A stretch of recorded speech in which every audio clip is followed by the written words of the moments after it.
Welcome to Palm Bay Lighthouse, celebrating 2 years in business.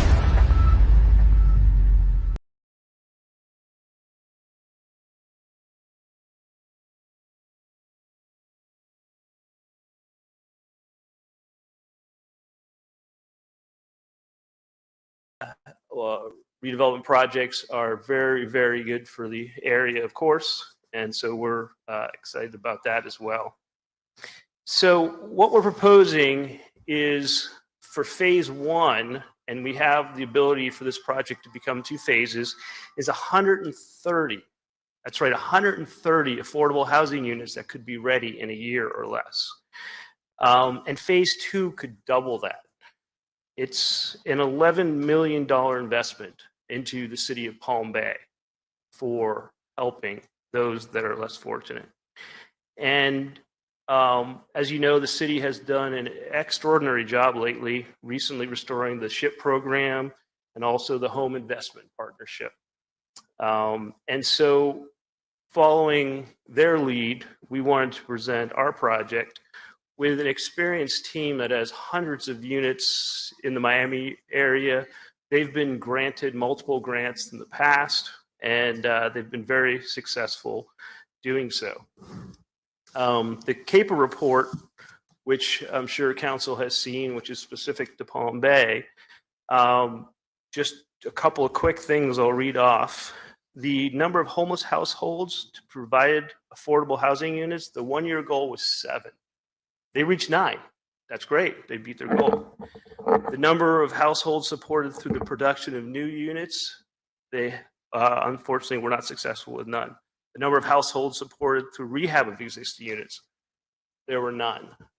Again, we're presenting 130 that could be done in less than a year. So how does it work? How would the program work?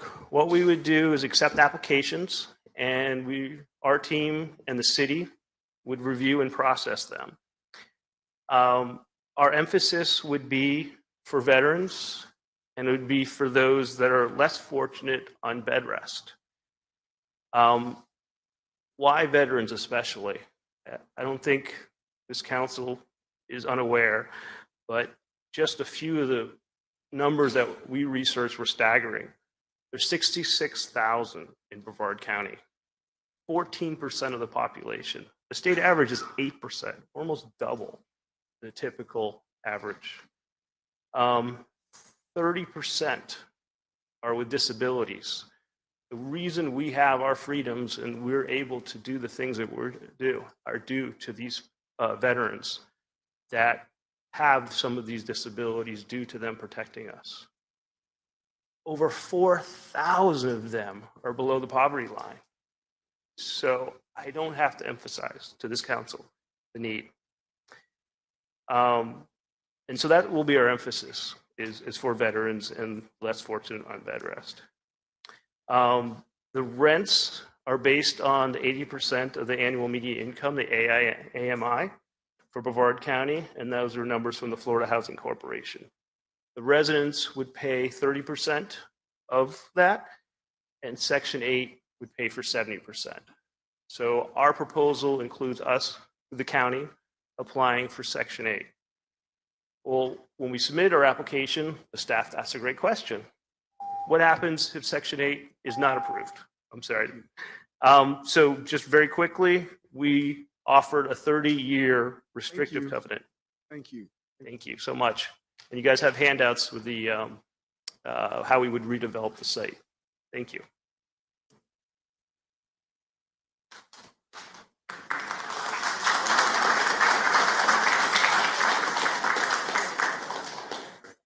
Madam Joan Brown.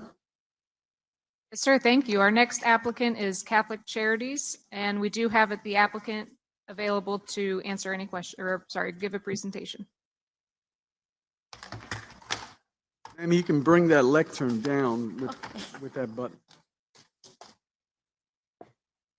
Thank you for seeing us tonight. My name is Jennifer Brandon. This is Cassandra Green. We have worked with Catholic Charities for about 1 year and 8 months together. Catholic Charities is been in 60-year history in Brevard County, 40 years in Brevard County, 60 through Central Florida. We have a mission of 4 main things: to prevent homelessness, alleviate hunger, provide access to health care, and caring for immigrants and refugees. Catholic Charities we manage 270 affordable apartments. If you all know where Ascension Manor is, up in Melbourne, that's one of the apartments that we manage now. We take care of it. We have 7 single-family homes for low-income residents. We manage an additional 238 affordable low-income housing units, and we have 4 free medical and 3 dental clinics that serve the uninsured and the underinsured. We are one of the largest providers of emergency financial assistance and rapid rehousing in Central Florida. For 40 years, we have helped provide rent, mortgage, utility assistance, as well as case management to help people stably housed, or to keep them stably housed. Trying to slow down. I am a resident of Palm Bay. I have been since 2016, and I really like living here. I also work out of Palm Bay 99% of the time. We do have offices throughout Brevard County, so we serve the whole county. We are requesting support from the City of Palm Bay for our homeless prevention services, which provides financial assistance to stabilize the immediate crisis by keeping the client in their current housing or preventing an interruption in the utility services, or to help rapid rehouse somebody. The funds will be totally utilized in the City of Palm Bay. And we work with a lot of other nonprofits. If we can't help them, we refer them to other nonprofits in Brevard County. We also refer them if they're moving to other places in the country or city. We have achieved our goals for 4 years by keeping 127 households. Our project was to keep them remain stably housed. We propose that 31 households will remain housed in 1 year, with 32 additional households each year housed during years 2, 3, and 4, for a total of 127 households. Based on our recent organizational report to Catholic Charities from July 1st to 2020 through June 2021, 96% of our clients received rental assistance remained housed 3 months after receiving assistance, with 90% of the clients receiving rent assistance were still housed at the end of a year. That's because we keep up case management with them. If they have a problem, we try and figure it out. And like I said, we do refer them if we don't have something that can help them. We do have a match in this grant, and the match would be used for part of our salaries, part of our benefits, and keeping costs of, and then we would match it with our other case management salary, occupation costs, office expenses, travel costs, supervision, and other program costs that will be provided for other financial resources. 44% of our support came from individuals, corporations, and foundations, 39% from government sources, 8% from program fees, and 9% from United Way. We use these diverse sources to sustain our services for people of Palm Bay in future years. Questions? Ma'am, not yet. Does that conclude your presentation? Yes. Okay, thank you, ma'am. Thanks.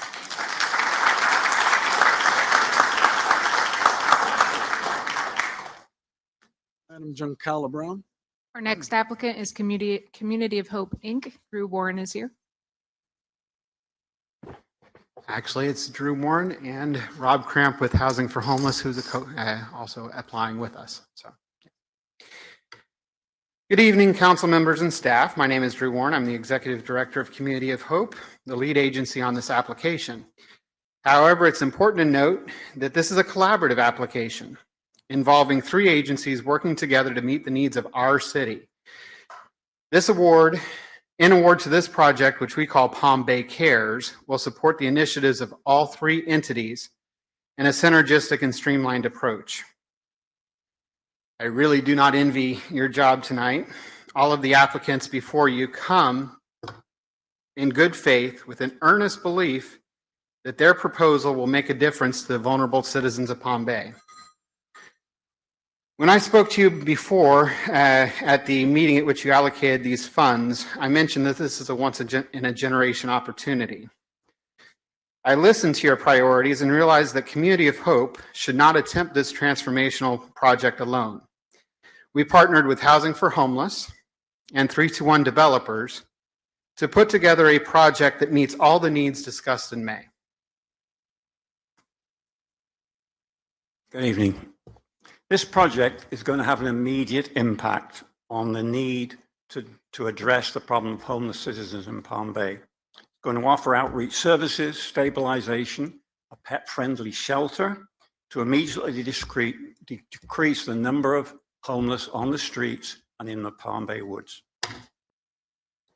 As Drew has said, we have a synergistic and symbiotic approach. You're looking at funding 3 agencies that will work together, which will streamline the time and expense that city employees would normally have to deal with multiple agencies. You're dealing with one.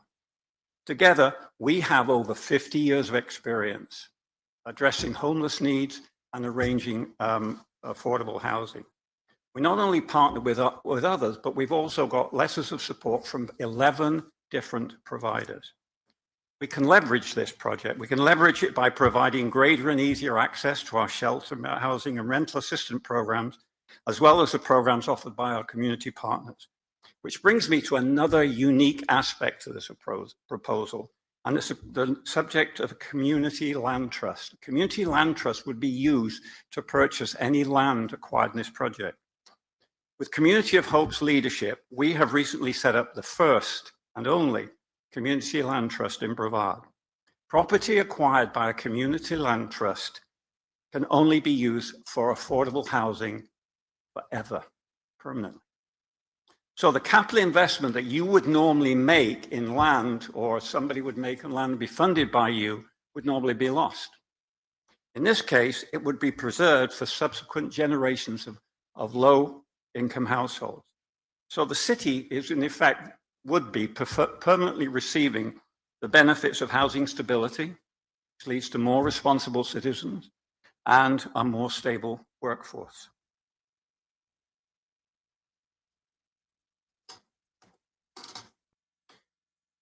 So finally, Palm Bay Cares fits well in the Palm Bay community.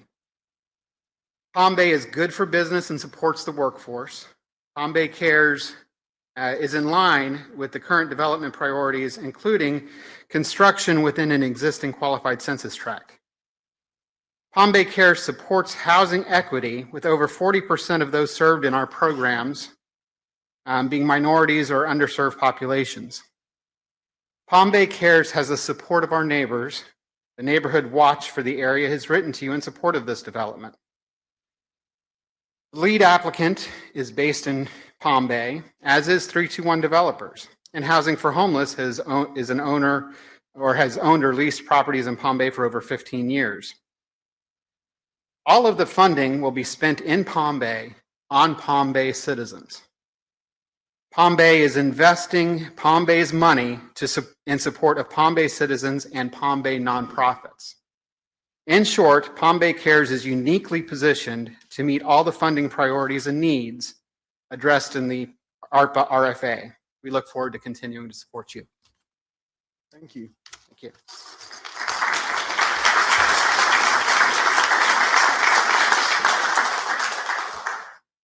Next applicant, Daily Bread Inc.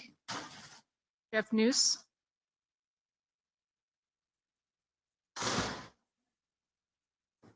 Just a little bit. Mhm. Yeah.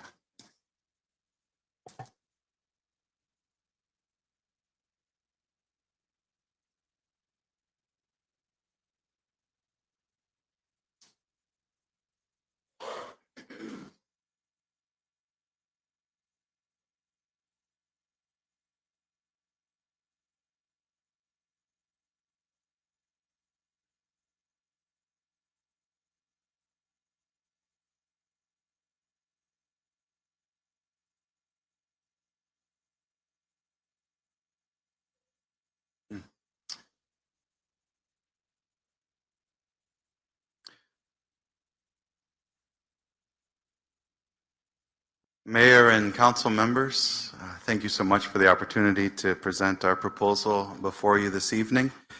You may have already heard a little bit about our proposal, perhaps in emails and social media posts and even in the news media. Frankly, we're not surprised that our plan has received considerable attention. There's a reason for that. And the reason is that Grace Place will be the most significant and impactful project to address the root causes of homelessness and the housing crisis by providing 126 units of affordable housing, along with the wraparound services that will allow our participants to overcome the challenges that go along with homelessness. Let me paint a picture of Grace Place for you. If you're homeless in Palm Bay, like a woman I spoke with this morning or a man I talked to yesterday, what would you find at Grace Place? First of all, you would find immediate access to housing with 20 to 30 of our units set aside for temporary housing. Here, an individual would meet with a member of our social work team to discuss their unique situation and unique needs, not to be enabled in their homelessness, but to find the help they need to overcome their homeless situation and find housing. At Grace Place, that assistance would include help with substance use or mental health issues in partnership with the Brevard Health Alliance, who would have an on-site full-service clinic. It will meet, that person would meet employment assistance and job training in our transformed dining hall, which will become the Daily Bread Cafe.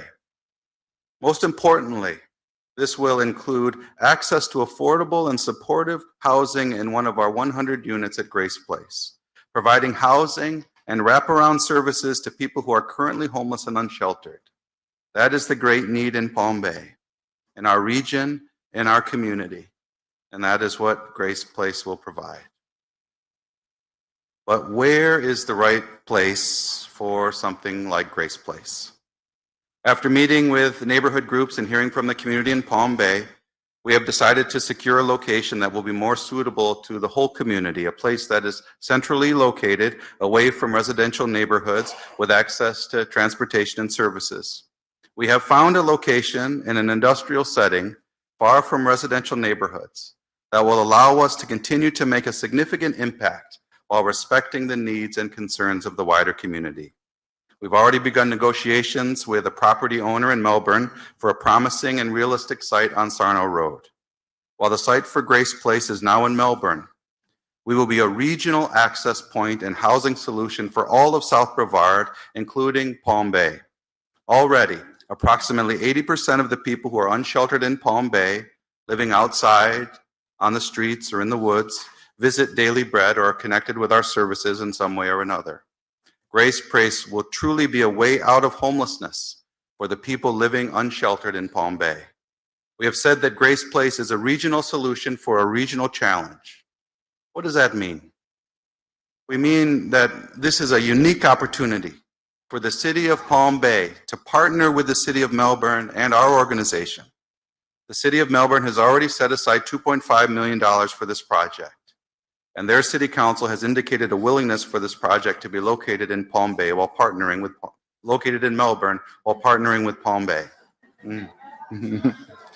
Let me make that clear. They have indicated a willingness for the location to be in Melbourne while partnering with Palm Bay. When you hear from the community this evening, you will hear many voices of compassionate concern. I was so impressed by the neighbors that we have met with. They care, and that's clear. The overwhelming response from the community about our plan for Grace Place has been that this is exactly what our community needs. We just need to find the right location. We have found a location that will benefit the whole community, Melbourne and Palm Bay. I want to speak directly to the issue of security. Right now, there are people living outside in Palm Bay, on the streets and in the woods. This is not safe for anybody, for them or for the wider community. When there is a place like Grace Place, a place to go to that provides a clear path to housing, then a person isn't stuck in a camp or in the woods or sleeping on the street. That makes the whole community more safe, more secure. Grace Place will make Palm Bay and Melbourne safer for everybody. We are asking that you fund this project significantly so that we can have a significant impact on the housing crisis and homelessness in our community. We have a strong proposal, an appropriate location, and our proven collaborators. Let's take this once-in-a-generation opportunity together. Thank you.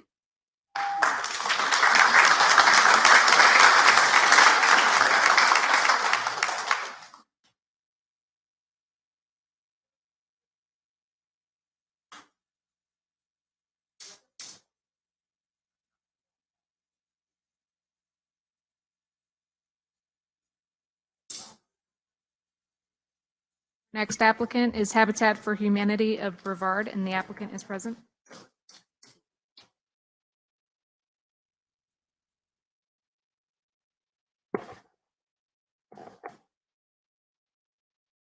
Good evening, Mayor, Council, and staff.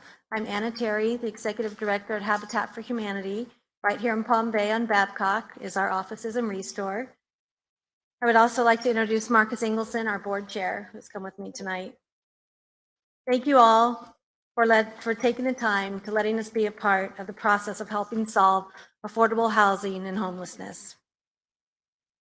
Right here in Palm Bay for low-income workforce families and individuals. As you may know, Habitat's vertical integration solution is unique. Our mission is affordable homeownership and seeking to put God's love into action by building homes, community, and hope. Habitat's partnership model promotes success through education, sweat equity, commitment, and a 0% interest mortgage. This equation achieves affordable homeownership and breaks the cycle of poverty. Habitat's partnership with the City of Palm Bay will allow for 5 families to participate and help build their forever home in this community.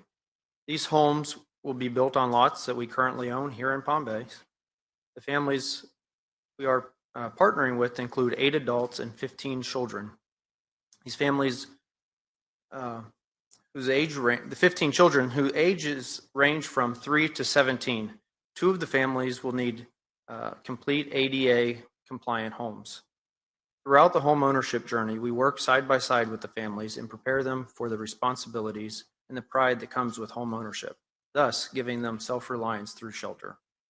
This ARPA funding will enable us to pursue affordable houses for these hardworking, low-income, and very low-income families and avoid the risk of homelessness.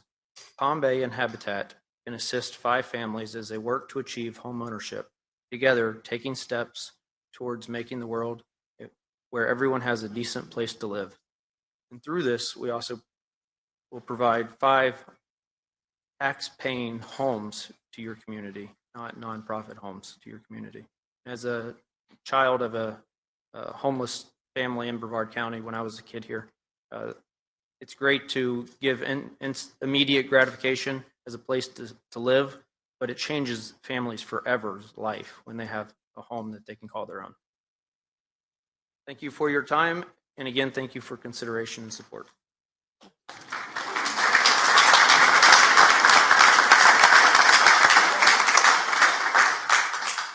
Helps Community Initiatives, Harry Smith.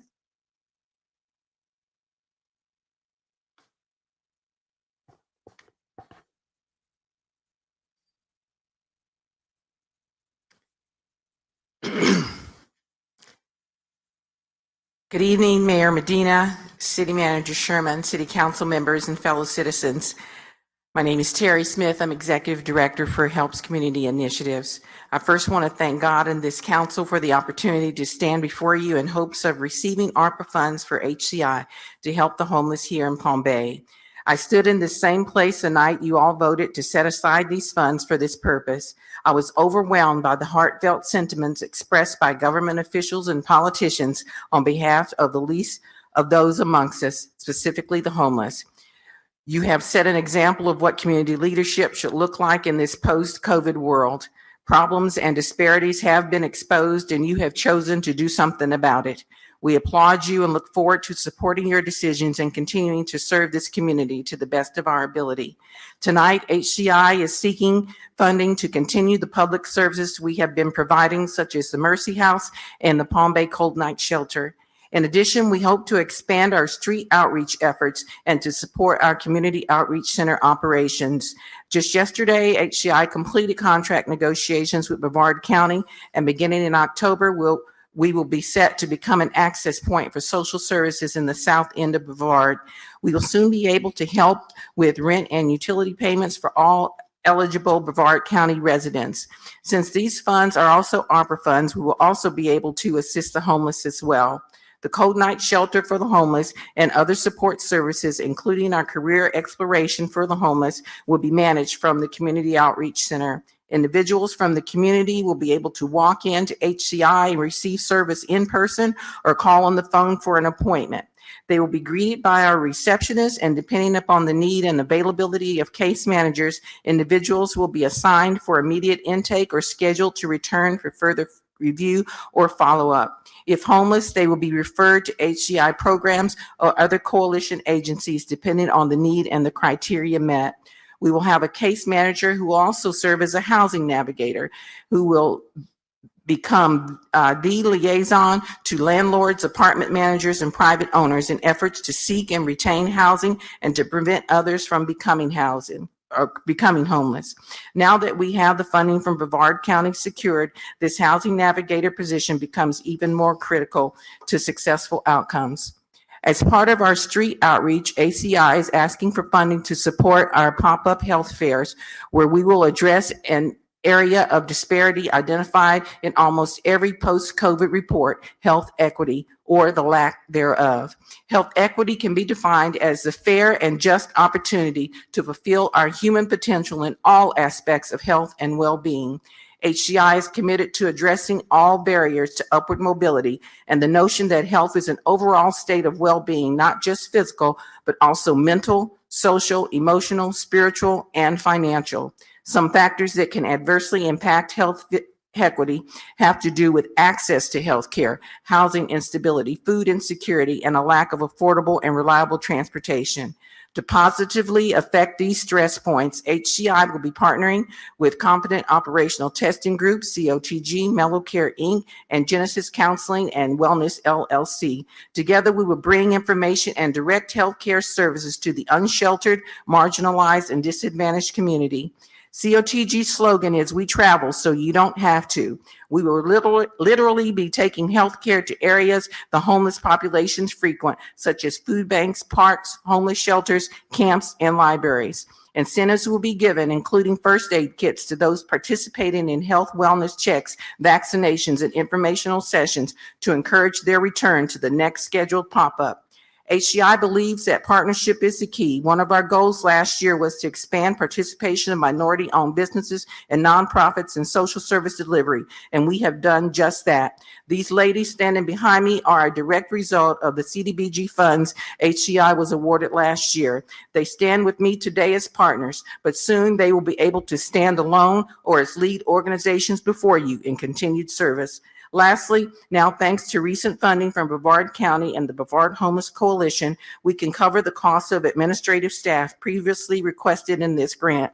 However, the full-time housing navigator position would solidify our continued success and set us apart as we strive to serve the homeless with excellence. We thank you again for your consideration and stand to answer any questions you might have. God bless you, God bless the city of Palm Bay, and God bless America.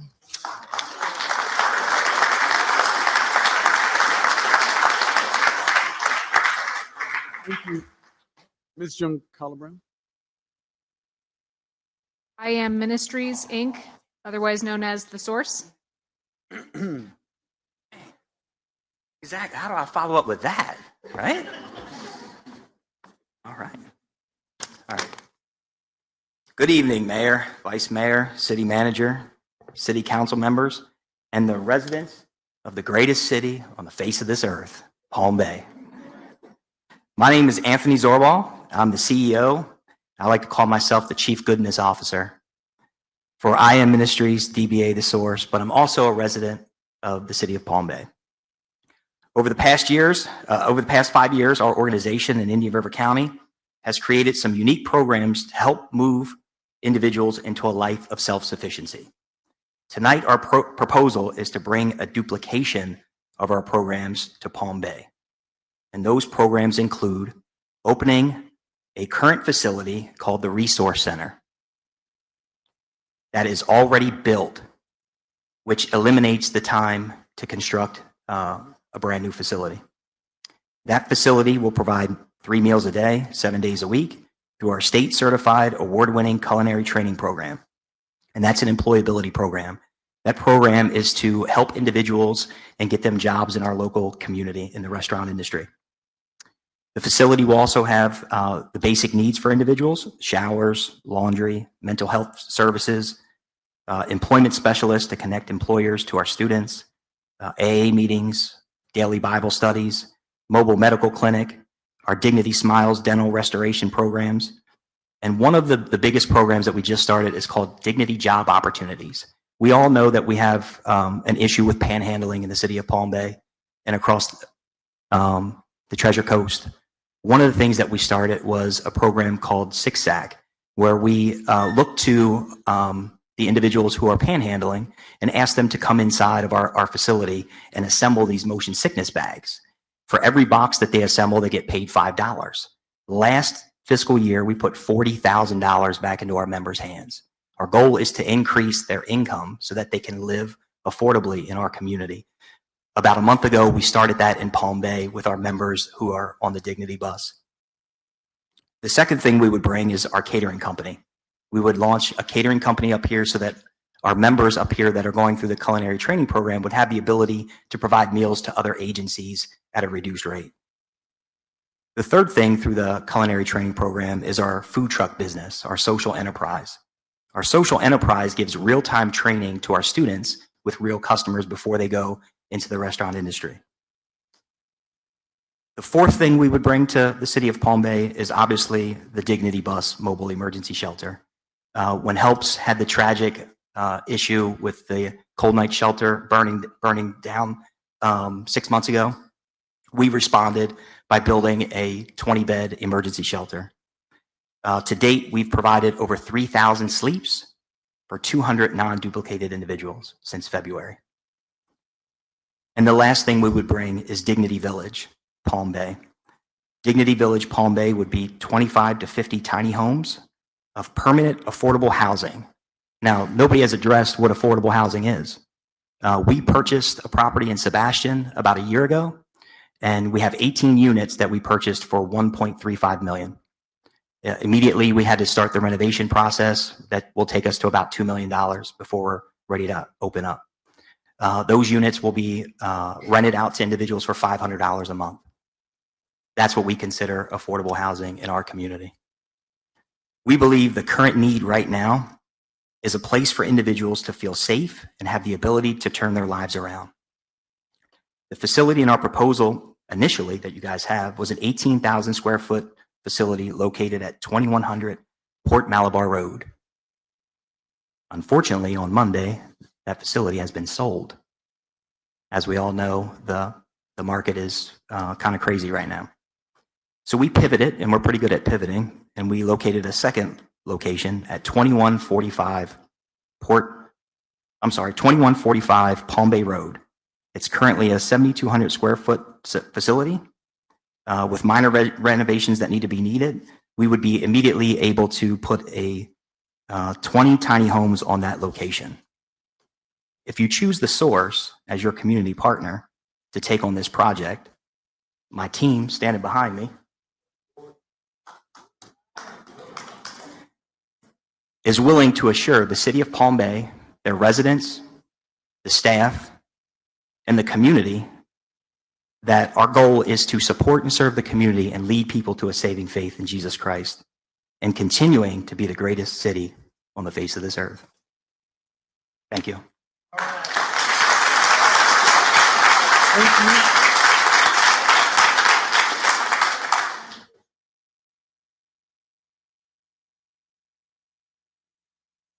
Ms. Brown? Kingdom Culture Church of Palm Bay, Pastor Bird.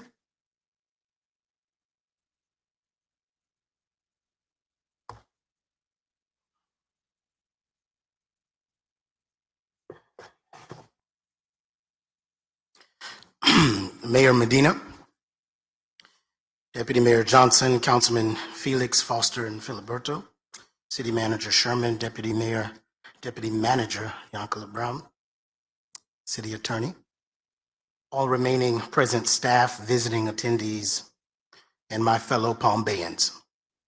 Grace and peace be unto you from God our Father and the Lord Jesus Christ. My name is James Bird, and I am privileged to serve as the founding lead pastor of Kingdom Culture Church of Palm Bay, Florida, Incorporated. Also, I serve as the presiding bishop of the Kingdom Culture Collective. In addition to those sacred duties, I, along with my wife Taj, are the founders of Reach Out and Restore Incorporated, a nonprofit movement whose vision is to advance people and their communities through the power of hope, help, and healing. Our mission is clear: to partner in developing strategies and discovering solutions. Oftentimes, I believe the answers to the challenges that leaves our homes and communities in peril is the need for authentic relationships, accessible resources, and adequate resolutions. Through Reach Out and Restore, we serve to build bridges to those areas which are the means of hope, help, and healing that so many desperately need right now. Our initial area of focus is to engage a preventative approach to homelessness while instituting safeguards that support areas of affordable housing. The Reach Out and Restore initiative is a 3-in-1 proposal, which includes transitional temporary housing, income-based rental assistance, and transportation to and from verifiable and approved places of employment for persons without an operational vehicle and/or valid driver's license. The requested ARPA funding will aid specifically in the acquisition, renovation, and development of what will be known as Gilda's House, a temporary transitional home with capacity to house up to 3 Palm Bay resident families at a time. This transitional facility will be named in honor of a celebrated Bahamian from the island of Bimini, Gilda Saunders, who has dedicated her life to the service and help of those who need it the most. Now a resident of South Florida, Gilda continues a rich family heritage of love, service, and sharing here in the United States of America. Gilda's House will provide up to 3 months of income-based temporary transitional living. Residents will not be required to contribute more than 30% of their monthly income, and on a case-by-case basis, transitional stay may be covered in full for transitioning unemployed families who are actively seeking employment and permanent housing. This will be a facility committed to the celebration of heritage, dignity, and respect. Gilda's House, a home where love is the legacy. I began my time before you tonight with the what and some of the how. In my final seconds, allow me to shine light on one of my reasons why. You're looking at a man who just under 30 years ago spent the week of Christmas in a hotel with his parents and 4 other siblings. No, we were not on vacation. We were homeless. My siblings and I had no clue just how poor we were. Nor did we know the tough time my parents were having keeping the $45 a night roof of that rundown hotel over our heads. Surely we had family, but many of them my father was already indebted to from previous months of help they had given us. Any public assistance that would be available would take weeks to process an application that would only guarantee consideration, not approval. Interestingly enough, not much has changed in that regard in 30 years. I watched my mother cook on a portable skillet for our family of 7 in that hotel room. I remember the pain in her and my father's eyes, as this was not a lack of heart, but rather a severe lack of help.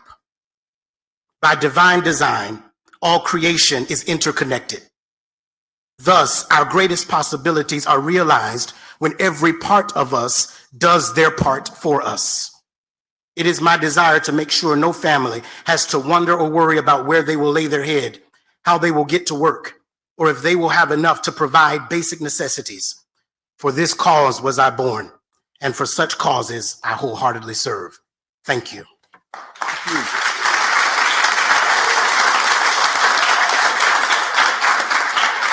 Madam Brown? Little Growers, Inc., Camille Hadley.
Good evening, Mayor, members of council, and neighbors in Palm Bay.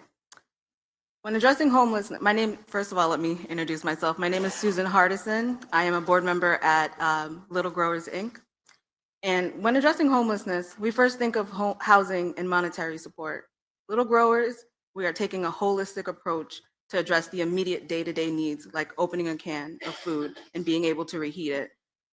We will address the day-to-day needs for services like this, and I'll let our executive director speak a little bit more on that, Camille Hadley. But we are taking a bold, innovative step to addressing food insecurity by providing a number of services that address the everyday needs of homeless individuals and families in Palm Bay. So I'd like to introduce the executive director, Camille Hadley, to tell you a little bit more about our project. Good evening, Mayor, members of council. Good evening, neighbors.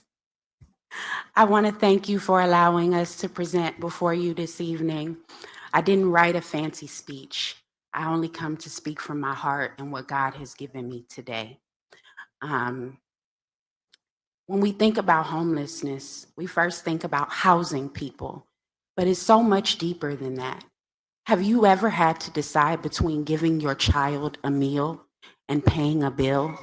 Those are the things that actually lead to homelessness. We are already in a partnership with the city of Palm Bay, leasing this wonderful piece of property at 2230 Washington Street in the Powell Driscoll subdivision, a USDA designated food desert community. We have been teaching youth sustainable agriculture since 2017, and 30% of the youth that are currently enrolled in our 4-H garden education programs are experiencing chronic cycles of homelessness. One that has been with me since he was 10 years old, now 17, is living in a hotel. His mom is on dialysis, and she's in the hospital today, sick, where her kids have nowhere to go. But programs like these, they address those things that lead to homelessness. They create opportunity for food security so that our children don't go hungry and their parents don't have to decide between a meal and a bill. Little Growers, Inc. has a host of community partners to sustain this project. We are partnered with Jackson Electric and Jackson Enterprises, who is also providing to us an apartment building in the city of Melbourne that we will be using to house some of the parents and children that are in our program. We're also partnered with the Macedonia Community Development Board, the South Brevard NAACP, American Geophysical Union's Thriving Earth Exchange, who provides pro bono scientists to help us address environmental concerns that also impact homeless individuals that live in our community. It's about more than housing. It's about solutions, holistic solutions that create opportunity for sustainable living. And that is what Little Growers wants to bring to Northeast Palm Bay with your continued support. We are so excited to have had this opportunity to present before you this evening, and we hope that you consider our proposal as we move forward to a sustainable future for our community, for our children, and for their parents who need more options than just housing. Thank you. Thank you.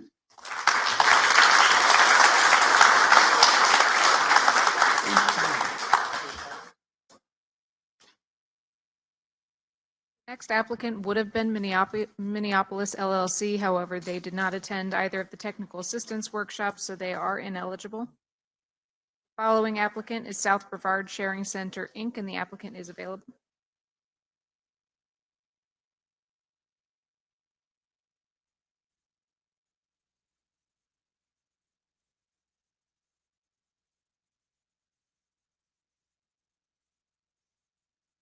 Good evening. I'm Pamela Gunthorpe, the Executive Director for South Brevard Sharing Center, and with me this evening is Tamara Breeden, our Operations Manager. I'm pleased to be here this evening presenting with this amazing group of colleagues behind me. South Brevard Sharing Center has a long history of serving the needs of neighbors across South Brevard, including Palm Bay. Hundreds of Palm Bay residents visit the center monthly to receive assistance with food, personal hygiene, household goods, clothing, resource connections, financial, and housing assistance. We are seen as a primary access point in the community for our ease of access and our friendly and supportive team, a team with nearly 50 years of experience providing services to vulnerable populations, a team that includes members who are fluent in Spanish, French, and Portuguese. We are asking for just under $230,000. Our proposal would help 40 Palm Bay households who will receive extensive case management and supportive housing assistance. This will help approximately 10 Palm Bay families a year. For these residents, this would fill the gap for immediate assistance while other essential projects to increase the capacity of affordable housing are in development. Case management services will include weekly contact to ensure families are following program guidelines and moving forward toward permanent housing solutions. The case manager will work closely with participants to secure income, secure medical and mental health care services, make community connections, and housing options. While receiving bridge housing assistance, participants will also learn successful tenancy habits. Funding will cover 6 months of intensive case management, after which SBSC will assume responsibility for any services needed to ensure resident stability. Supportive housing may include emergency bridge housing and other housing assistance, including financial assistance with security deposits and first month's rent. I thank you for your time and your consideration. Thank you.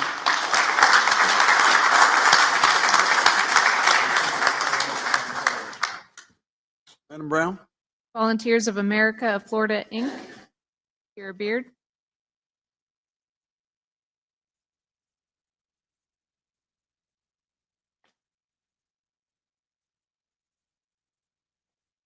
Hi, good evening, and thank you for this opportunity. My name is Janet Stringfellow, and I'm an ordained minister that served as the president and CEO of Volunteers of America of Florida. I am very touched by the representation of the faith community tonight, so I can tell that this community is really covered in prayer and faith. So my respect and my blessings to all of you, the rest of the providers. I would like to introduce our organization a little bit and then let my colleagues to speak about the details of our proposal. We're part of a national organization that was founded 126 years ago, serving our nation. We are also one of the biggest affordable housing developers nationwide, and so we're part of that movement. Also, in the state of Florida, we have presence since 1914. Currently, we serve our state from Pensacola to Key West, as you can see in our map, with leadership scattered all over, trying to serve the most vulnerable. Our niche is a very robust in-home behavioral health platform, because for us, housing is a place to heal. It's where we really do our secret sauce, how we keep people healing, safe, and covered in prayer and ministry as well. We call the lack of affordable housing the pandemic before the pandemic, and now we would like to share with you how we're trying to make a difference for that. Hey guys, I'm Travis Brown. I just wanted to kind of go through a little bit of our experience with some of this funding. We are experienced developer utilizing federal, state, and local dollars. In the last 7 years, we've developed over 232 units, totaling over $50 million. And in the last 12 months, we've received almost $6 million from cities and counties, and 3.7 of that is ARPA funding. So, you know, I think it's I mean, look, development is not easy. You know, it's a tough business, especially when you're working with federal, state, and local money. But I think, you know, both developing and operating affordable housing, you need someone with experience. And throughout the years, we've kind of tweaked our approach with our experience. We have 24-hour resident manager on site to help for all hours. I mean, we know support services is key to, you know, being a successful development. Curb appeal, community partners. I'll give you a little kind of example of one of our projects here. Got to speak in the mic, sir. Okay, I'll give it to them. That's an example of In the mic, sir. one of our recent projects in St. Petersburg, just to give you an idea of the quality of development that we strive for. This development is for a multi-family rental development that will consist of 30 units in the Convair corridor at the end of the cul-de-sac there. It's a great location for this project as it is currently zoned for multi-families, and the new construction will add value to the surrounding units. We also have an opportunity to grow in this area. Of the 30 units, 24 of them will be 1-bedrooms and 6 of them will be 2-bedrooms. The amount of money that we are requesting will be leveraged by the funding that we will be pulling down from the Florida Housing Finance Corporation. 100% of the units shall be rented to households or persons with an income below 60% AMI. And for the first 15 years, 70% of the units will be restricted to in accordance with the low home rents determined by HUD. In case you're wondering what those numbers look like, a 1-bedroom would be $761 and a 2-bedroom would be $913. Today, when I looked on MLS, I was able to find one unit that was a 1-bedroom. It was for 55 and above, and it was a trailer renting for $1,200. The 2 bedrooms that I was able to find were renting for close to $1,500. As a single mom who lived in that neighborhood, working 3 jobs with my children, I am blessed to work for an agency that provides quality housing units that a mother or a family can be proud to bring their children home to. They provide the appropriate amount of support for that family and are determined to help those families become successful. So I appreciate your time here today. I have so much more that I could tell you about the project, but I'm running out of time. So thank you for your time. Thank you.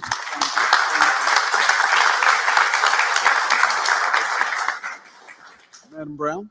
Wings of Grace Ministries, Inc. The applicant is available.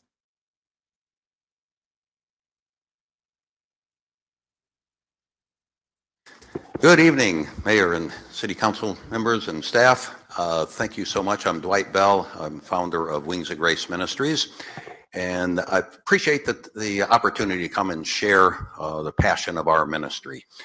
So the housing, affordable housing, homelessness issue is really complex and a lot of different facets to it. But what we have been focusing on and what we believe is really as important is to increase the inventory of available units. So a little bit of history about Wings of Grace. We started in 2010, really as an outreach to teenagers. So how do you reach teenagers? We get them into aviation. They can learn to fly, earn a private pilot's license. And of course, that's expensive. So we were looking for a funding source, and we decided to start buying foreclosed homes with the idea that would create income to the ministry. And then we could have the teenagers work on the properties to earn flight time. And at the same time, they're learning a work skill and how to paint and plumbing and landscaping and all of that, a work ethic. And so although we're known as an aviation ministry, really the biggest part of our ministry is our affordable housing ministry. We started purchasing homes. Our first one was down here in Palm Bay in 2010. And the idea is that, as a private real estate investor, you want tenants that have good references, good credit, stable job history, and all of that. But all of our units are for affordable housing. And what we say is, hey, if you have bad credit, if you have a criminal history, if you have evictions, we might have a home for you. It's not where have you been, but where do you want to go in your life? And if you would like to own your own home, you can actually do that. You can actually build prosperity. We're in America. If you can't do it here, where can you? But you got to change the way you think, especially about money. And so we have a mentoring program going where we take them through financial courses and that. And the idea is that we rent the homes to them below market rents. They have to pay rent. But they're used as a stepping stone so they can buy their own home. So a couple of years, get their credit straightened out, start saving for money, saving for a down payment. And it's been successful. We have actually had people that have purchased their own home coming out of our housing. What we like to do is buy established homes in established neighborhoods. Get away from the old HUD model where everything is concentrated. We think that if you put people in an established neighborhood where their neighbors are getting up, going to work and church and raising their kids and things like that, you have positive peer pressure, and that really helps them to grow and to be able to buy their own home. So that would be what we're proposing. So in summary, Wings of Grace, we have a proven track record of this. Since 2010, we have assembled nearly 40 homes, most of them in Brevard County. I think we have 7 in Palm Bay. All but one is free and clear. We haven't taken any government money so far. We've raised the money privately. Just last year, if you want to put it in numbers, we provided over 13,000 nights of affordable housing. We've had several go on to buy their own home. And in addition to that, if you invest with Wings of Grace, there's other dividends. One is we buy distressed homes. So when we go in and remodel them, fix them up, that's bringing up the values in the neighborhood, making the housing look good. Then the profits that we receive from this are plowed back into buy either more affordable housing units or into teenagers to mentor them so that they never fall into the poverty trap in the first place. So bottom line, if you partner with Wings of Grace, you would really help us to increase the number of units that we have and to continue on a successful program. So thank you so much for your consideration. God bless you.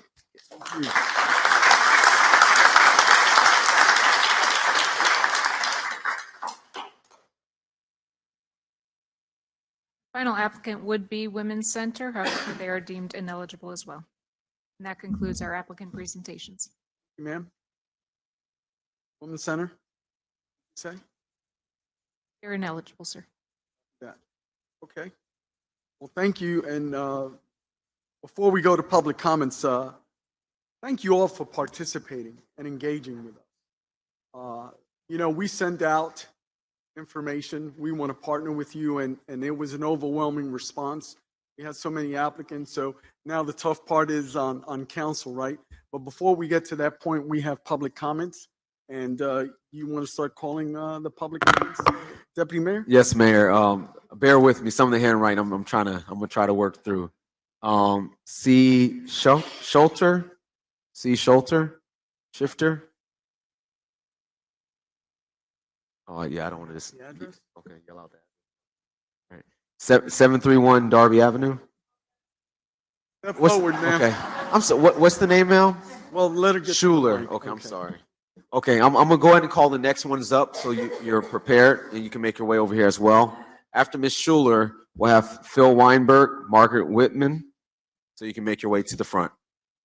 Thank you, Ms. Schuler. I'm not good at speaking, so I know everybody has good intentions for all this stuff, but you know, what about the pedophiles and stuff like that in these homes that they want to bring families in and the areas? Because I've dealt a lot with the homeless, and there's a lot of people that don't want the help. They want to live in the woods. They don't want any type of rules or regulations that they want to follow. They want to do their own thing. They want to be left alone, and the crime and stuff like that follows them. And I disagree with a lot of these things that these people want to bring. And the other thing is, I disagree with giving homes and all that to the immigrants. It should be to Palm Bay people if that's what's going to happen. And I know people had brought up immigrants, and I disagree with that. It should be Americans. And I think that's all I got to say. Thank you, ma'am. Thanks for coming up. Hey, Thank you so much, Ms. Schuler. Phil Weinberg, followed by Margaret Whitman, followed by Felicia Prince. Felicia. Sir. Good evening, Council. You know, certainly all of these applicants are well deserving. The question for you is, and it's not an easy one, is where can you get the most bang for your buck? Where can you get the most return for this investment? In my opinion, that's Grace Place. If you look at their proposal, they will serve, you know, they have 126 housing units, medical, pharmacy, restaurant, food. So I think they provide the most comprehensive services. Now, the important thing about that is their latest proposal is that it will be more centrally located in Melbourne, which is an advantage. So I propose that if you don't want to contribute the entire $5 million grant to them, is to at least match Melbourne's offer of $2.5 million to them to find a suitable location in the city of Melbourne, which will also service people from Palm Bay as well as all over the county. And then use the other $2.5 million for some of the other deserving applicants. That's all. Thank you. Thank you, sir. Margaret Whitman, followed by Felicia, followed by Samantha.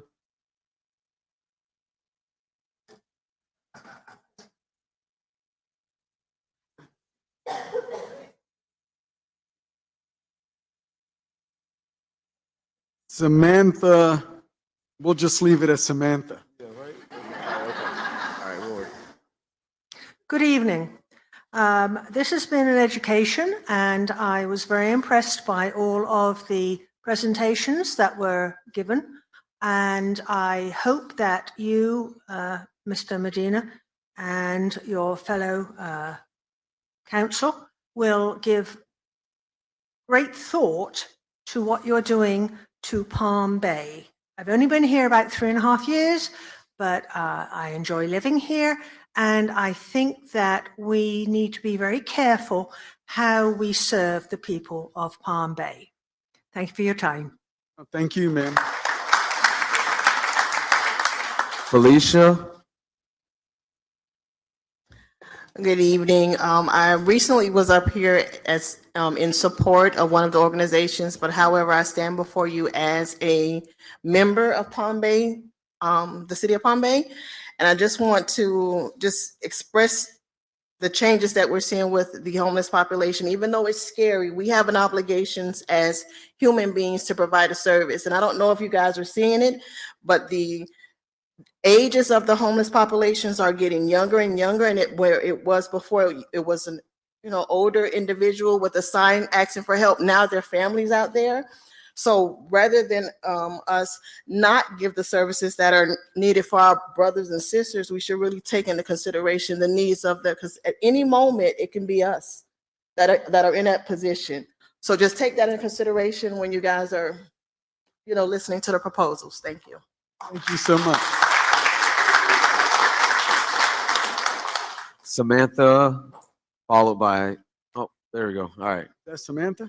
Oh, okay. I got you. Okay, I could. Samantha. Sorry, I couldn't. My bad. It's okay. I don't have the best penmanship. Thank you so much for hearing our proposal. I know you guys have your work laid out before you, many different innovative ideas, and I believe anyone will provide some sort of solution. There is a pandemic, and it's a homeless one. And as Felicia said, we have a moral right to engage, because if we overlook, then we don't there's no solution, there's still a problem. So we definitely have to engage. And these are our residents, our brothers and sisters, human beings. Thank you. Thank you. Tony Zorbaugh, followed by Jeff Noose, followed by Keith Donald.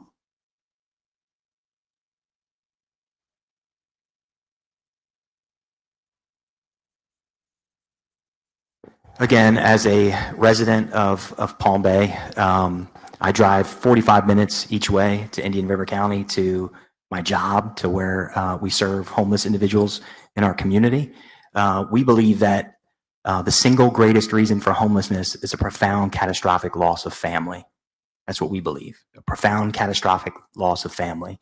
And we as a community, we say that we're the greatest city on the face of this earth, then we need to do something to reconnect our brothers and sisters with community. And I think we can do it. I think there's some amazing partners here that can pull that off and make that happen together. So whichever organization that you guys pick, I'm pretty sure that everybody behind me will probably work together at some point to make this happen. So thank you guys. Thank you. Jeff Noose, followed by Keith Donald, followed by Jessica Bertrand. I didn't mean to sign up for extra time. I'll be available for questions and then address any concerns later on. Just want to say I agree with Tony. Thank you. Keith Donald, followed by Jessica Bertrand, followed by Marlene Reyes. Thank you, Council. Keith Donald, 4655 Little Gray Lane, unincorporated Brevard. Before I begin my comments, I have the following disclosures to make. I serve as an advisor on the Grace Place proposal on a volunteer basis. My foundation is also a lender on an interest-free loan to the Volunteers of America of Florida project to assist them with that project associated with their proposal. On behalf of my family's private foundation, Steadytown, I'm here before you with the goal of advancing the creation of affordable housing and reducing homelessness in Palm Bay and South Brevard. I've been a leader in housing and homelessness initiatives locally for a decade, including the creation of 120 affordable housing units for South Brevard. I'm a long-standing partner with the City of Melbourne on homelessness issues and have been recognized by the state at the state level for innovation in reducing homelessness during the pandemic. I believe my experience makes me uniquely qualified to advise local governments on housing and homelessness issues, and I have several recommendations to make regarding the proposals under consideration. First, I request that you prioritize the proposals that directly contribute dedicated affordable housing inventory. We are facing a crisis of available housing units. Second, I ask that you consider the data on where the need is most. The data is clear. The greatest need we have is for dedicated affordable housing for Palm Bay residents whose incomes are below 60% of the area median income, and those who are from special populations, the homeless and survivors of domestic violence. Two proposals stand out to me in their potential to create significant affordable housing and housing for special populations. The first is the redevelopment of the old Palm Bay Motel. This is a unique opportunity to transform a shuttered facility in disrepair into over 100 units of productive, affordable housing. While I support that idea, upon review of their proposal, I have several concerns. The applicant states that they would serve households at the 80% level. That means rents will be priced at that level, which is $1,219 for a one-bedroom apartment. That's too high and not the level where our housing shortage is concentrated. I have concerns about the applicant's track record regarding their developments. The applicant allowed the hotel to fall into disrepair and closed abruptly in 2014. Back then, I was part of a coalition of nonprofit partners to help residents living there find alternative placements to avoid homelessness. The property later opened as an assisted living facility and had its license revoked due to noncompliance, including fines and employee arrests for theft. The applicant is subject to foreclosure proceedings pertaining to development loans it has received. I ask that the city examine this in due diligence prior to any reward and consider an alternative option of purchasing that property and partnering with the local nonprofit sector to redevelop it. The second proposal that stands out is Grace Place. This is a unique opportunity to partner with a neighboring municipality and the applicant to create a critical piece of infrastructure that doesn't exist today, a regional homeless service center for Palm Bay and Melbourne with over 100 units of housing and wraparound services, including immediate access to housing for local residents who are unsheltered. This will make Palm Bay safer because finally someone walking along Malabar Road or living in the woods by neighborhoods like Coral Key will have a safe place to go to receive the help they need. I ask that you at least match Melbourne's $2.5 million ARPA contribution for that project. Yes. Thank you. Jessica Bertrand, followed by Marlene Reyes, followed by Teresa Rice. Hello, everyone. Sorry, I've never done this before. My name is Jessica Bertrand. I've been a resident of Palm Bay for a year now. I also recently became an EMT for Brevard County, and I'm getting ready to go on to fire school. One thing that I had a question about and some concern is that I've seen a lot of things in this area already occurring, like drug overdoses, crime. Is any of this money that everybody's requesting and all these wonderful things being built, does anybody have concern for the community surrounding that? Like, are we going to get more police officers? Are we going to expand our fire department? Because, you know, if you look into that, we're already pretty busy as it is. So now, it's great. I'm all for helping people. That's one of the reasons why I became a public servant. But I really, really would like for you to consider, especially on Malabar Avenue, like the people that are around here, the old people that can't defend themselves if somebody decides to break in their home, the people overdosing in the empty lots surrounding here. I mean, I myself have found at least 4 on my calls. Decomp, people just laying out there died from drug overdoses. When these type of places are around here, we're going to have that as well. What about the people that don't get accepted into these places? Where are they going to go? Because they got friends that are doing it too. So they're going to hang around here. So what is everybody going to do to protect us? Is money going to go that way too? Because I see a lot of it, and I love Palm Bay. This place is awesome. Like, a lot of young people are coming here, buying homes, raising our families. It's great. I'm all for helping. I just want to ensure that you're going to help the community around as well, because you're going to need more EMTs. You're going to need more paramedics. You're going to need more firefighters. You're going to, because you watch what will happen. And I thank you for letting me speak. Thank you.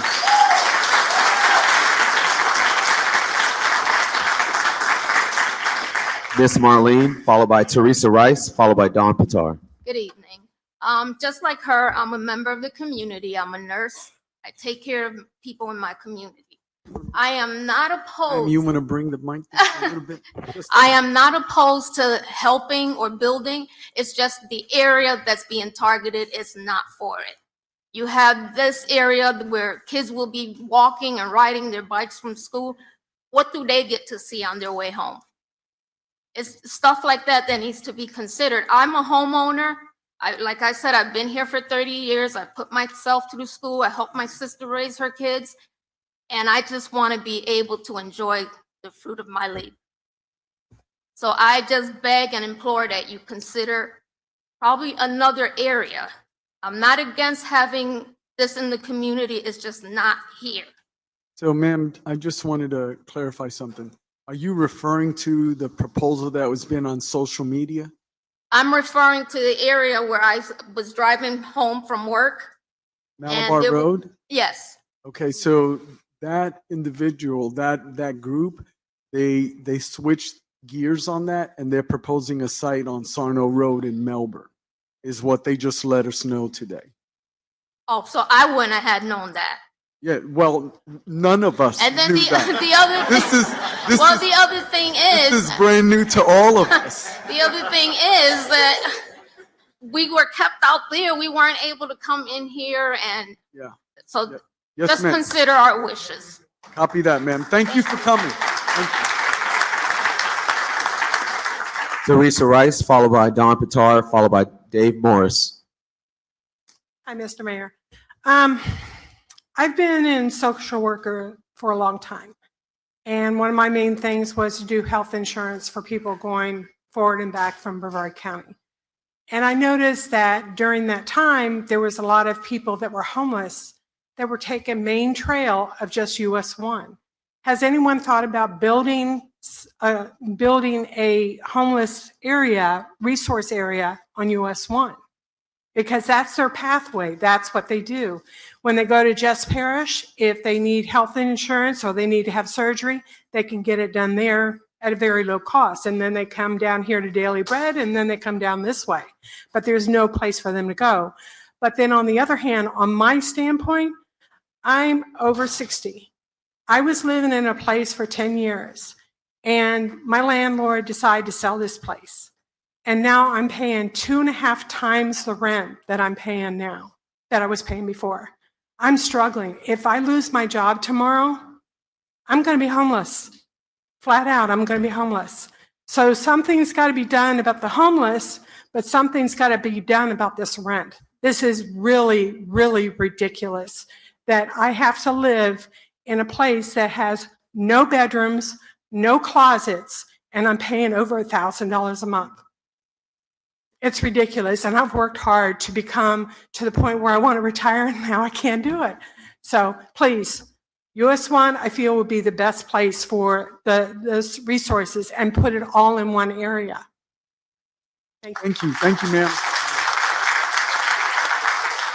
So I'd like to, before we have our next speaker, I'd like to inform the folks out there, because we just had a speaker that apparently we're not piping outside and they can't hear us. So I'm not certain they heard the Daily Bread's proposal of changing their site to Sarno Road in Melbourne. I'd like to pass that word on to those that may be outside, because I think it's important information. She just shed light that no one knew. No one knows about that. So I think our next speaker is who? Deputy Mayor, can we pass the word on? Don Pitar. It's not your job.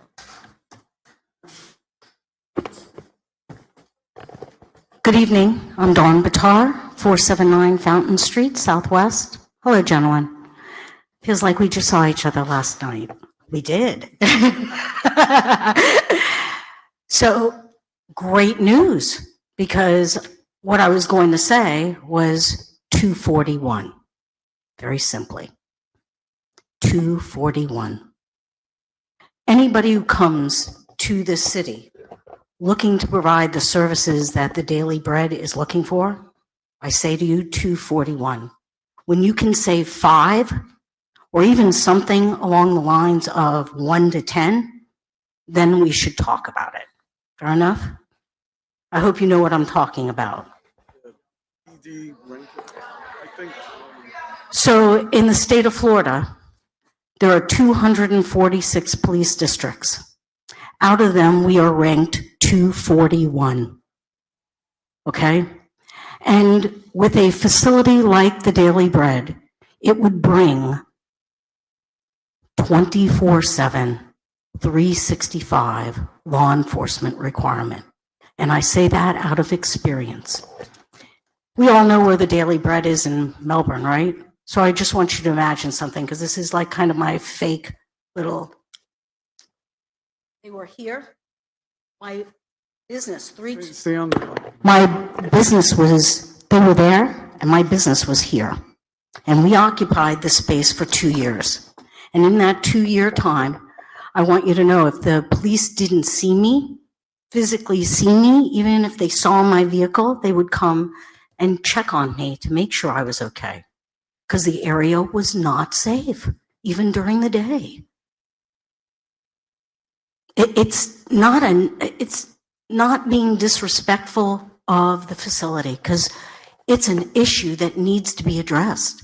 But by the same token, 241.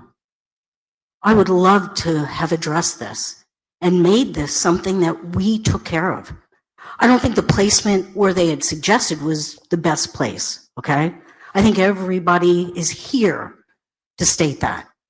But there are people, including myself, who believe that there is a place for spots like this in the future in Palm Bay when we can say 10.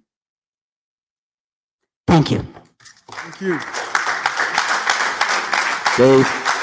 Dave Morris, followed by Vidya, followed by Mr. and Mrs. Lynn Deffenbaugh. So Dave Morris, followed by Vidya, followed by Mr. and Mrs. Lynn Deffenbaugh. Let's call the first. All right. Dave Morris might be outside. So is Vidya? Did I say it right now? Okay. Vidya? That you, Mr. Morris? Stand fast, sir. Right after video. You want me to go? Go ahead, ma'am. Hello. My name is Vidya Bagu, and I live at 950 Beacon Street, Palm Bay, 32907. Sorry, I'm a little nervous. Don't be nervous. Relax.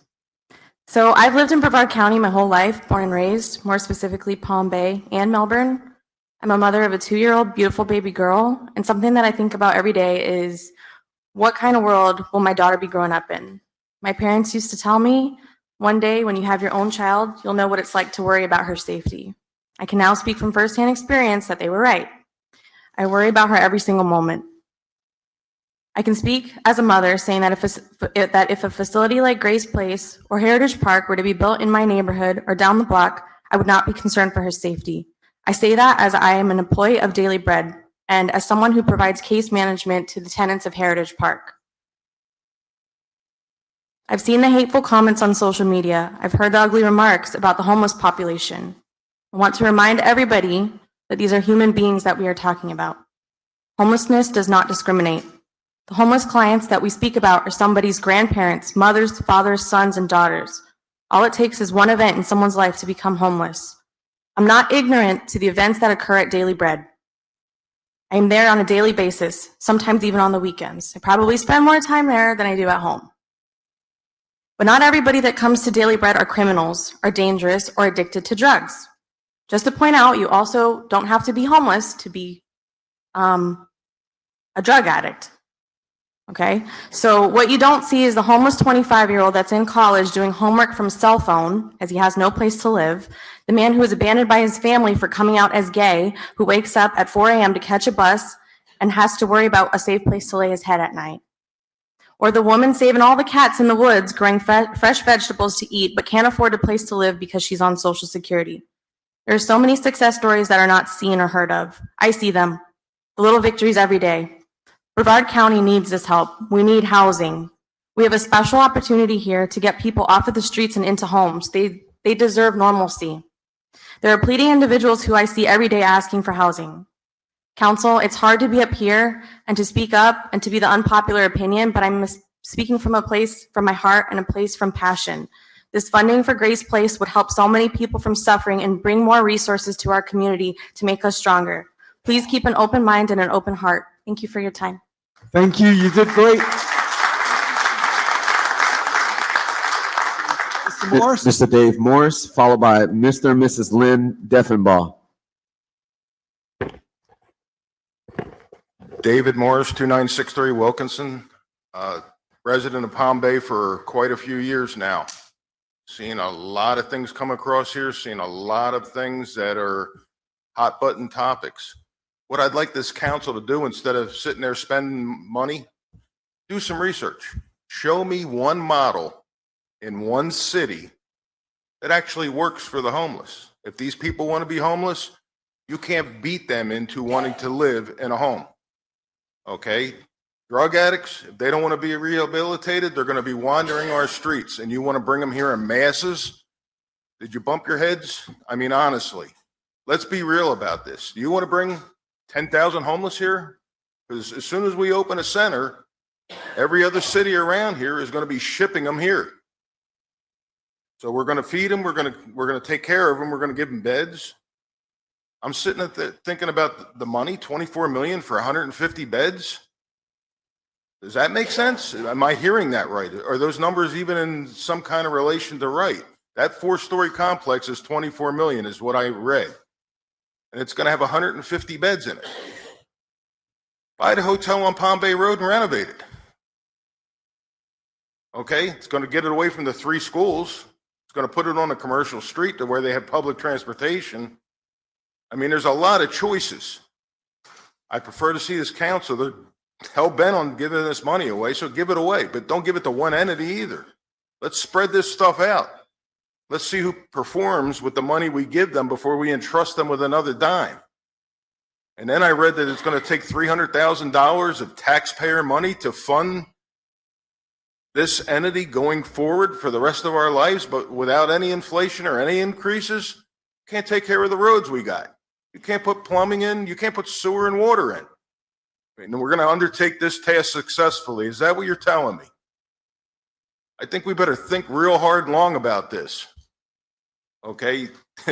There's a lot of angry people over this, and it's got nothing to do with homeless. It has to do with how you spend our money. You can't manage your own house right now. We're going to 15% because you mismanage funds forever. Shouldn't be my fault. Shouldn't tax me out of my home. Shouldn't make me want to move someplace else because you did the wrong thing. Figure out a better way. In my house, if a bill comes in that I'm not expecting, what do? I budget for it. Make it. If I got to take a loan out to get there and spend it over 10 months, that's what I do. Because I'm responsible. City, not so much. Spending other people's money, they're good with that. I get it. But someplace you're going to have to be accountable for the money you spent. Have a good night. Thank you. Lynn Deffenbaugh, followed by Justin Seitman.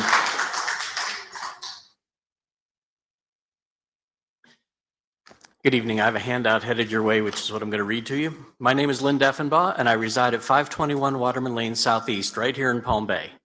I'm not here to promote any single applicant, nor to criticize any particular applicant. Instead, I'd like to state some considerations that you might want to include in your decision-making process with the options that are in front of you. I've read through the summaries of all 13 qualified applicants, now 12, and the details of several of them. I appreciate the tough choice you're faced with. All of the applicants have some measure of goodness to them, and by the same token, some also present some concerns to my reading. One of the major differences that I noticed is that some applicants are planning to establish new facilities and/or programs, while other applicants are enhancing or expanding their existing programs and approaches. I'm sure the council would like to see this $5 million put to good use, so I would encourage stronger consideration of proven approaches that are being expanded rather than novel new programs and/or mixed-use facilities that may not be as successful in the long term. I would also encourage you to remember that the ARPA funding has an expenditure deadline. Applicants that are relying heavily on other funding sources in addition to Palm Bay Grant may be a riskier proposition if the total funding is not acquired. This could cause Palm Bay's contribution to be unspent or possibly even spent under completely different programs than stated in the application. I realize the recipients will be required to complete a subrecipient agreement, but wouldn't it be better to award the grants to applicants more likely to be able to deliver what they proposed? While we're on the topic of money, we should also consider the recurring funding needs and expectations of some of the proposals. Many of the proposals are looking for a one-time grant to deliver a described set of services. However, other applicants are using the grant to initiate grand plans that do not describe any provision for funding their future ongoing operations. Please consider not just the current grant, but whether or not the applicant will be coming back to the city with hat in hand looking for more funding to continue operating. And then there's the issue of location.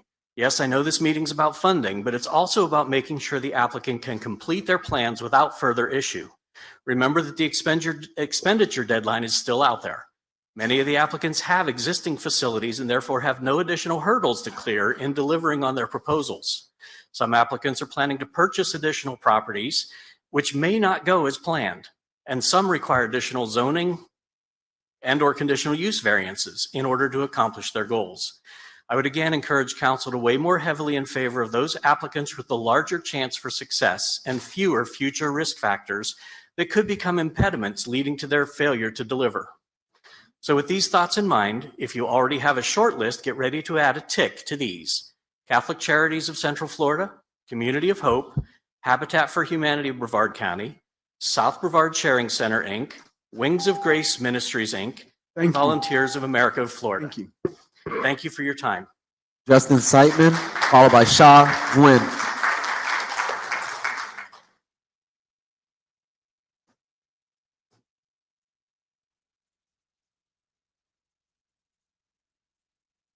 My name is Justin Sitzman. I'm a Palm Bay resident for a good number of years. I was very heartened to hear that the two proposed large facilities, my main concern was the notion of having a large facility bringing in, acting kind of as a magnet in bringing in individuals into areas where my family lives, where other large groups of families. I was very concerned about that.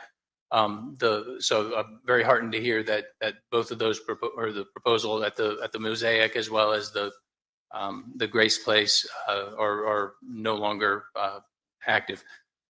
The only other thing I wanted to add was from the perspective of for homelessness, for homeless people, it's a complicated situation. Many people find themselves in a place where they're actually comfortable. Some people want to hand up, and some people only want to hand out. The proposals that offer hands up as opposed to hands out, I think that we'll see a better return on investment, where people have to put in sweat equity or otherwise actively participate in the improvements that we all want to see for them, as opposed to simply handouts where people don't need to make as many changes in their own lives in order to improve themselves. That's all I have to say. Thank you, Justin. Thank you.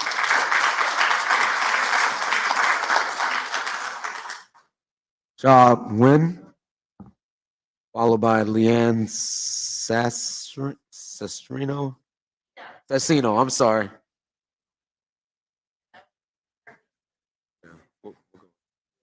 In the meantime, Shaw Nguyen, if you're out there, last name Nguyen. Step forward, man. My name is Leanne Sassino. I am a Palm Bay resident. I'm also the Executive Director of Florida Coalition to End Homelessness. I am here to support the Brevard Homeless Coalition. If you're not familiar with the continuum of care, they are the ones that do the planning and all the homeless services.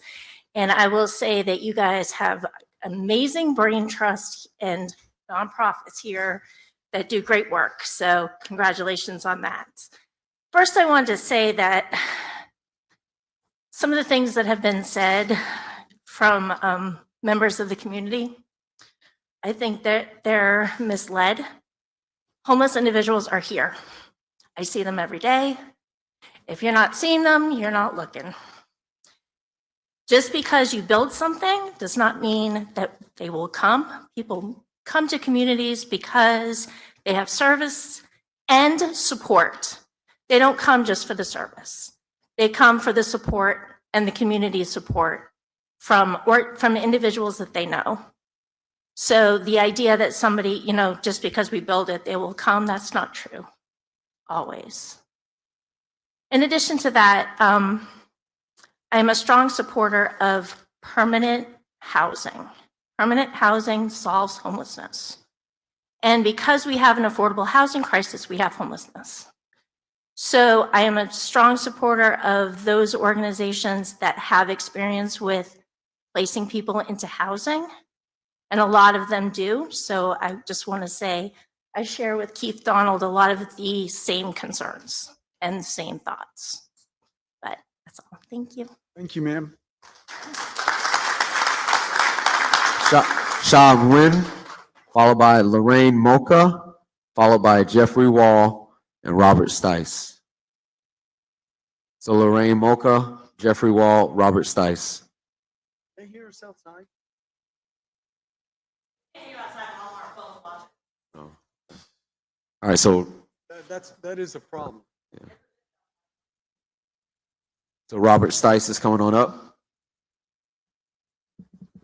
Can we have someone call out the names so that the folks outside can hear? Good evening, Robert Stice, 1796 Windbrook Drive, Southeast. We have a video we like to show on the request of Tony Catalano. Do you have that?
Okay, that's unpleasant to watch, but I just want to say I support the charities 100%. I have worked with Dwight over there and several times supporting his ministry.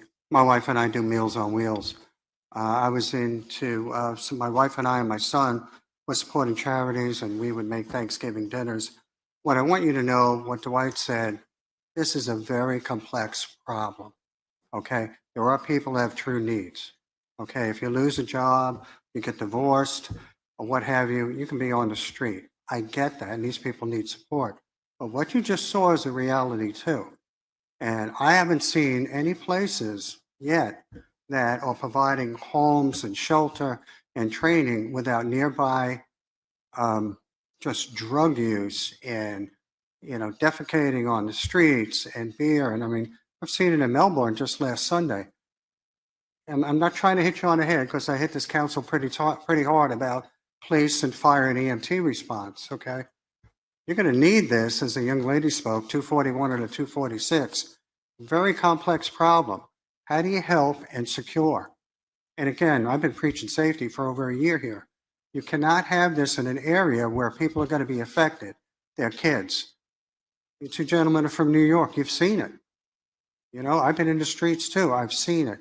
How do you give the support that we need, okay, and focus on safety as well? So please give that due consideration. This is reality. Thank you.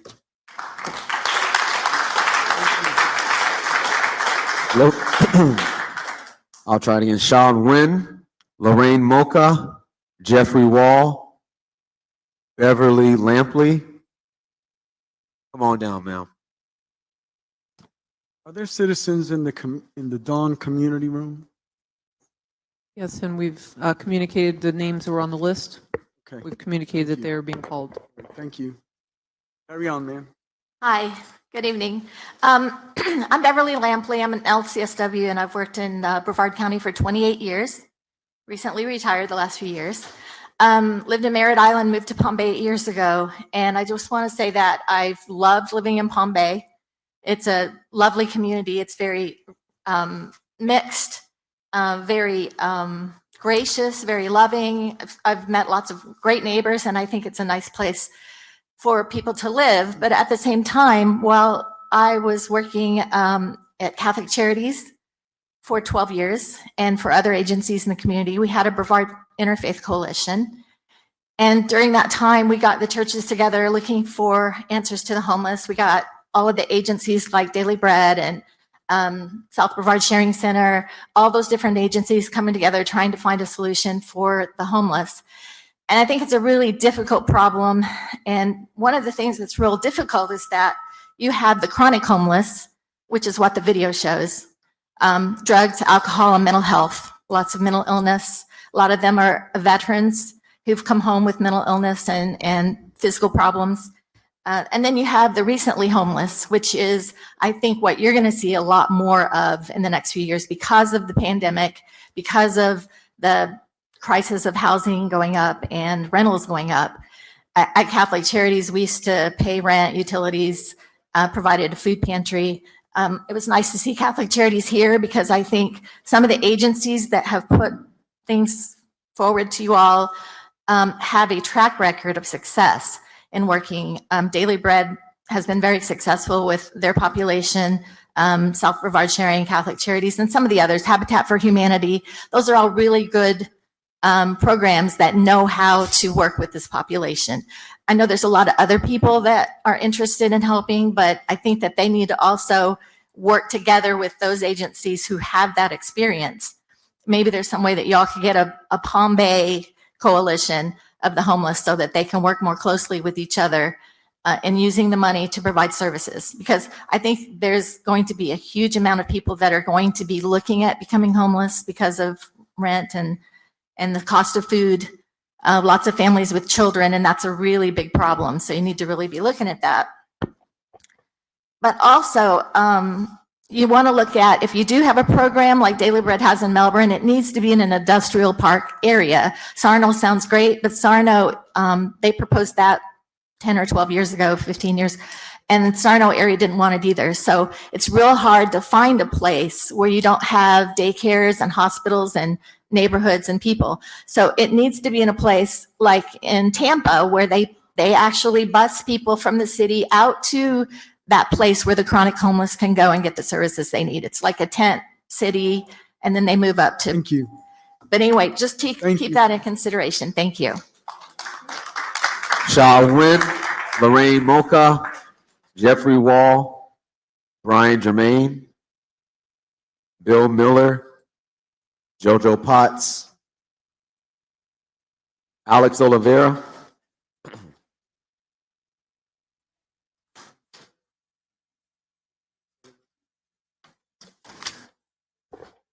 Good evening, Council. My name is Alex Oliveira. I reside at 260 Grouper Circle Southeast. I think many of the charities that are here tonight made a compelling case. We know homelessness is an issue. Everyone here has a heart and has empathy, but what it's about is safety. And also, on top of that, how we were misled as a community. We spoke with the mayor of Melbourne, and he has said that the plans for Grace Place was in the works for a year. So one of the questions that I want to ask council is, when you guys decided to allocate the 5 million out of the 24 for homelessness, had those meetings already happened? Now, I hadn't been involved with the community as we felt the need to, because it was going to be literally in my backyard, overlooking my property where I have 4 kids, and there's many kids in the community as well. So when we found out about it, we had a meeting with Daily Bread, and quickly they pulled out. I don't believe the contract has been broken yet with Merritt Island Holdings, but we have our concerns. But the concern that I have now is actually less about Grace Place and more about the process and how things were sort of done backdoor deal. And the mayor of Melbourne has said that he has the records to show that he was in talks with council here to bring that project to Palm Bay. I have a problem with that. I think some people mentioned the 241 out of 246. Randy Foster, he's not here right now, but he often talks about safety. We know police. We know you need dispatchers. There's a lot of issues that you need to fix. And the causes are great and are important, no doubt, right? But some of the questions that I asked Daily Bread and their team, they didn't have the answers to, right? So for example, like how many homeless people are actually in Palm Bay today? We went out in the community as a neighbor, as all our neighbors. We spent weeks talking to the community and to businesses and to teachers and to fire and police. We went out there and did that. We spent our time doing that. Did you guys do that? You didn't do that. Did they do that? No, they didn't do that. So that's great. You have all this money coming in, which by the way, it's not free money. My kids will pay for that money. it will add to the budget deficit. So do we really have the need? And if we do, show me the research. But more importantly, show me how you're going to make sure that you keep us safe, because they weren't able to. Grace Place, we had the meeting, they were not able to answer our questions, and they misled us multiple times. So do we need to address homelessness? Yes, but I think it's too soon, and you guys need to take a step back, get a strategist, put a plan together, and then ask for an RFP instead of just saying, here's the money, go fix the problem. Thank you. Thank you. Shaw Wynn. You called my name already. It was JoJo, but JoJo I'm Potts. Jovette Potts. I live at 1236 Tiffany Avenue, and I haven't heard anybody up here that in the last 10 years have been homeless. I have been homeless in the last 10 years with an infant and a 3-year-old. And thanks to Community of Hope, I am now a homeowner. I bought my home December of this last year, and sorry, nerves. Okay, take your time. So I agree with the woman that brought up the EMTs and the police and stuff like that. We are going to need that if you guys decide to give it the money to people that are going to build the new places. Unfortunately, I don't agree with that. I do agree with enhancing the people that have already proven their methods. It took me 2 months to go from homelessness to a transitional housing, and 2 years from transitional housing to renting my own home. Thanks to Community of Hope, thanks to Family Promise of Brevard, these people, these communities support families. I have 2 little girls, and thanks to Community of Hope, thanks to Drew, I have sat in Drew's office plenty of times. He's seen me laugh, he's seen me cry, he's seen me go through breakups, he's seen me with a new boyfriend, and 5 years later, I still have that man. So I want to show support for the people that have proven what they've done. I left your office December 2018. I left his office. So thanks to these people, I want the people that have already proven what they've done that works to get the money, because I'm proof. Less than 10 years homeless. I haven't heard a single person up here in the last 5-6 years homeless. I was homeless 2015, 2016. 2016, my daughter was 8 months old. And now she's 5 going to Odyssey. And I love that school, and I love the money it gets from all of these people behind me. Thank you, Palm Bay residents. Thank you for my daughter's charter school. And I can't do that without these people. I can't do it without Drew. I couldn't have done it without Community of Hope and Family Promise. So please give it to the people that matter, like Drew and Habitat for Humanity. I know you guys are good, and South Brevard Sharing Center. Those are 3 people, 3 organizations in the last 6 years that have helped little old me. So, yeah, sorry. Thank you. Thank you.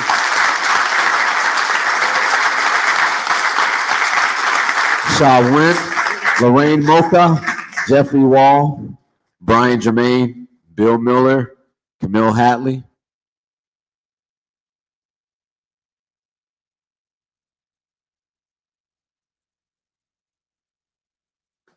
Hello again, council, neighbors.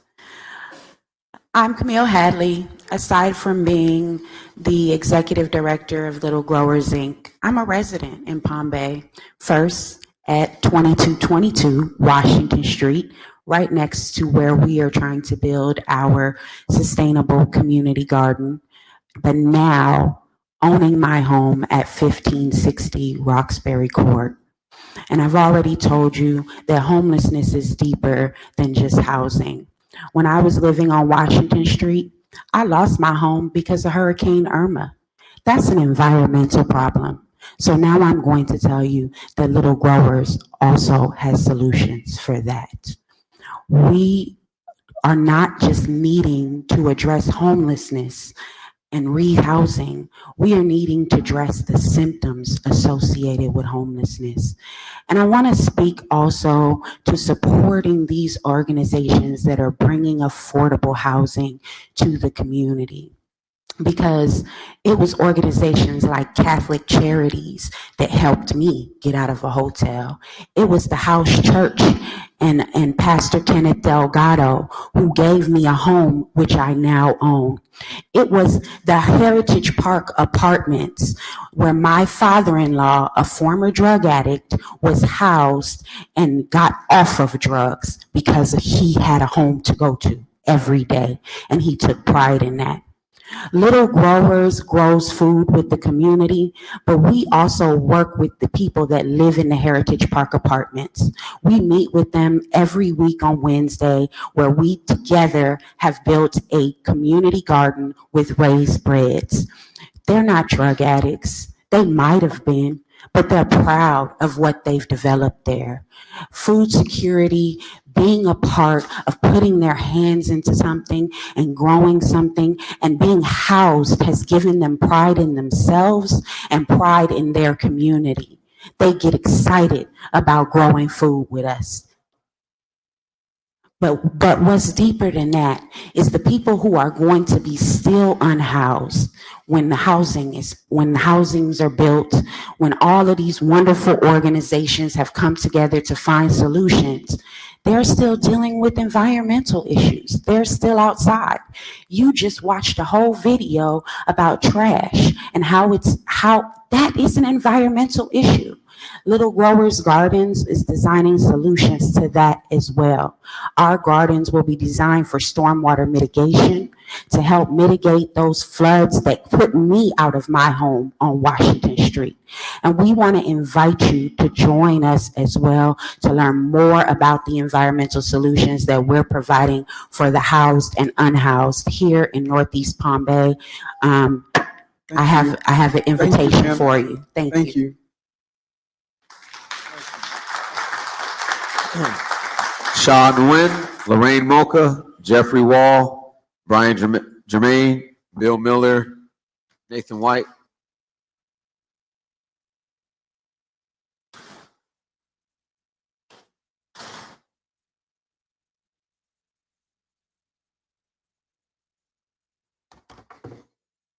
Carry on, sir.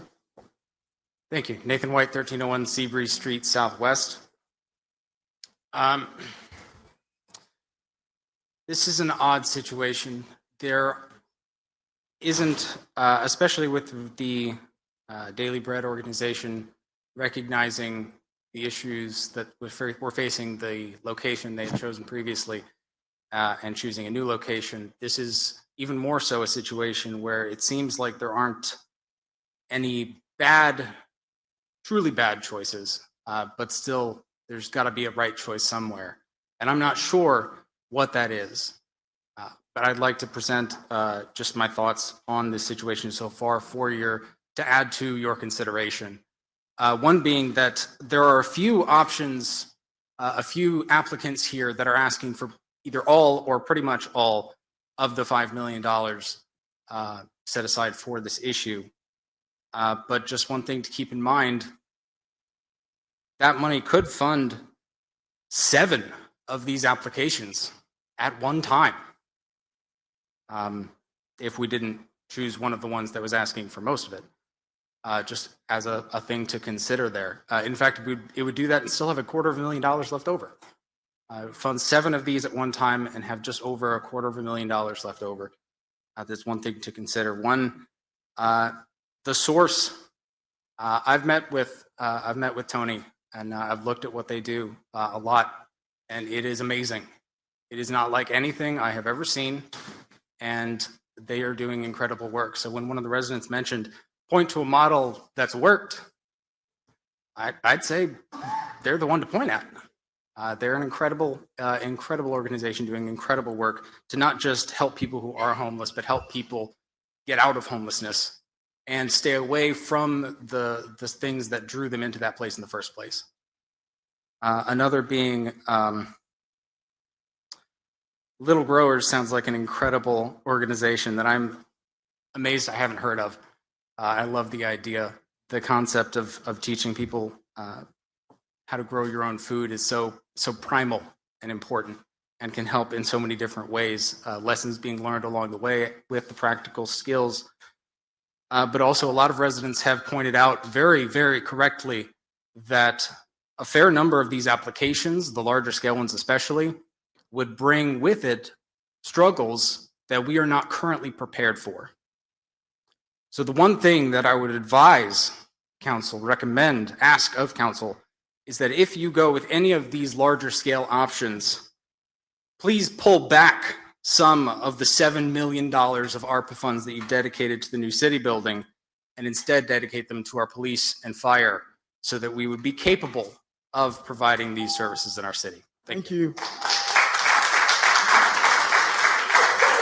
Shah Nguyen, Lorraine Mocha, Jeffrey Wall, Brian Germain, Bill Miller, Amber Star Bush, Amir Hatley, Charles Jackson, Monique Alexander. Monique? Yes, Palmels, yes. Come on, ma'am.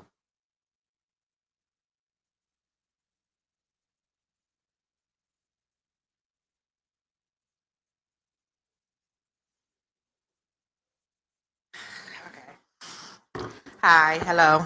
I'm Monique. I'm a current resident of Palm Bay. Do I need to say my address? 1099 Flower Street, Northwest. Like I said, I'm a Palm Bay resident. I'm a master's level social worker with multiple years of experience serving and advocating for underrepresented people. Many years ago, I was a homeless teenager, mostly couch surfing, but I was homeless. And I even at one point was a Section 8 holder, actually up until about a year ago before I became a homeowner here. And I'm also a former employee of Daily Bread. And I come today because I do have concerns about Daily Bread and Grace Place. I'm concerned about the funding due to the mismanagement of funds that I've seen working for the organization, the lack of structure, the lack of real services that are being promised, that have always been promised, and that I have witnessed have not come to fruition. This is a lot of money at stake, and we need an agency that has a proven track record. During my year and 3 months with Daily Bread, I did not see many clients going to any detox centers, getting employment. I did not see their mental health being addressed, and I'm also a mental health therapist right now. And I didn't see anything that was helping the people become productive citizens. Yes, there were a few. There were some. The case managers, we worked as hard as we could with a lot of pushback. There's definitely a need for the homeless. There's a significant need for affordable housing. There's especially a need for existing residents who may need help with their mortgage payments, utilities, and other services. And I see this with the agency I work with now and everywhere. Like, people cannot afford the rent here, especially with the wages that are offered here. I would like to see an agency with some true data, some quantitative data showing proof of who they helped, how they helped them, and where the individuals are now. You can say you offer this and you offer that, but where's the proof? And as a person who worked there, I can say, no, things are not what's being told. Even with the Heritage Park, yes, there are some people that aren't on drugs, but there's a lot of people that are using drugs that aren't getting the help that they need. So after reviewing some of the proposals, I would say that my top choices probably would be Community of Hope, Catholic Charities, and VOA. And I say VOA because working with them, I saw that they actually were helping people. So I just want to say, let's really help. Let's show the proof that you've helped before we give money to just people who say they're doing these services. And once these organizations are picked, some true oversight and making sure that they're sticking to their word. Thank you. Thank you, ma'am. Amir Hadley, Charles Jackson, Burton Marty Paris, Philip Cochran, Valerie.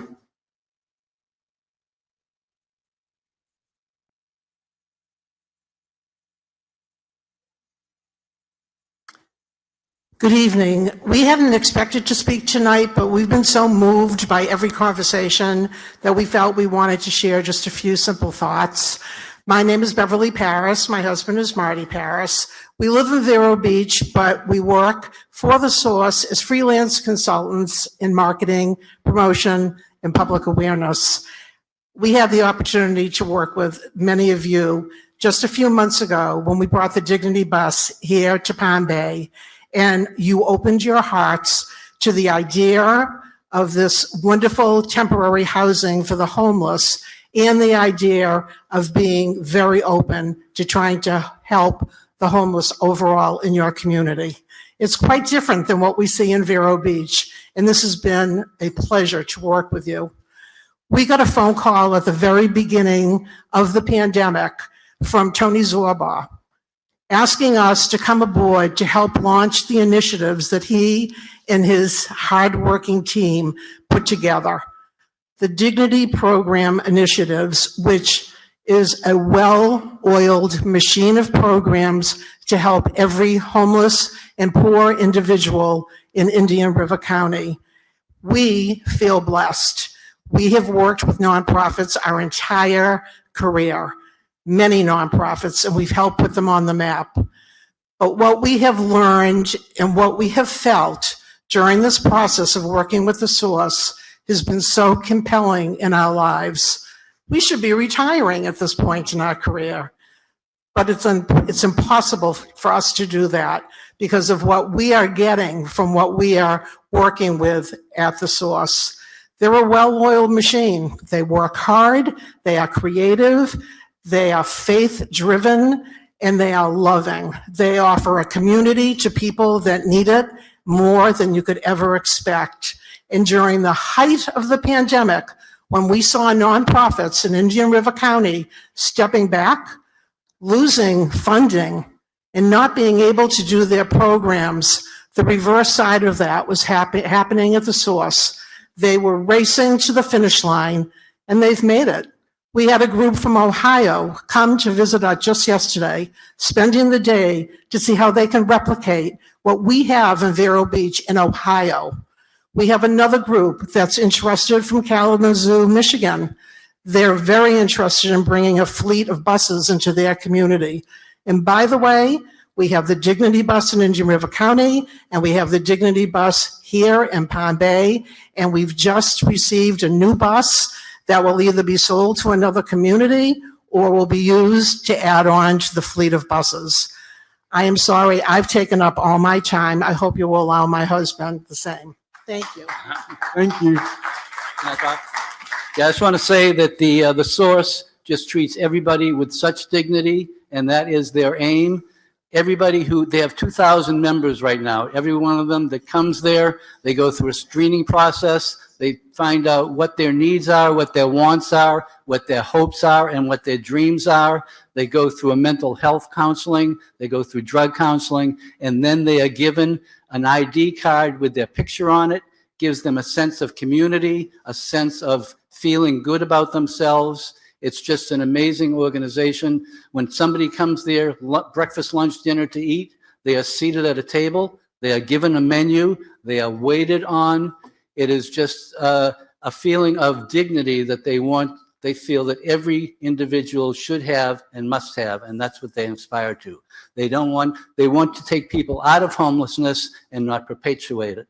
Right now, I have Armando right here. He is a former homeless person. He is now in charge of the kitchen at the Source. I want to take a few minutes. Hello, my name is Armando Baez. I was homeless for a while. I'm also an immigrant. I love this country. I'm American. I made my pledge of allegiance, and the only thing I regret is not to fight for this country and bring happiness to grandmas and mothers that their son is overseas. That being said, I came to the Source when I was homeless because I traveled after I separated from my couple. I traveled to Virginia, and I came back to Florida because I like warm. I'm a Floridian. I'm an Islander, and as I was homeless in Virginia, I lost everything. I walked from Richmond, Virginia to Beverly, Florida. It took me 2 months living on the street, picking up pennies from the street to eat. Sometimes 5 nuggets for lunch, 5 nuggets for dinner. But the true thing was I found God. And when I arrived to Vero Beach, Florida, took me to the Source, the hand of God. I deal with a lot of emotions. I'm not a drug addict. I never done drugs. My homelessness, forget my English, please. My homelessness was due to another issues like life. Took me to the source. I met Mr. Tony Silva and his team. I decided to join their program. Today I'm a chef. I'm housing. My credit score is outstanding. I'm looking for buy my own home. And I will give my life to keep working at the source for things we do and where we're going. Not all homelessness is about drugs and delinquency. I'm sorry. Thank you.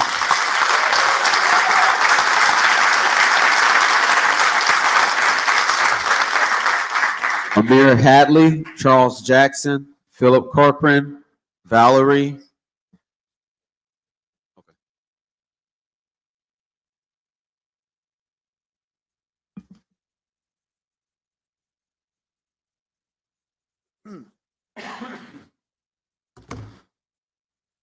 Philip Corcoran, 1878 Winbrook Drive.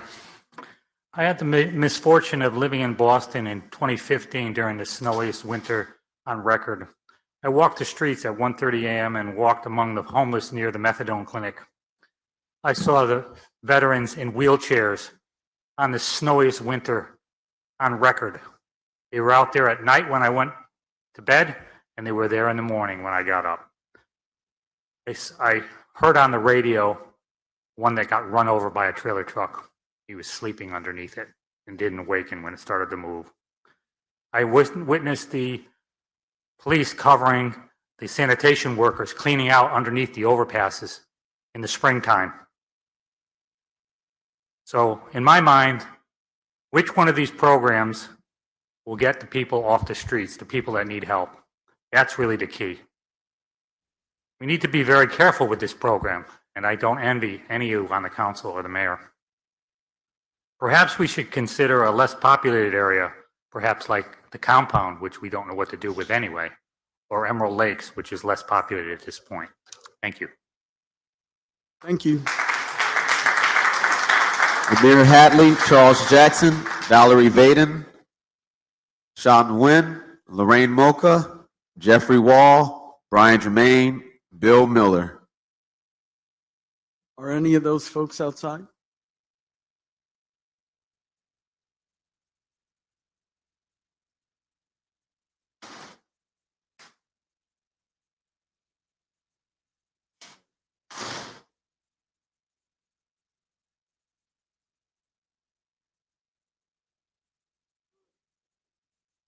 Yep, go ahead. You're good. I'm Valerie. You might remember me back from the spring where I spoke with you on behalf of the Dig Me Bus. I was here, became homeless in February, supported the Dig Me Bus and all that they offered. Still homeless, working with the Daily Bread, case managers, don't see them. I'm beside myself right now because I can promise you that there is nobody in this room right now who is going home to sleep in a tent but me. But me. I volunteer 6 days a week doing laundry at the Daily Bread because after going through the Dignity Bus and traveling down these roads, and we're going to do this and we're going to do that, still standing here, still outside. Affordable housing, and I've been preaching it time and time again. I, by myself, in a tent or in the woods, have helped get work, housing, people, at least a dozen by myself. I'm nobody. I'm nobody. I've had my own business. I'm college educated. I work hard. I'm disabled. I'm fixed income. Third of your income is supposed to go to rent. Guess what my rent should be? $266, not $500, not $700, not $800. Building big buildings, there are abandoned buildings all over the place. I've said this for months and months and months. Give me $100,000, some materials it costs. I can gather up a crew from all these homeless people. who all are experienced tradesmen and stuff. And I can tell you right now, I can refurbish all these things and they'll be set. They'll have a place to live. They're everywhere from Melbourne to Palm Bay. And I've been back and forth in the last 8 months. All of these organizations have great, lofty ideas, and they're great. But I have to tell you, there's a lot of, I sit on them, churches, organizations, committees, roundtables, talk. But what are you doing today? Anyone? Oh, well, we're going to sit around and we're going to talk about it. And then we're going to think about it. And then we're going to talk about it again. And then what are we going to do? I know this is a big thing, and I know this is a lot of money, and I know everybody's sitting on it. So why can't everybody just come together? How many organizations do you have looking at you right now? 14? I don't even know the number. I just came as a representative because I stand here before you as a homeless person of all the homeless people from Palm Bay to Melbourne to Titusville to wherever. Please. Do act. Thank you. Make them work.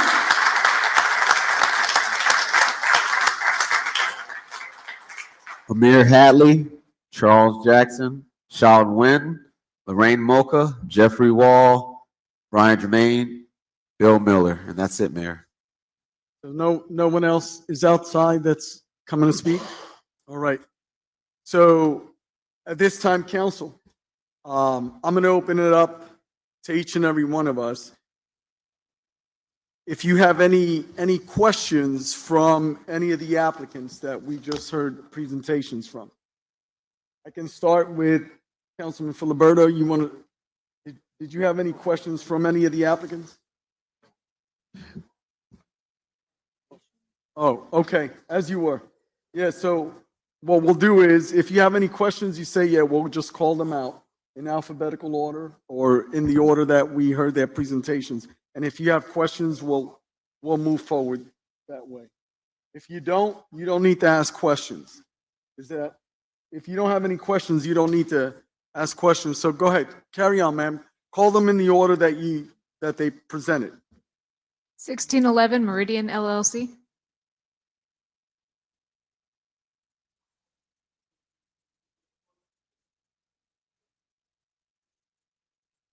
We don't have any questions. Does anyone have questions of 1611? Okay. So, well, they do have questions. So who are you waiting for? Okay. So let's go to the next one and then we'll come back. Catholic Charities of Central Florida, Inc.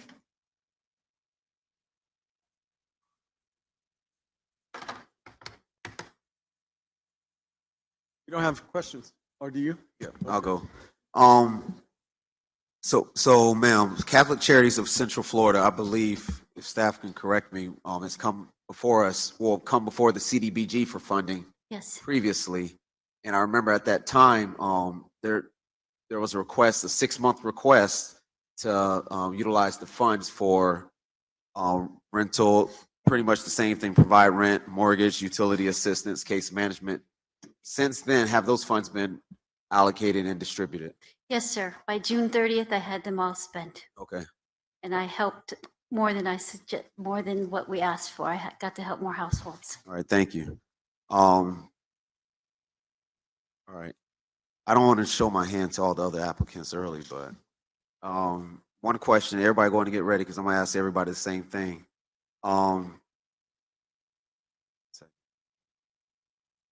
How many families and individuals would you say you've transitioned to permanent or non-dependent housing? Check my notes.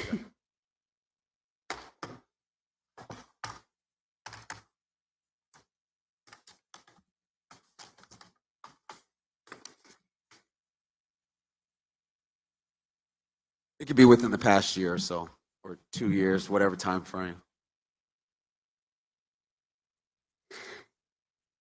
Ending June 30th, 2022, we provided 73 Brevard County households with over $114,000 for rent, mortgage assistance, 17 households with $3,894 in utility assistance. Our case managers assisted 92 households in applying for SNAP or food stamps. Did that answer? So, helped 92, what I'm getting is helped 92 households with pretty much maintaining their house and not losing. Yes. Okay. All right. Okay, I think I'm good. I'm good. Thank you, ma'am. Any other questions of this applicant?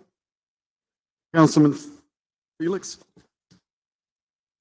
My understanding is, so to just piggyback on his question, so as far as transitioning families from transitional housing or temporary housing to permanent housing, did you assist in any, I didn't hear any This cases was like that? homeless prevention or rapid rehousing that we helped families, single people, any color, any race. They've stayed in their homes or we've moved them into our homes. Okay, so that was a no. Out of curiosity, you serve the immigrant community as well in terms of providing certain services to them. I know Brevard County is not so much where we have a lot of immigrant in comparison to South Florida, for instance. Do you assist, or is there a large request or somewhat of request for services regarding immigration services and such? Well, I can tell you, I've worked out of the SBDP office at St. Joseph's, and I've also worked out of Our Lady of Grace and out of the COCO office. And we probably have, over the year, it's 3 months that I've been here, I've probably helped maybe 5 families get connected with our Orlando immigration or with a lawyer that's in here that can help them. Thank you. Councilman Foster? Thank you, Mayor. What you're asking for out of the ARPA funds is $368,560. And you're saying that you can provide benefits, case management towards the households, individuals, right? Yes. And what I have is 342,000 will go to the individuals in need of help. Yes, for rent, mortgage, or utilities, yes. So what qualifies an individual to receive that type of funding from you? What would, I come to you, I didn't pay my rent last week, so I get money from you? It would depend on what your income is. We are income-based. We have to go by the grant, but the grant says what we can do.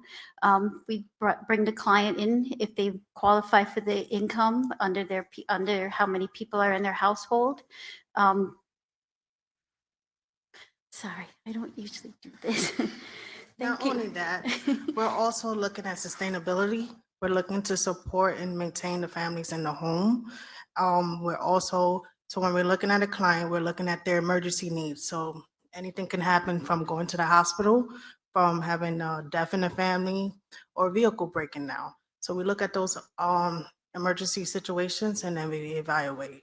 Well, and I get that. I know I gave you a hypothetical question, and it might sound stupid, but it's real because Oh, no, we hear that every day. you hear that every day, right? Yes. So you also hear, I got a job. I just didn't pay my rent I went out and smoked a bunch of marijuana this month and I didn't pay my rent.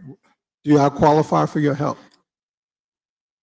We ask for bank statements to show Yes. what they've spent their money on. We're looking at their whole household income coming in and out, how much they're spending, how much they're bringing in. We're looking at their sustainability from working as well as what they're spending on. So if they don't qualify, then we'll provide them other resources in around the area. Okay. And I pretty much knew that, but I just wanted you to say that in public because some people might think that you're just throwing away We just money. don't just throw away money. Exactly. Yes. Thank you.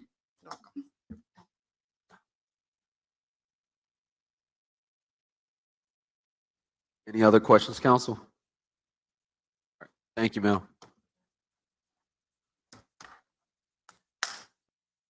All right, we're going to call on up 1611 Meriden LLC.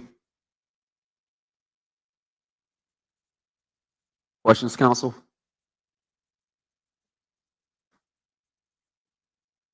Councilman Filiberto. Thank you, Deputy Mayor. So the hotel, I remember this did used to be a hotel, then it was an assisted living facility. Now it's in falling disrepair. You currently have code violations as well.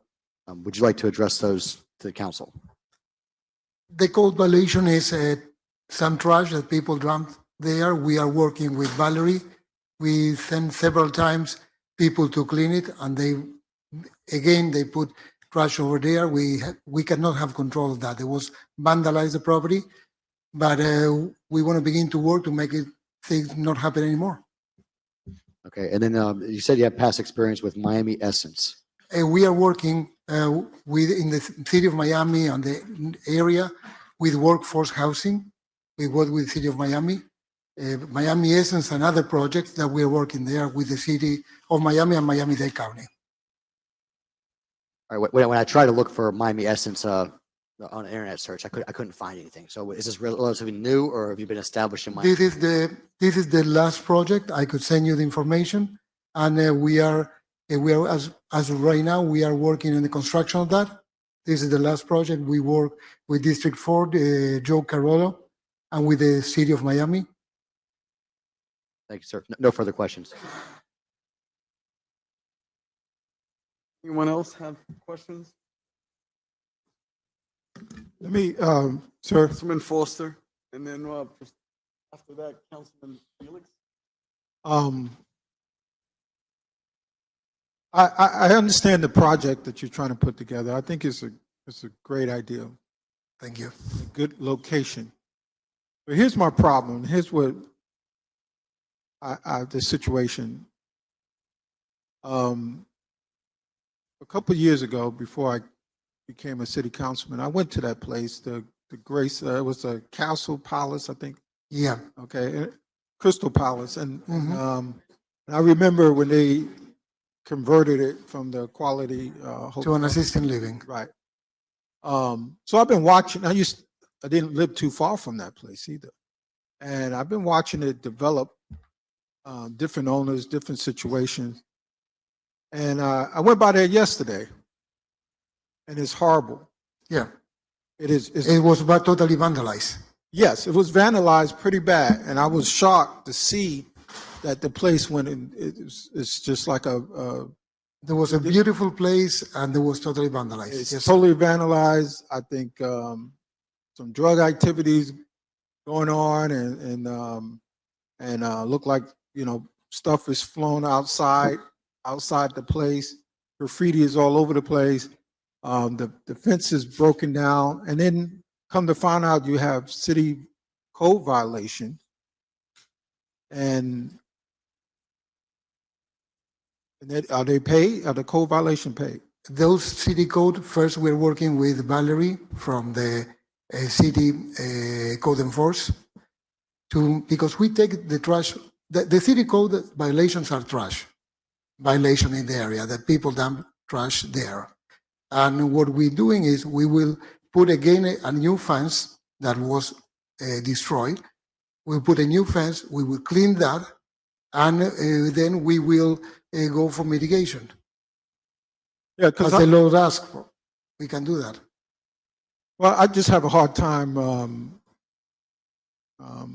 justifying in my head to give you ARPA funds when you're not paying the city code violation. The point is, we are under the law. We can clean it and work for mitigation. That's not. We are not doing nothing wrong on that. It's part of the law too. We have filled out the law and do the process.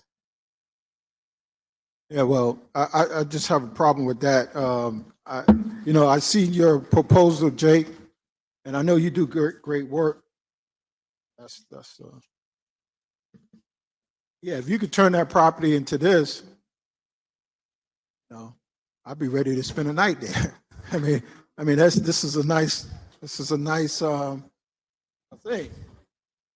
But it's hard for me to get to here when I'm looking at a building that's been vandalized by the worst of our citizens in Palm Bay, and no telling what's going on at night, because this building is right next to a shopping center, and then a Florida Tech housing. Correct. It's right between. It's on a major road, and it has code violations. Okay, and anybody could see the vandalism from the road, and you want me to give you $4.5 million? We want me to vote for that? We don't want you to give it 4.5 for the violation. We want that for the remodeling and for do affordable housing. But you're not taking care of your property now. We taking care.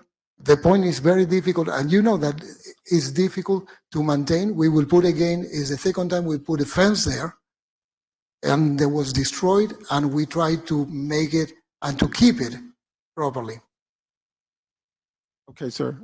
I don't want to beat a dead horse back to life, but I'm just going to stop there. Thank you. Thank you, Councilman Foster. Councilman Felix? Thank you, Mayor. I have a quick question for the applicant. Now, I understand you trying to rebuild. Rebuild and remodel and put a new use. Right. Correct. Any other services will be provided from the facility? This will be rental. So all This just, will be rental, specifically rental. okay. Now, when we're talking about affordable housing, are we talking about, okay, so you got and would you run down again how that would describe as far as how would you, is it 60% of or 30% of their income? Was that correct? 30%. We will be working with Brevard Housing Authority, and that's what the same scheme, the same type of work what we're doing in Miami. Yes. And we use Section 8. That's called the program is Section 8. And with that, the person who rent pays 30% and the rest through Section 8. It's strictly Section 8. It's strictly Section 8, yes. And that's how they pay the 30%. And then after listening all these other people, we are more than open because our business is renting and renting affordable for people. So They can provide service to the people that they live there. not every resident would be qualified for Section 8. What if they're not, but their income still falls? Exactly. They need to have 80% AMI. That's minimum. The IE too low. And the idea is to provide the service of rental, a decent place where to be. And we are focused specifically with the veterans and elderly. Deputy Mayor Johnson? Thank you, Mayor. What is going to be the average median rent per resident? We have to take in consideration the Section 8 part. What the rent, the resident will be paid is approximately $300 per month. So it's not 1,219? No, actually, the 80% AMI from 2020 is 1,130. Okay. So, and I saw the mention of veterans. So will there be like veteran preference? Correct. Okay. Correct. Is this rate going to be locked in? Saying like, right now it's 300, but 5 years from now it's going to go up to 500, 700, 900. Florida Housing Finance Corporation is the one who prepared the rates and they increase it. Also, Section 8 increased the rate. Meanwhile, everything it always will be 30% of that value, and that's adjustable at what they receive on Section 8 or Social Security, whatever. They increase in the same way. Okay. All right. Thank you. I'm good, Mayor. Thank you. So I just had Madam Giancarlo Brown. So they're 1611 Meridian's not a 501c3, right? They're a private company. That's correct, but I would defer to the applicant. Ma'am, put your mic on. That's correct per their application. So are there affordable housing opportunities for private developers like this? Or are there different incentives for that? I would like to defer that to our Community and Economic Development Director. Thank you, ma'am. So I have, On the mic. I'm sorry, I have spoken, Mr. Nuri, about different funding sources, CDBG, home, and CHIP. He also can go through the tax credit programs, sale program through Florida Housing Finance Corporation. Okay, so those are the incentives for these. Yes. Okay, thank you, ma'am. That's all my questions. Thank you. Thank you. Carry on, Ms. Giancarlo Brown. Next applicant would be Community of Hope, Inc. Hello again. Any questions? I have a question. Yes, sir. Of this applicant. I don't know if anyone else does at this time, but I do have a question. So I wanted to get a better understanding, right? Because you have perhaps 3 different projects that we're looking at, right? Correct. And so in that, the project, let's go with HH, right? Let's talk about that project first. The housing for homeless? Yes. Okay. Yeah. So what you're talking about is $684,000. Correct. Or $684,944. And in that, what is it that you're applying? Where's this Street Dog Coalition shelter going to be? So I will let Rob speak more specifically to that, because that's the function that Housing for Homeless is going to take. That said, one of the people earlier, a couple of people have mentioned not giving the money to one organization. We took this approach to make sure that we're not doing that. We have 3 organizations that are using these funds. That's why Housing for Homeless is here to speak to that. I will say it is shelter. So we will be paying shelter nights for people, for households to stay. We will set aside a couple of units that we have internally to make sure that we have a pet-friendly shelter option, because hotels and such are not pet-friendly. So you already have. Yes, we have units that we can set aside for that purpose. But the other expense of that will be for hotels or other shelter services. And then, of course, they will have case management and services they offer beyond shelter. So, Rob, do you have anything further to say? He says I'm the expert, and he tells you all about it. Carry on, sir. The expense is for a couple of unique things. First of all, as Drew said, it is an integrated response. We're not here to talk about costs of separate shelters. We are partnering with them as 2 units of their rehabilitation of the rehab process. So when he says setting aside certain units for pet-friendly in that transition, right? How many units are we talking about? 2. 2 separate units. Okay. 2 part of the overall unit. It's not like. And where are they located? Community of Hope has, I believe it is 5 units in Palm Bay already. We're acquiring, with this, 14 additional units in Palm Bay.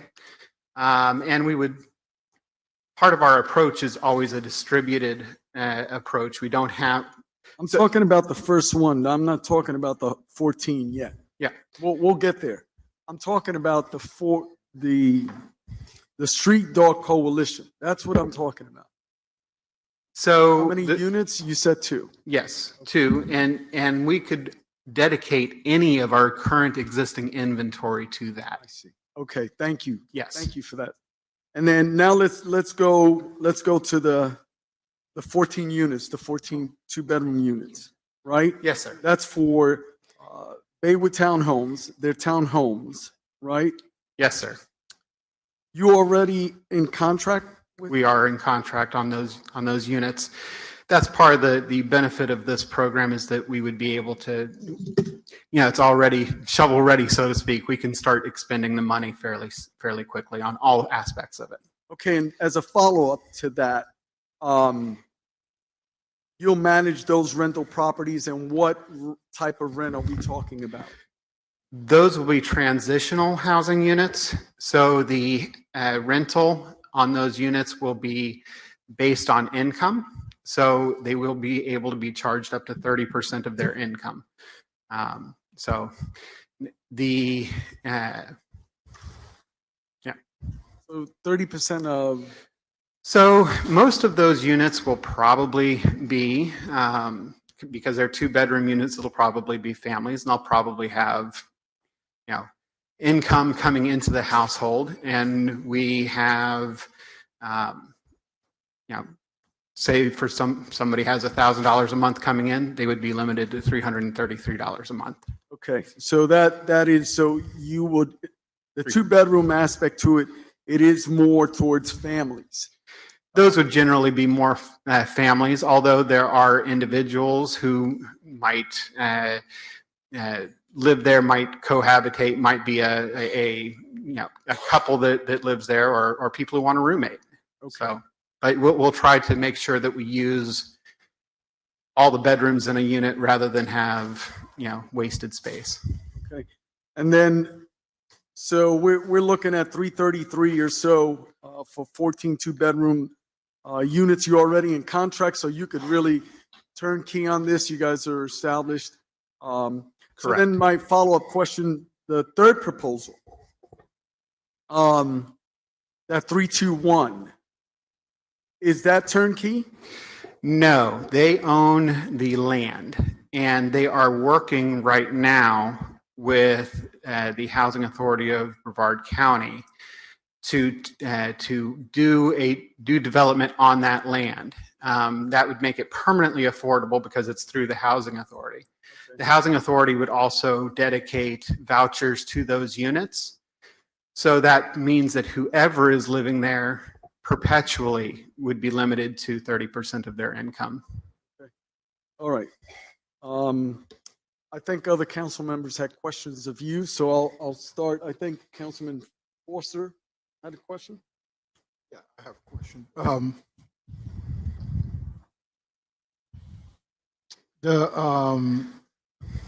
Like the mayor said, you have 3 proposals before. Let's take number 1, HFH, Housing for Homeless, what it stands for. Where is these emergency shelters are located at? I didn't get an address or a location, northwest, southwest, or is So- it in Palm Bay? We would do those at one of the properties that we have in Palm Bay, and we have properties in 32905. Matter of fact, I believe all of our Palm Bay properties are in 32905, as will the new 14 units. Okay, so these emergency shelters is ready right now. We have Yes, they're ready right now. You could put someone in. could put someone in there now. Okay, so tell me why you asking for $684,000?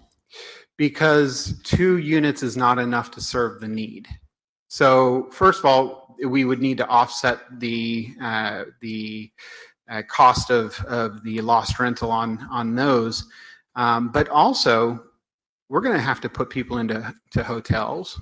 We're going to have to do other things beyond 2 units to accomplish what we need to accomplish. And that's not even including all the services that go into surrounding those people to make sure that they get out of homelessness. So what, these shelters right now, do you have people in them?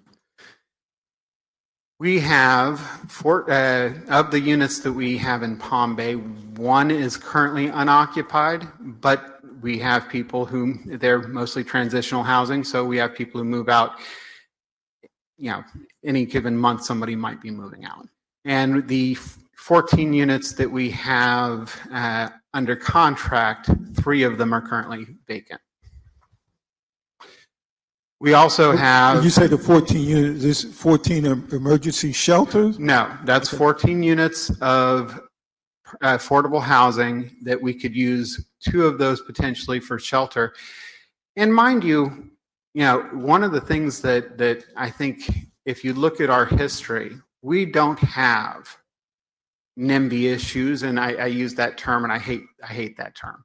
But we don't have typically any issues with people saying, not in my backyard. They don't know that the homeless person is living next door. That just typically isn't the case. I don't think it's ever been an issue with Community of Hope. It certainly hasn't been in my time. Okay, let's go on to the COH proposal in Bay Tree Drive. Yes, sir. Do you own that property? That is under contract at the moment. Okay. Are you aware that people are living in that property? Yes, sir. Okay, so if they sell the property to you, what are you going to do with them tenants? So first of all, it would fall under uniform relocation if it is required, but it's only required if those people aren't already folks who would be served by our program. In other words, if they're already within the income limits, they can stay. And my understanding at this point is that almost everyone, if not everyone, who is currently living there falls within those income limits. The point, though, is that you can keep those units permanently, perpetually for affordable housing here in Palm Bay. Those people are, at this point, no one has come to my attention that would be required to move. If they were required to move, we would be required to make sure that we supported them in their move. Yeah, because you're saying that you need $2.1 million to renovate it. No, that's $2.1 million to purchase and renovate. Oh, purchase and renovate it. Okay, that's all the question I have. Thank you, Councilman Foster. Deputy Mayor Johnson? All right. I got more questions because Councilman Foster. So thank you for that, Mr. Councilman Foster. The goal is to get to permanent, non-dependent, housing. You speak on case management, outreach, travel. Can you elaborate on what that looks like for me? Absolutely. I can speak for Community of Hope, and I'm sure Rob can speak for Housing for Homeless. Last year, we served, in 2021, we served over 850 people. Most of those, granted, are children because we serve families. So there were about 260 households that we served. Of those, more than 100 went into some form of permanent housing. So we have a very good track record, and we have a track record that has been increasing year over year in terms of its impact here in Palm Bay and throughout the Melbourne and the rest of the county as well. You shared those best practices with our staff? I don't know that we've ever had that particular discussion. I will tell you that we do have case management for everyone who comes through. We have a very good track record with making sure that families have the support they need to be successful. All right. The next question, it wasn't a question originally until Councilman Foster started asking about the property, which I drove by as well. I drove by several of the properties, but if there's already people there that apparently need transitioning, I'm trying to wrap my head around why we need to spend the $2 million when we could probably allocate a certain amount towards case management to get them permanent housing. So those people are currently living there are in permanent housing. They have rented that, and they are subject to lease just like anybody else at this point. Moving forward, those people can stay, they're grandfathered in unless there are people who are just making more than they can for that property based on the land use restriction that we will of course have. I don't see that as being an issue there. What I've gathered so far is that no one would have to move. But like I said, if they did have to move, we would have to support them in doing that. And they're under a lease right now. Most of them, and you'd have 90 days to do that under those federal rules. Okay, thank you. think I'm good.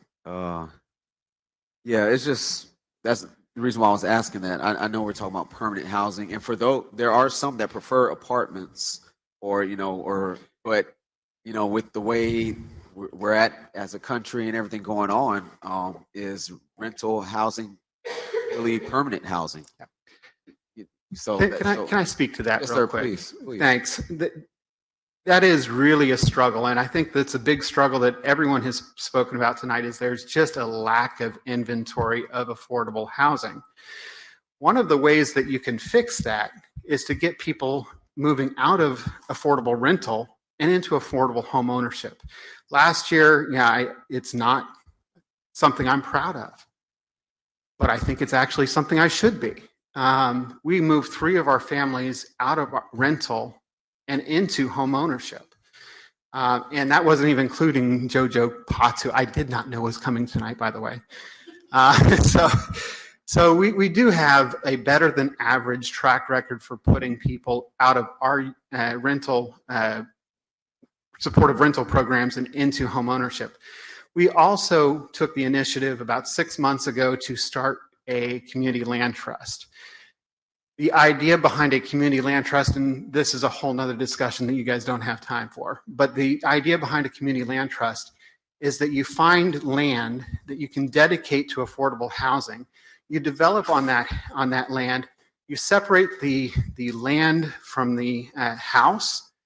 The person goes and lives there, owns the house, but the land stays affordable through a land lease.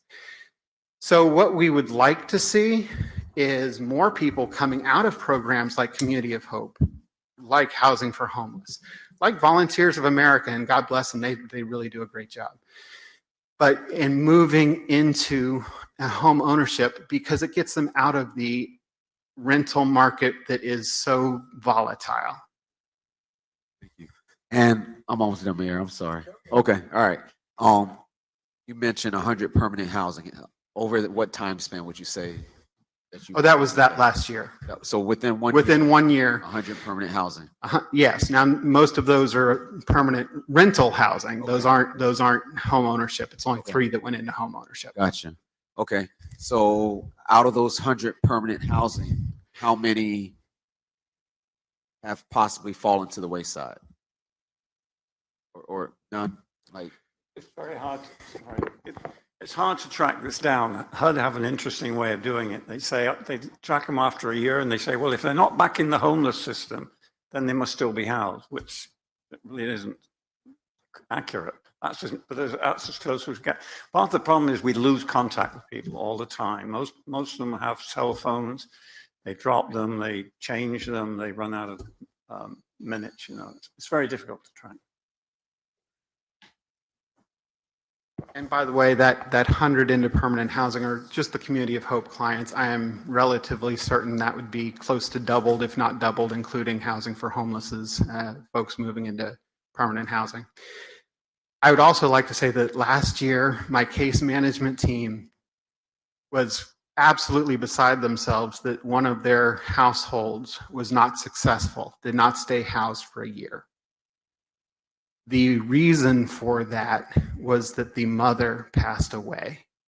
And it was absolutely the most horrific thing for them. She succumbed to going back into a prior issue, and it caused, but that was not only because, the loss of that mother, and we have since assisted the adult son out of that household. But just the idea of not having a family stay housed, and knowing that those children weren't still housed, they had to go elsewhere, just was really devastating to my team. So it is something we take very seriously. Thank you. Appreciate it. Thank you. Oh, no, they didn't have any questions. Thank you, sir. Thank you. Madam Giancarlo Brown. Daily Bread Inc.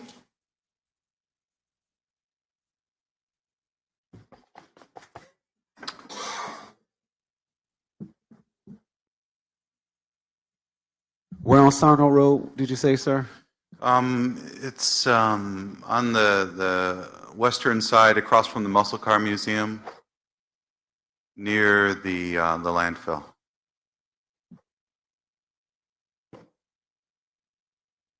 And same thing for you, sir. Within the past year, how many have you transitioned to permanent housing? So we began our focus on helping people overcome their homeless situation in 2019, and in that year we were able to help 100 people get into a permanent housing solution.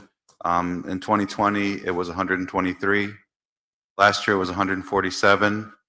But frankly, it's becoming more and more difficult because of the number one issue of affordable housing availability. So we aren't tracking that way this year, but last year is a good number to look at with 147. And have you looked, because we're talking about building, have you looked at, because there are all throughout the county vacant buildings. Did you guys not consider vacant buildings? So we did, and we looked at a vacant building property in Palm Bay. It wasn't large enough for us to do. We would have to acquire the properties next to it. It's very difficult to find a location. And that has been our goal, to find a location large enough. And we had a hope to find one that already had a building on it, but that wasn't possible, that we found. All right, thank you. Thank you. So if I may, just one. Councilman Foster has a question. Okay, thank you. But it's opened up for questions right now. Thank you. Sir, I was a little bit disappointed with this proposal because it started off in social media. And it started a bunch of people. I'm going to talk to the elephant in the room. A lot of people are upset. That's why they're sitting in this audience and they're outside. And I've been getting tons of emails. And it's all started in social media like it was a done deal in Palm Bay. And it got a lot of people upset. Got a lot of people upset. A lot of nasty emails about homelessness, about daily bread. Don't make it happen in Palm Bay, Malabar Road. And none of that came to, I had no clue of it. No one from Daily Bread contacted me. No council person from the city of Melbourne reached out to me. Now, I don't know about my colleagues, but they didn't reach out to me to ask me to support this. Not one council person. The mayor, Paul Alfrey, did come before us and spoke. If you count that as a reach out, he spoke from the public comment. I remember that. But one-on-one, no one came and asked me. But I did hear from my residents. I heard them loud and clear over the email. I heard from my city workers loud and clear, and it wasn't in support of this. And did you put any paperwork with the city, planning and zoning or growth management about a location off Malabar Road? Councilman, I'm glad that you raised this concern, because a lot of people were upset that it came out first on social media, and I would wager a bet that I was among the most upset. That was not our intention. We did not make a post on social media about the proposal. We wanted to follow the proper channels. Nobody checked with me in advance about posting something on social media about our plan. We wanted to work in collaboration. We had some conversations with city staff, nothing like a formal meeting, but we did sit down to talk about what might be possible on the location in Malabar. I reached out to various council members. I think that in the last few weeks, it wasn't possible to meet, perhaps. I have very serious regret that the process was not more collaborative. This is a real opportunity for the city of Melbourne and the city of Palm Bay to work together. And my hope would be that tonight would be a reset for that, to say, let's really collaborate. Let's sit down and talk about what's possible. Let's get city staffs together. I am shocked that that didn't happen. I mean, I can't make that happen. I was hopeful that partners in Melbourne would reach out to partners in Palm Bay and make that happen. And I have a lot of regret that that collaboration hasn't happened. You know, coming before you tonight, we asked for 5 million. It might make more sense now to go with different proposals and for us to receive 2.5 million or some such amount that would match what Melbourne has, and then bring about a real collaboration to say, what can we do together?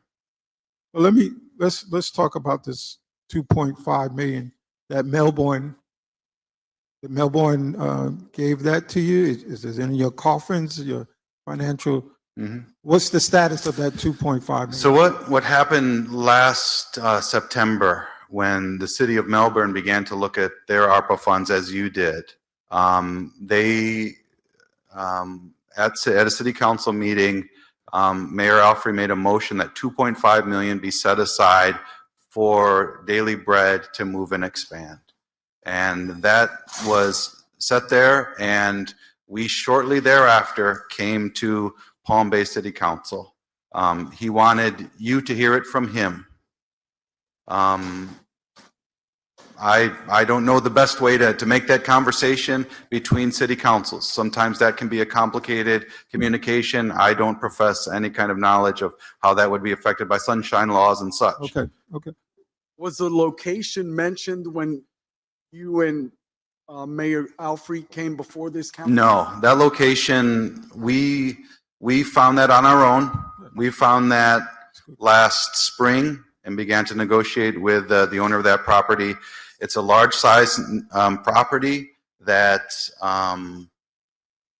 we could get a good price for, that could have a big impact, and we were hoping it was large enough to buffer from the neighborhood in a place that really needed more affordable housing. That's why we picked that property.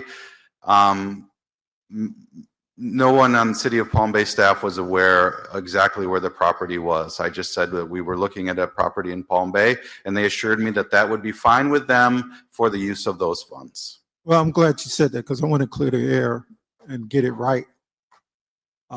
Because you see the residents that made their public comments towards Daily Bread and this whole proposal. What would be the cost of completing Grace Place? How much is going to cost for the Daily Bread to complete it? Because these ARPA funds is not going to get it done alone. So how you get that funding to complete? Right. So we have a $24 million project. Construction is expensive, especially if you want to do it right. That's contingent upon the funds that we are asking for. If we were able to get 5 from here, 2.5 from Melbourne, and we would go for funds from the county, really looking to do a regional effort, we would hope to get half of that amount in equity and then be able to finance the rest. We're trying to do it locally. We don't have a big development company. We want to do it locally so that we can do it as cheaply as possible. Got a good partnership with the housing authority, but it's still expensive. Well, speaking of the county, how much of the ARPA funds that the county is putting towards this? So every municipality and entity has their own process. So Melbourne had a quick process. Palm Bay has a more deliberative process. County even more so. They're just at the beginning of that process. So we haven't even gotten to the point of applying for those funds yet. And have you had conversation with County Commissioner Tobias or County Commissioner Zonker? Had you had county conversation to trying to help? So we're really trying to respect the process. You've heard the concerns from the community about backroom deals and things like that. We don't want any part of that. We want to go through the process. The Palm Bay process was perfect for us, a deliberative step-by-step process. I've come before this council multiple times in the last year, first asking for funds to be allocated, not to us, but to address homelessness and housing affordability. Always mentioning that we're going to put forward a great proposal. When 5 million was given, I was ecstatic because I know that's a big amount that can make a difference. First, the RFI process. We were very happy to be one of the 12 people that responded to that. Then to do an RFP process after that.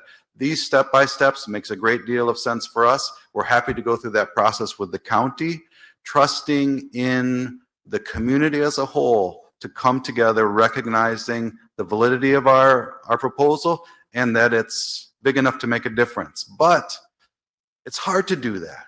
When it's big enough to make a difference, it's going to be noticed. People are going to say, wait, we got to do it right. And our response is, yes, let's talk about it. Let's talk about how to do it right. And it wasn't easy to have that community meeting last week. It wasn't easy to have those questions. But when those neighbors walked into that room at the hotel, in that conference room, I was just in admiration of these people. It was a great group of people, a mix of races, a mix of socioeconomic backgrounds. It was the kind of community that I live in and want to live in.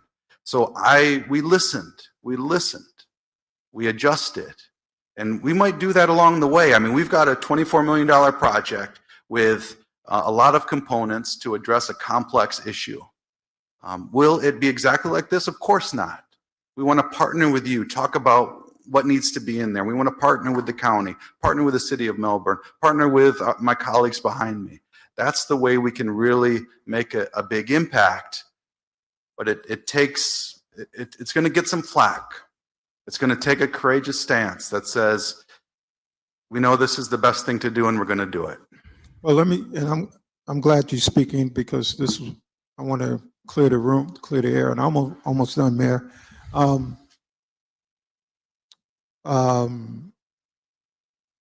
So the location you're looking at is Sono Road, which is in Melbourne.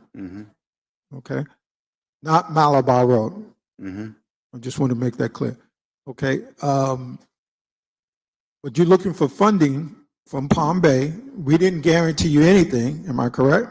That's right. All right, make that clear because I got emails saying it's a done deal, and people are upset. So I want to make it clear that it comes from your mouth. We didn't guarantee you anything. We didn't sign anything. We didn't approve any zoning change. Nothing. Yeah, I'll make Please that make clear. that clear. I'll make that clear. We have no guarantees from Palm Bay City Council, from anyone in Palm Bay, that you can receive this money or you can have this land. One thing that I hope citizens take from this is how strong their voice is. When I go in front of a room of community members, I know how important their voice is. I hope they realize it too. We live in a democracy and their voice makes a difference. Well, and I realize why I'm sitting here because of their voice and their vote. And I'm here to represent them. I'm here to represent the city. So, and I'm sensitive to that. That's why I was upset at the beginning of this conversation to see something in social media and on the news and on the internet about this Malabar Daily Bread. And I can't answer them emails because I have no information to answer them. And I had my city manager put out statements during our city council meeting about this. And then you still have people probably here still fuming about Daily Bread coming to Palm Bay. And I know you do great work. And I know everybody that goes to Daily Bread is not a drug addict or not a criminal. One day I met a 95-year-old lady while I was campaigning at Melbourne Library back in 2016. I was campaigning for the county commission, and she was homeless. She lived in a car. And the only way she got food was from the Daily Bread. And my heart went out for she received Social Security, but she lost housing. She was homeless. She was sleeping in a car. And she was vulnerable to everything that this mean society, what I mean by that, by criminal activity. She was vulnerable to be attacked, killed, raped, anything. 96 years old. And the only person that fed her was Daily Bread. I just want to share that. Thank you, Mayor. Thank you. Sir, I have two questions and I'll pass it on. When did you know that you were pivoting to the Sarno Road side? Monday. This past Monday. So we had There's a follow-up question. sorry. Why did you not place that on social media or have others place it of the location that you're pivoting to Sarno Road? We haven't communicated this important proposal via social media at all. Our communication is official communication through official channels. So we did not see it appropriate to communicate the location via social media. However, this happened with Palm Bay. That's right. I have a complete regret about that. So We then did my next communicate it. question- My next question is, have you ever considered the Sarno Road site in the past? So there was a consideration of that site about 12 years ago. Thank you. Councilman Filiberto? Thank you, Mayor. So just a question about the Sarno Road site. You said it's across from the Muscle Car Museum. I know that Waste Management has a place there, so does Pepsi Cola. Are you have any control of the property? We're not in control of the property. We just made that pivot. All right. But I have spoken to the owner and we are in negotiation. Thank you. So if we do consider to give you an allocation of this money, and there's a post that goes out that you're going to be on Sarno Road in Melbourne, and then the same response is in Melbourne that we've seen here, how are you going to handle that? So we're prepared for a community response.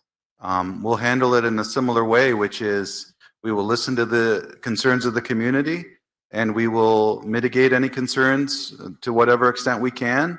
We're not defensive. We realize that there are challenges with this kind of project, and this location is ideal for that reason. People's greatest concern is to have this in a neighborhood.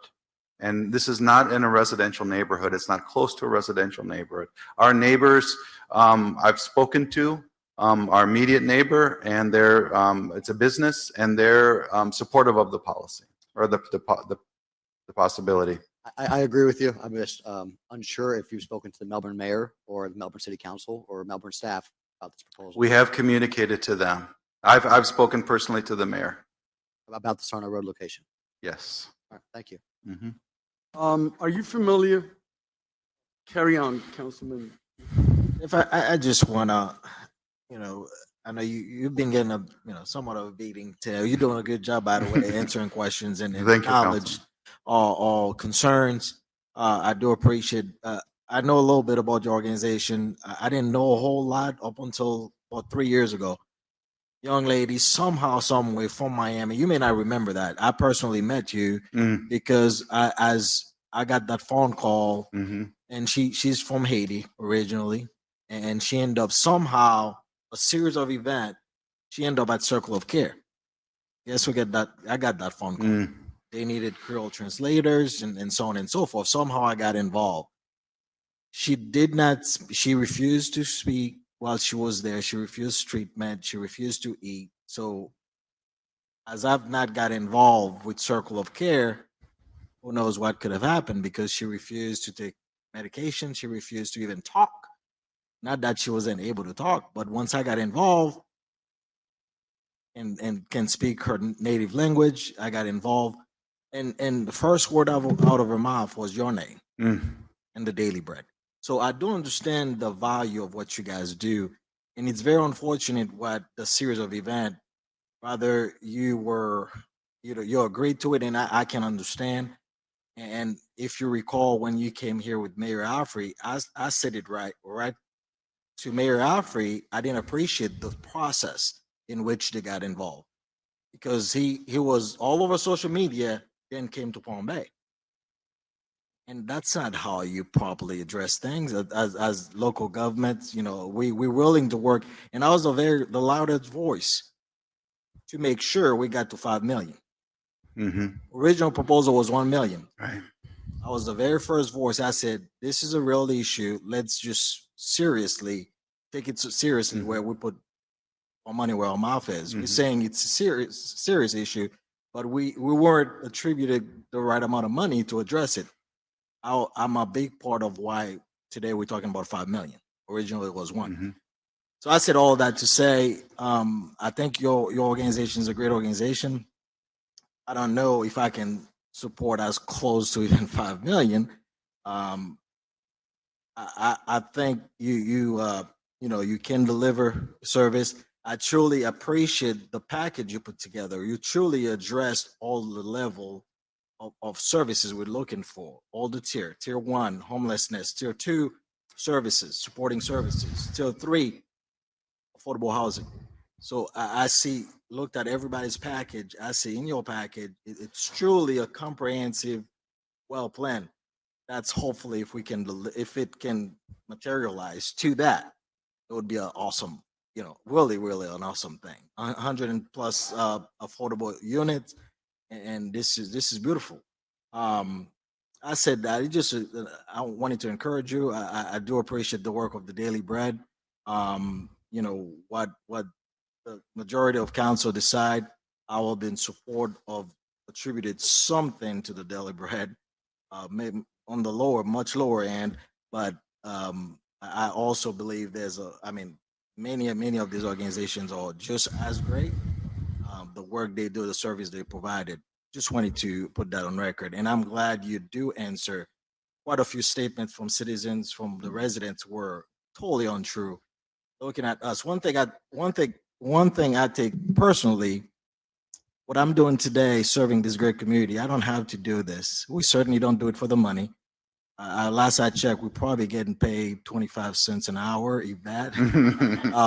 So I do, as we respect is giving from the dais to the citizen. I expect the same respect as well. People who looked at us this backdoor deal, the first and the ever time we heard anything about this, as far as we're concerned, when you and Mayor Alfrey came here. That was it. So I do expect the same respect as well. Thank you very much for that encouragement, Councilman. And you will always find that respect from us. So Mayor Alfrey is a big supporter of us. I'm grateful for that support.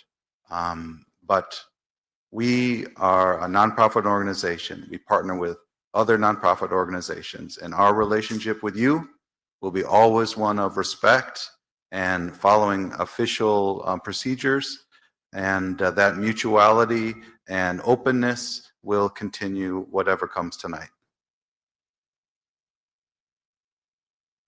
Other questions? Thank you. Thank you.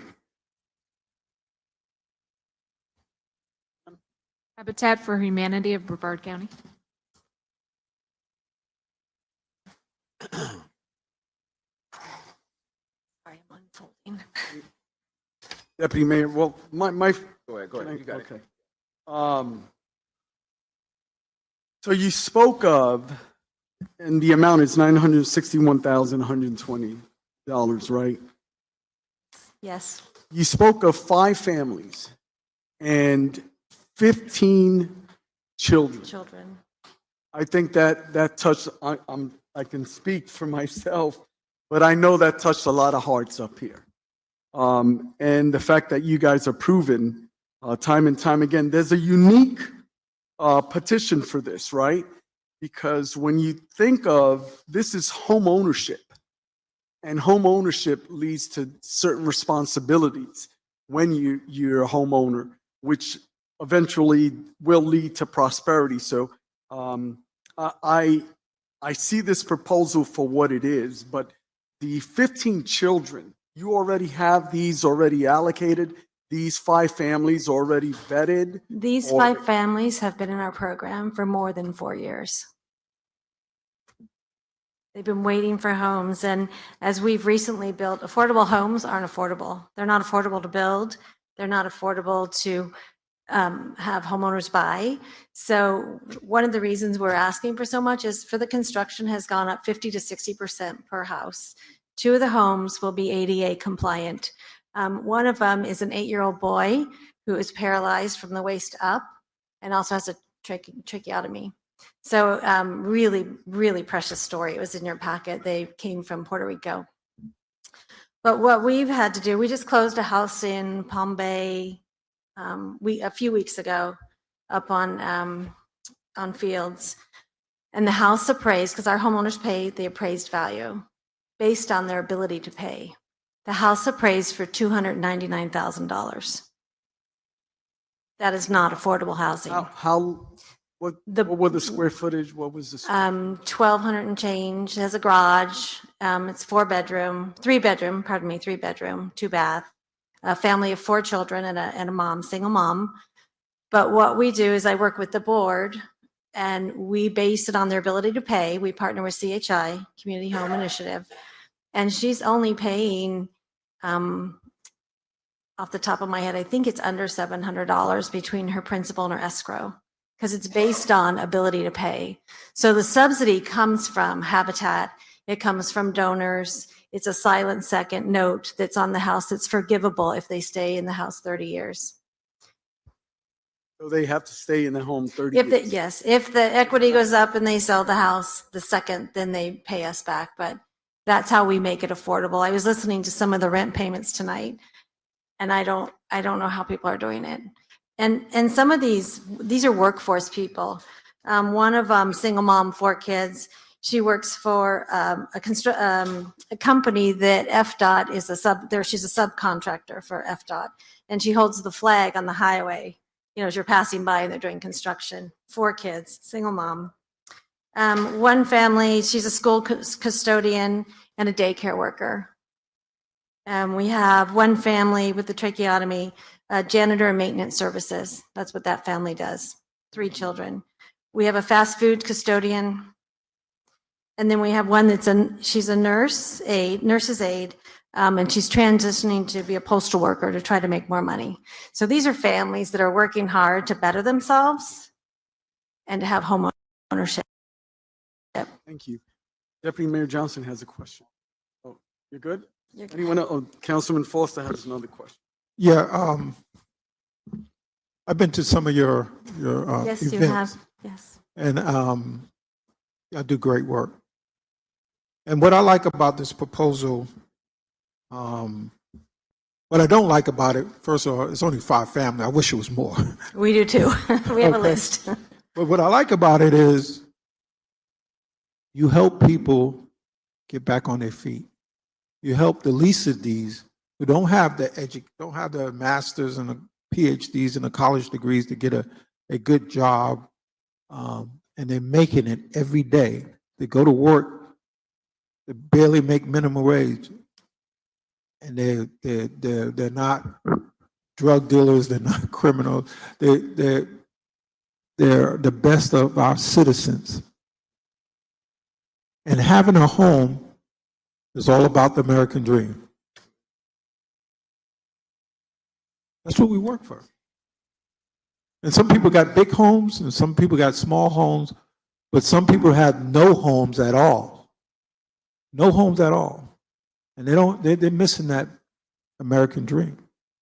They're missing that. You know, I grew up in no home. Grew up in apartments, a rental home.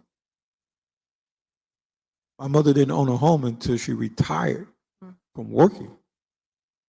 And I was long gone in the military. And I didn't own a home till I got out of the military, thanks to the VA.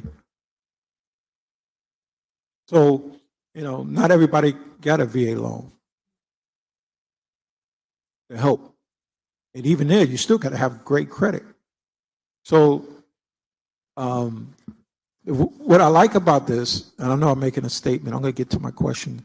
The homes are in Palm Bay, and they're going to pay Avalon taxes. So to me, it's almost like a return on our investment, but the investment into our citizens. And that's what I like about it. So these 5 locations, this is my question, these are 5 locations. How fast can you put these homes up? Our goal is to finish production by end of 2024. You know, our VP of construction is here tonight for support. I think he's still here. Yes, he's still here. And we've been pre-buying windows and storing them, doors and storing them. You know, we're waiting for an air conditioner in the vet village to finish it this week. We're like waiting because that vet village will be done actually middle of October. We're so happy, but we're trying to get things done as quick as possible and try to circumvent all the material shortages. So these 5 locations in Palm Bay, Mhm. these are lots that you own Mm-hmm. in neighborhoods. Mm-hmm. You own any more in Palm Bay? Once We do. so you own more than 5. We do. Okay. So and the reason why I asked that question, because if we give you the money for this, and to me you're asking the right amount, I think you should be asking for more, but that's just my opinion. I didn't want to be greedy. Well, it's not being greedy, it's about helping the least of these that's out there. Now, and almost finished, these families, where are they? Are they in a secure location, or are they homeless, or what are they? Most of them are, we have 3 that live in Palm Bay now. Like that one family I told you about, they live in a 2-bedroom apartment.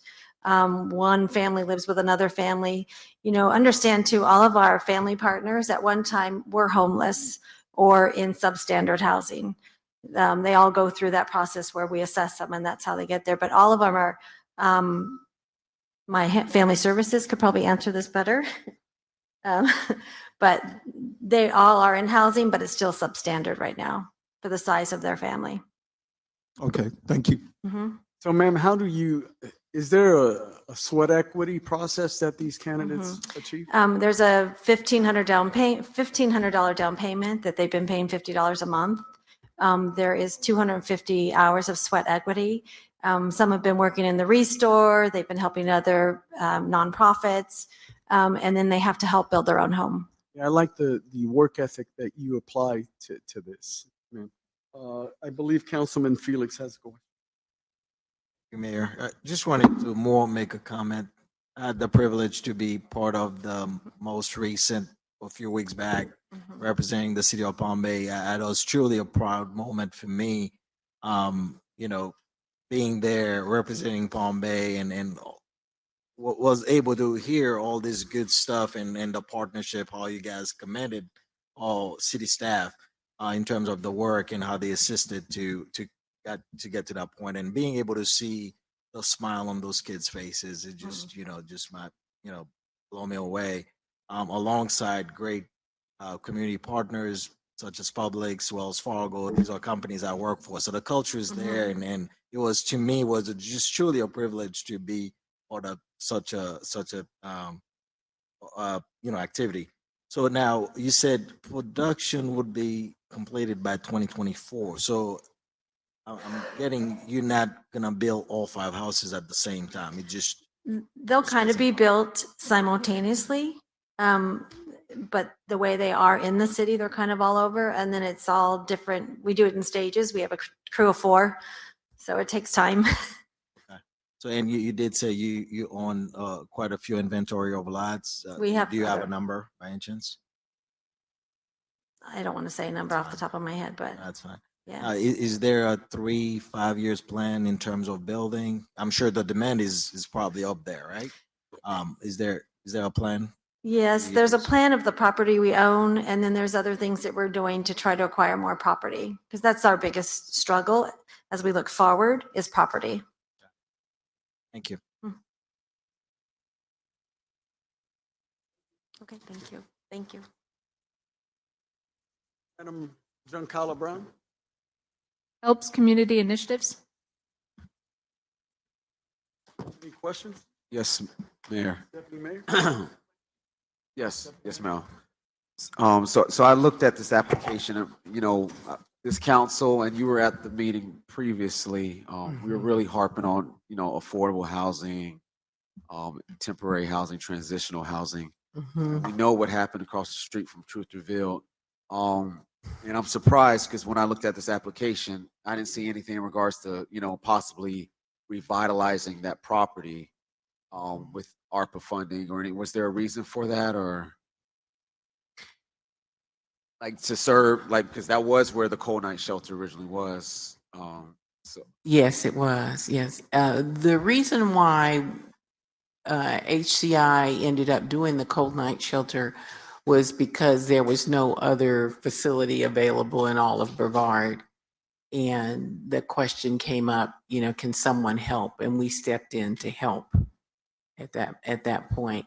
It had not been on our part of our strategic plan to do a cold night shelter. We had no idea about a cold night shelter or that there was a need. Like many people in the city, we assumed there's got to be a shelter somewhere, and there wasn't. And so when there wasn't, like I said, we stepped into that void and provided. We had an empty building.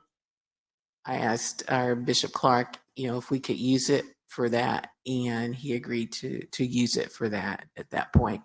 We agreed to use it for the following year, again, because there had not been any other provisions. Again, we're thinking somebody has got to open up somewhere and do something. And again, second year, there was nothing there. And so we provided this, we plan to provide those services again.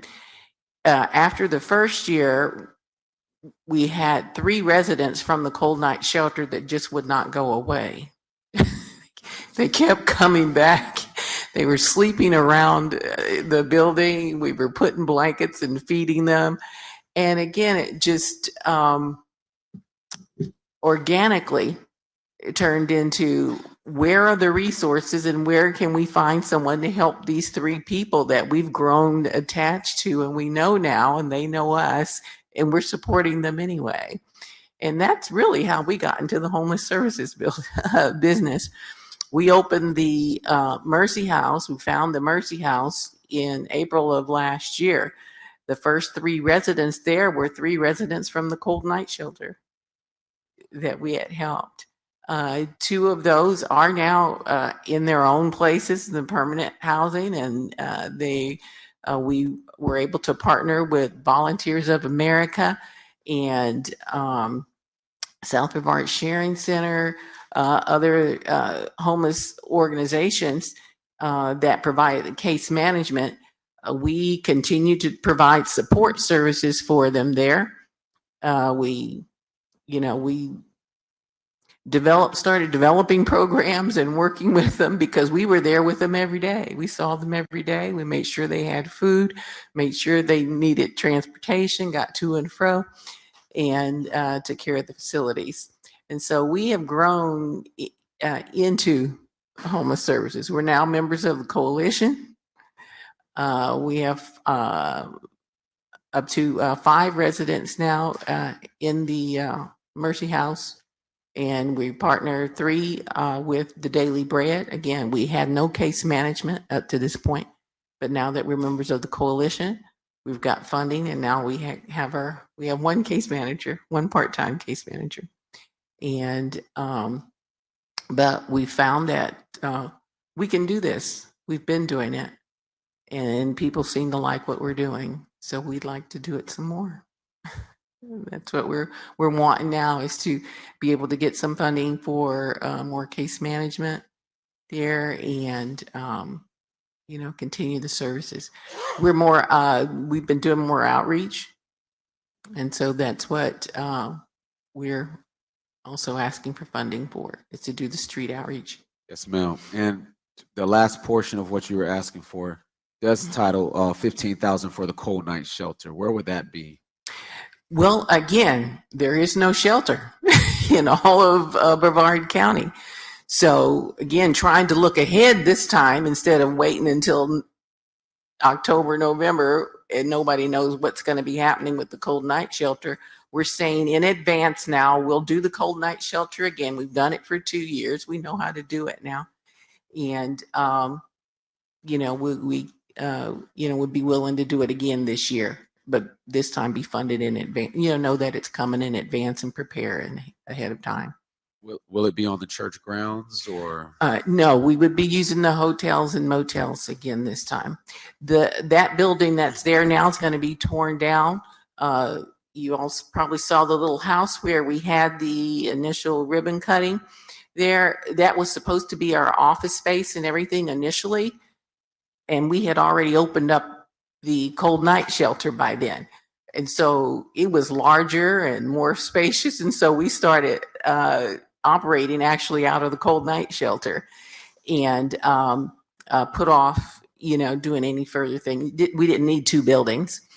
But now that when the cold night shelter burned down, we turned our attention back towards the smaller building, and it's being painted and trimmed, and we're going to be moving in there 1st of October to start. And that's our community outreach center, what we're going to be saying there. And that's where the community will be able to come now to get funding for rental assistance and utility assistance. We got funding from Brevard County to do that. All right, thank you. Any other questions, council? Councilman Foster.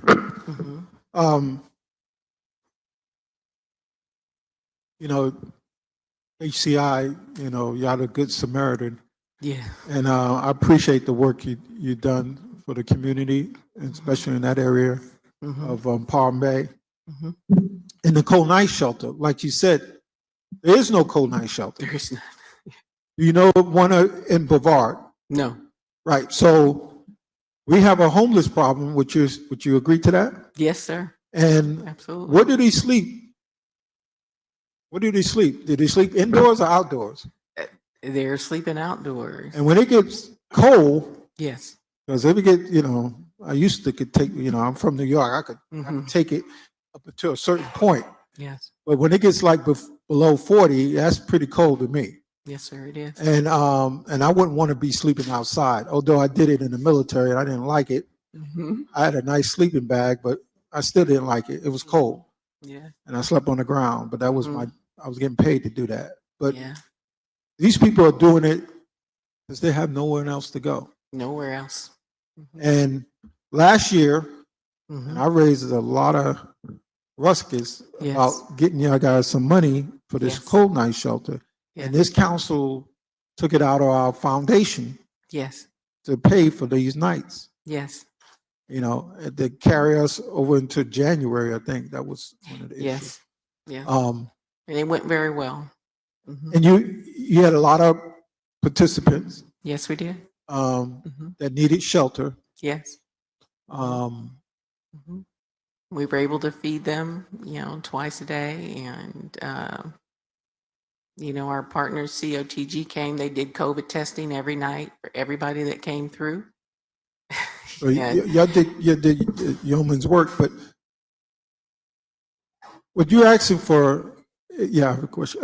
What you asking for is $15,000 for one year, right? Of the cold night shelter. This coming season. Yes. But I saw in here something like $30,000 for over 3 years. Well, this is over a 3-year period, so it's $15,000 per year. But if, like I said, if a shelter is built or one that comes available, then we won't need a cold night shelter next year. Exactly. That's what we're saying. So, but what you proposing on the cold night shelter part? Yes. $15,000 for 1 year. For 1 year. For each year. Not 30,000. Thinking. Not 30,000 for 3 years. Or 30,000 for 3 years. Yeah. Which one are you asking for? Well, I would say the 15,000 for each year. Yeah. So and then it's being 30. Somehow we got the mix. Hypothetical, if we give you 15,000. Yes, sir. For 3 years, that's $45,000, right? Yes. Are you willing to do it for 3 years or just 1 year? That's what I'm trying to get at. Well, as I said, we backed into a homeless services arena, but we're in now, and we believe we're in to stay. And we believe we found our niche with emergency services, emergency housing, emergency services, and partnering with some of the other organizations that have, permanent supportive housing and those. And that formula has been working very well. So again, we've done the cold night shelter. We're willing to continue to do that and to commit to doing that for the next, until there is a permanent shelter available in Brevard County. Okay, so either we approve 15,000 for 1 year or 30,000 for over the next 3 I years. think it was 15,000. For clarification, I was just talking to staff and I was reading it myself. It's 15,000 for the 3, yeah. The 3 for years. 3 years, yeah. That's 50% It's just of one what, amount. that's 50% of the funding that they're looking for. The other I got confused. 50% or the other 15,000, they'll be getting from other sources. So it's only Yes. 15,000 for 3 years from Palm Bay. Oh, okay, all right. Yes, So that's why it's a little Yeah, confusing for me. I was confused too. Okay, all right, so 15,000 for 3 years. And at this time, you don't know any other cold night shelter in Brevard County? There in Titusville, the VFW up there also opens their doors every night, during the It's the a long winter. walk from here They- to Titusville. It certainly is. In the They cold. like our food better, so they come down our way. So I don't expect people to walk from Palm Bay Yeah. or try to get a bus to Titusville when Yes, it's cold. yes. Um, And I all did want to answer right. Mr. Johnson's question. You asked about how many have been placed in permanent housing. We've had 15 residents at the Mercy House, and we've had 9 of them that have been permanently placed. Again, permanent, not purchasing homes, but have gone to apartments and houses from the Mercy House. Well, I would Since say, April of last year, so I would say this, pretty and, if you can't find a hotel, we do have a Dignity bus in Palm Bay. Yes, and we feed them every Thursday. Okay. All Our right. outreach. Thank you, man. You're welcome. Thank you. Council, I just want to remind everyone that we're calling the presenters up and to kind of go through the questions as quickly as we can. Councilman Felix, did you have something? I have a quick question. I'm sorry, you may have answered it before. I'm sorry. The former, the building that burned down, is there? Yes. Is there any plan to rebuild, or if so, how soon? And then what has been done since the building burned down? Well, we have gotten permission now and clearance to, raise the building to tear it down now. There is no planning at this point on what's going to happen with the property from there. No conversation as to what this will become? It'll be a parking lot, probably. Yeah. Thank you, ma'am. You're welcome, sir. So again, council, we're going to go through these and let's try to ask our questions regarding the proposals that are before us. So next, Madam Giancarlo Brown. Culture Church of Palm Bay. I apologize. I Am Ministries, otherwise known as The Source.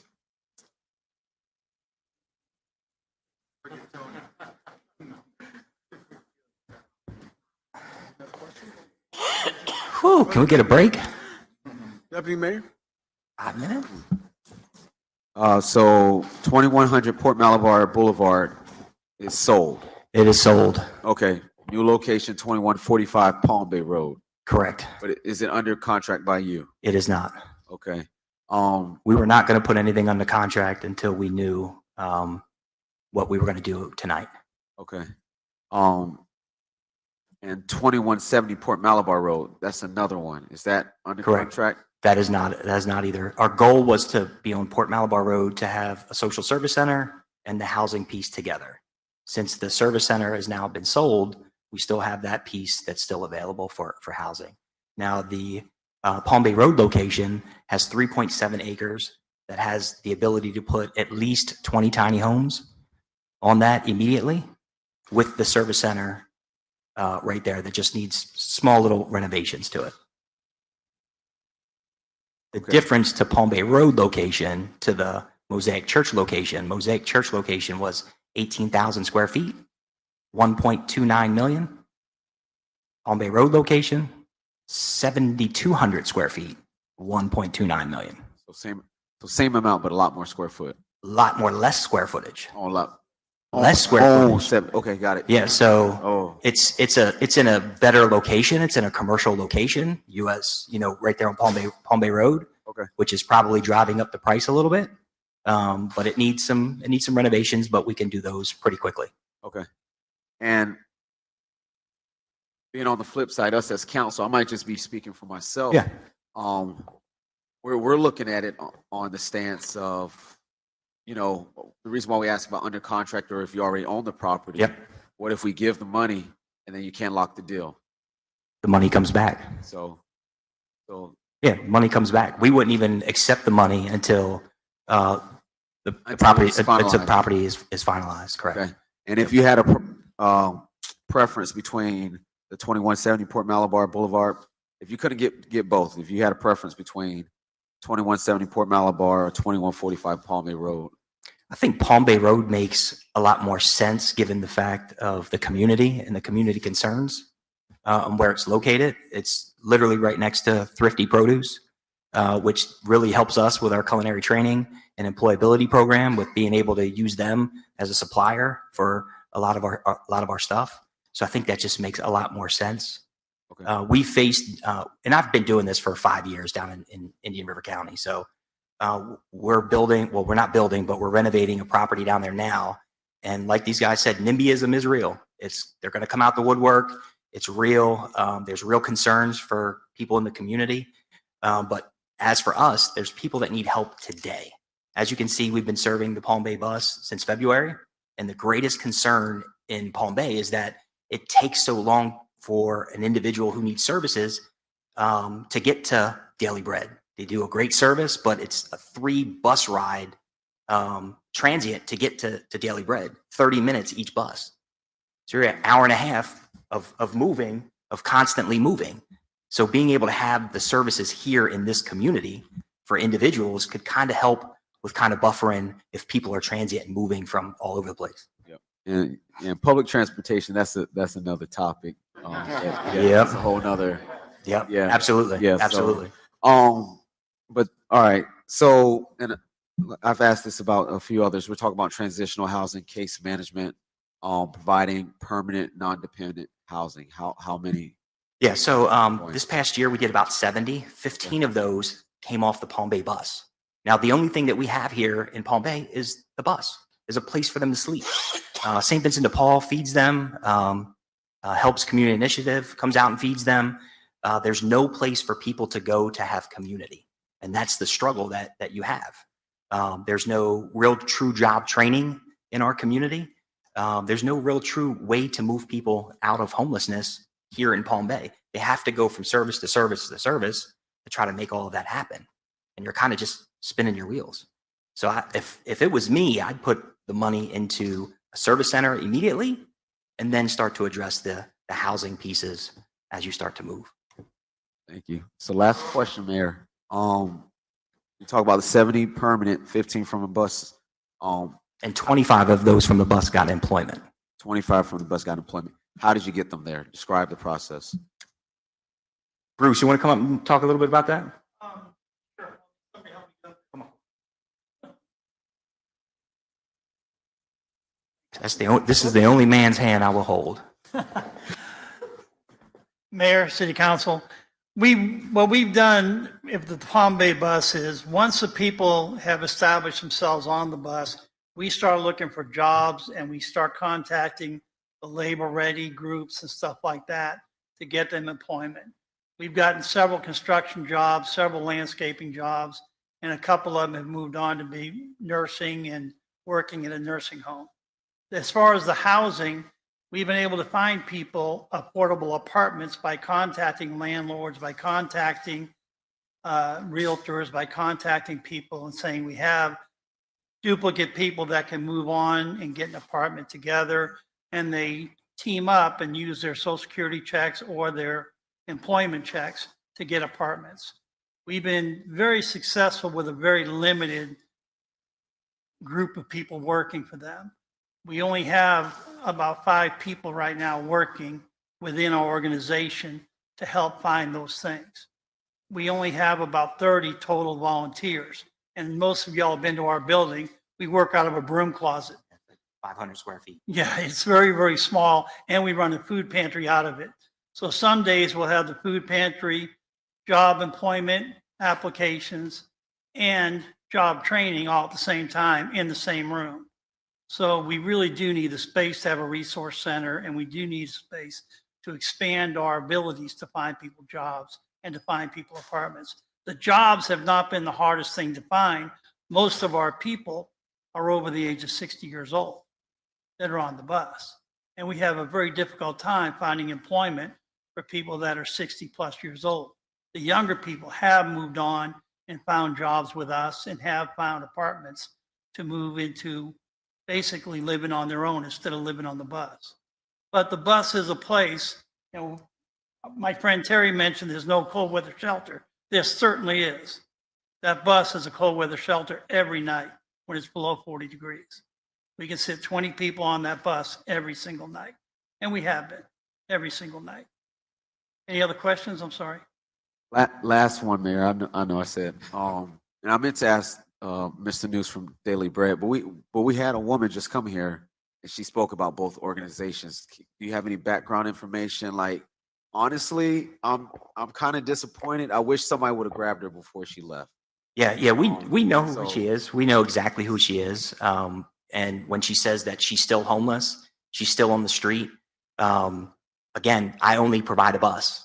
I don't have those services to move them into employability programs. I don't have the ability to really touch those individuals because, again, this isn't a government issue. This is a community issue, right? And the community needs to wrap themselves around this to say this is not okay, right? I mentioned, if you guys remember when we first came here, we had a young man named Marco that all of you kind of helped out and worked with to try to help him stay on the bus, if you remember. Marco, we helped him find a job, and the job that he had is with working in a concrete company. And they provided, because we explained to them that he was homeless, they provided a trailer for him to live in. So this kid now is making around $700 a week. He's come back several different times to the pantry and said, hey, I want to buy pizza for the guys tonight. I want to help back out because you guys helped him, if you remember. I know Councilman Felix and I believe the mayor also helped that day and gave him money to help him stay on the bus. That kid comes back all the time to show us how much he appreciates what we did for him and what you all did for him. And he's working full time now. He's not a derelict. He's not a drug addict. He's not any of the things that were brought up. This kid worked his way out of homelessness into a job and into a home. We're really proud of him. Miss Valerie, she was on the bus. She was doing well. She stopped going on the bus and moved on to other things. Now she works at Daily Bread and is still homeless. Some people, you can't not be homeless. You can try and try and try, but they're not going to stop being homeless. There you go. God will provide.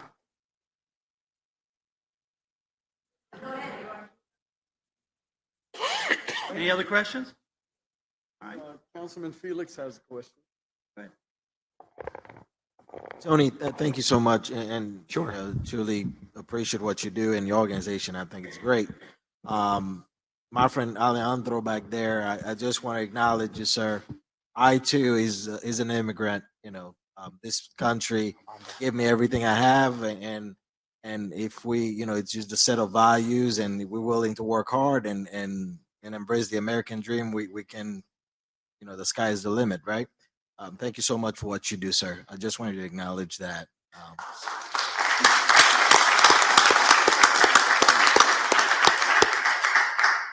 Thanks for what you do. And I just wanted to go back to ask you a couple of questions. I know Deputy Mayor did mention that as far as the property on Palm Bay Road.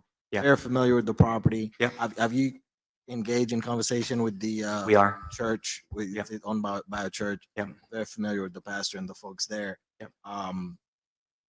And it's just conversation at this point. There's no. Depending on what comes out of tonight. Okay. Um, we move quickly at the source. When we talked about a bus, we actually met with staff, your staff here. We actually met with individuals and we talked about a village. We talked about properties. We talked about the things we could do and what the city needed for their residents. And when we talked about producing a bus, we found a bus, we built it, we funded it.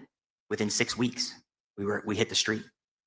So if it's about beds and you want to just fill beds, we could build a bus for about 125,000 for 20 beds.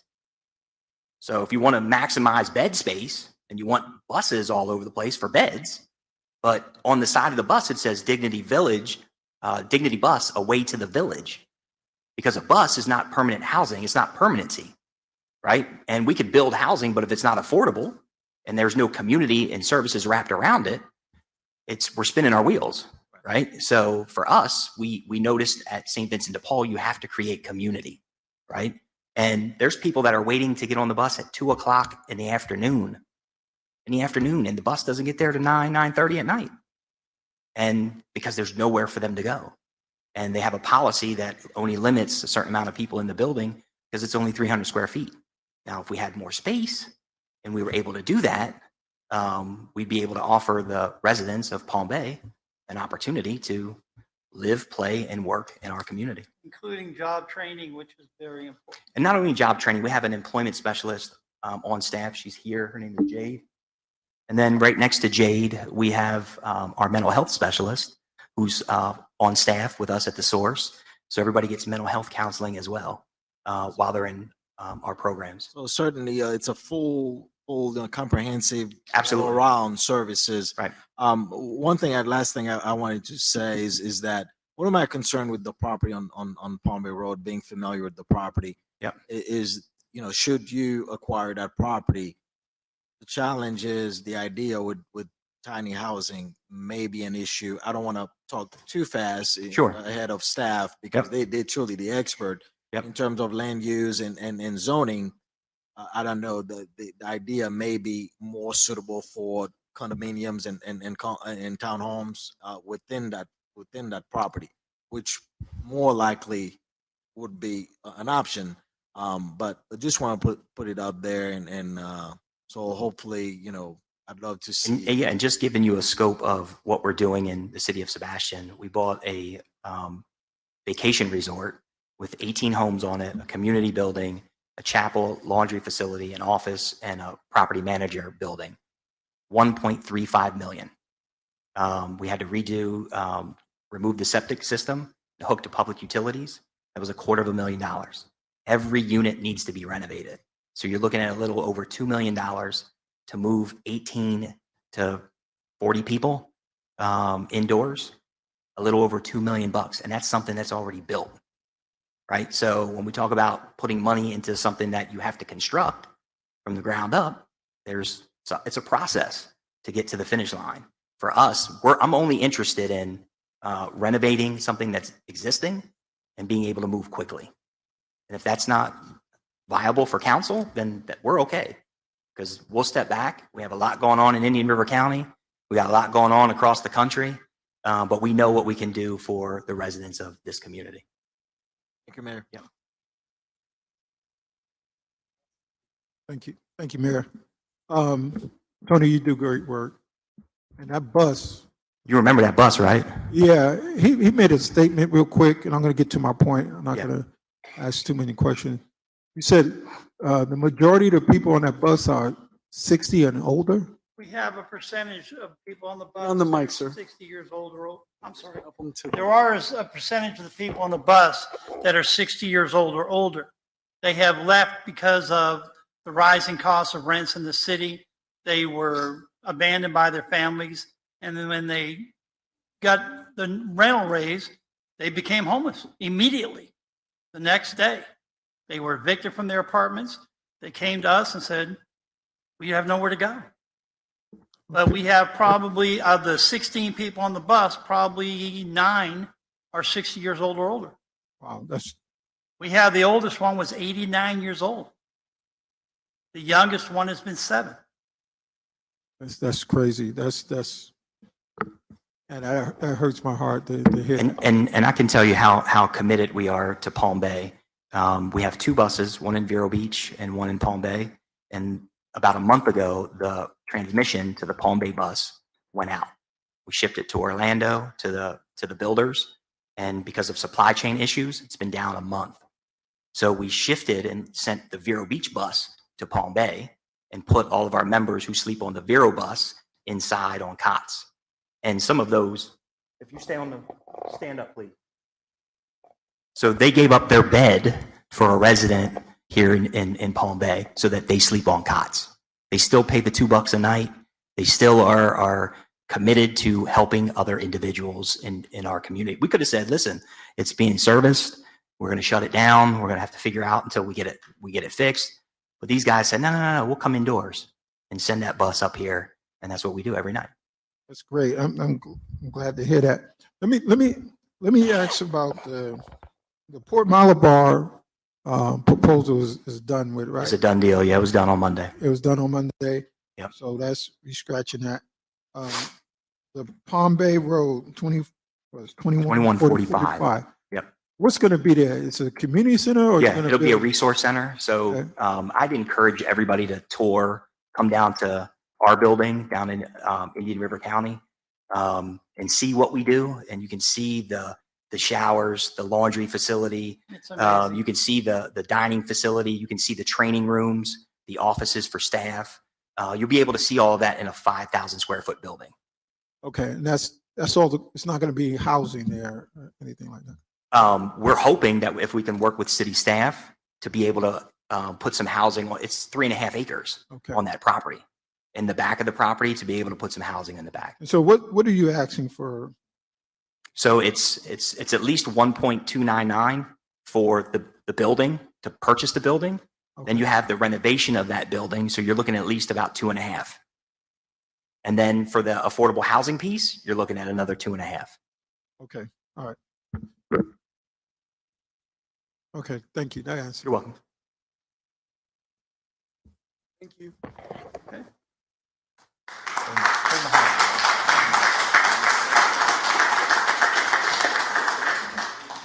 Madam Brown? Now the Kingdom Culture Church of Palm Bay.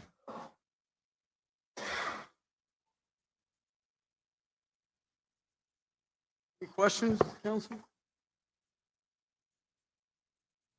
Deputy Mayor? Thank you, Mayor Bishop. You're looking to, you're estimating serving 100 families by 2026. Yes, sir. Meaning family comes in, they get transitioned out.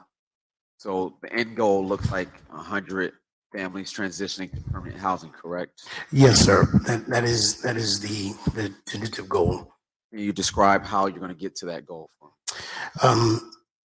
At this point, providing the services, of course, partnering with other organizations, trying to figure out, who would need that transitional opportunity, because it won't just be a situation for the homeless. Maybe someone is transitioning from an apartment or a home that they already have, but the next place that they're moving won't be ready for another month or 2 months. There's a place where they can go. So it's a multi-dimensional approach. So I just want to make sure I follow. So both those that may be homeless right now, yes, transitioning there, and then to prevent somebody who, yes, okay, because our approach is preventative measure of homelessness. Okay, all right, I'm good, Mayor. Thank you. Thank you. Any other questions? Thank you, sir. Thank you, Bishop.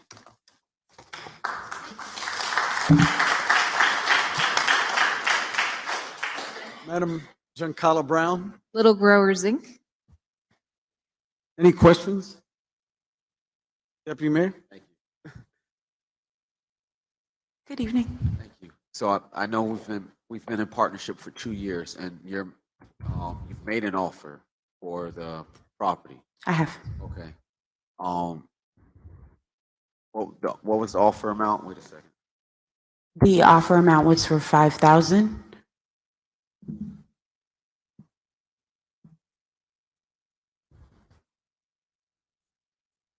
It was actually Jackson Enterprises made the offer Okay, so on behalf of us. So they're in Jackson. partnership Got with it. us. Okay, I'll follow you.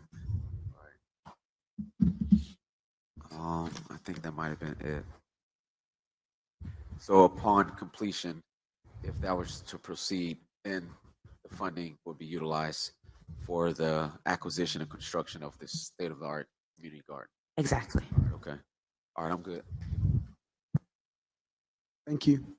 Thank you. Madam Giancarlo Brown. Next applicant would have been Minneapolis, but they're ineligible, so South Brevard Sharing Center, Inc. Any questions of South Brevard? Yes. Council? Sorry. Carry on. So I'm on this one. I was a little.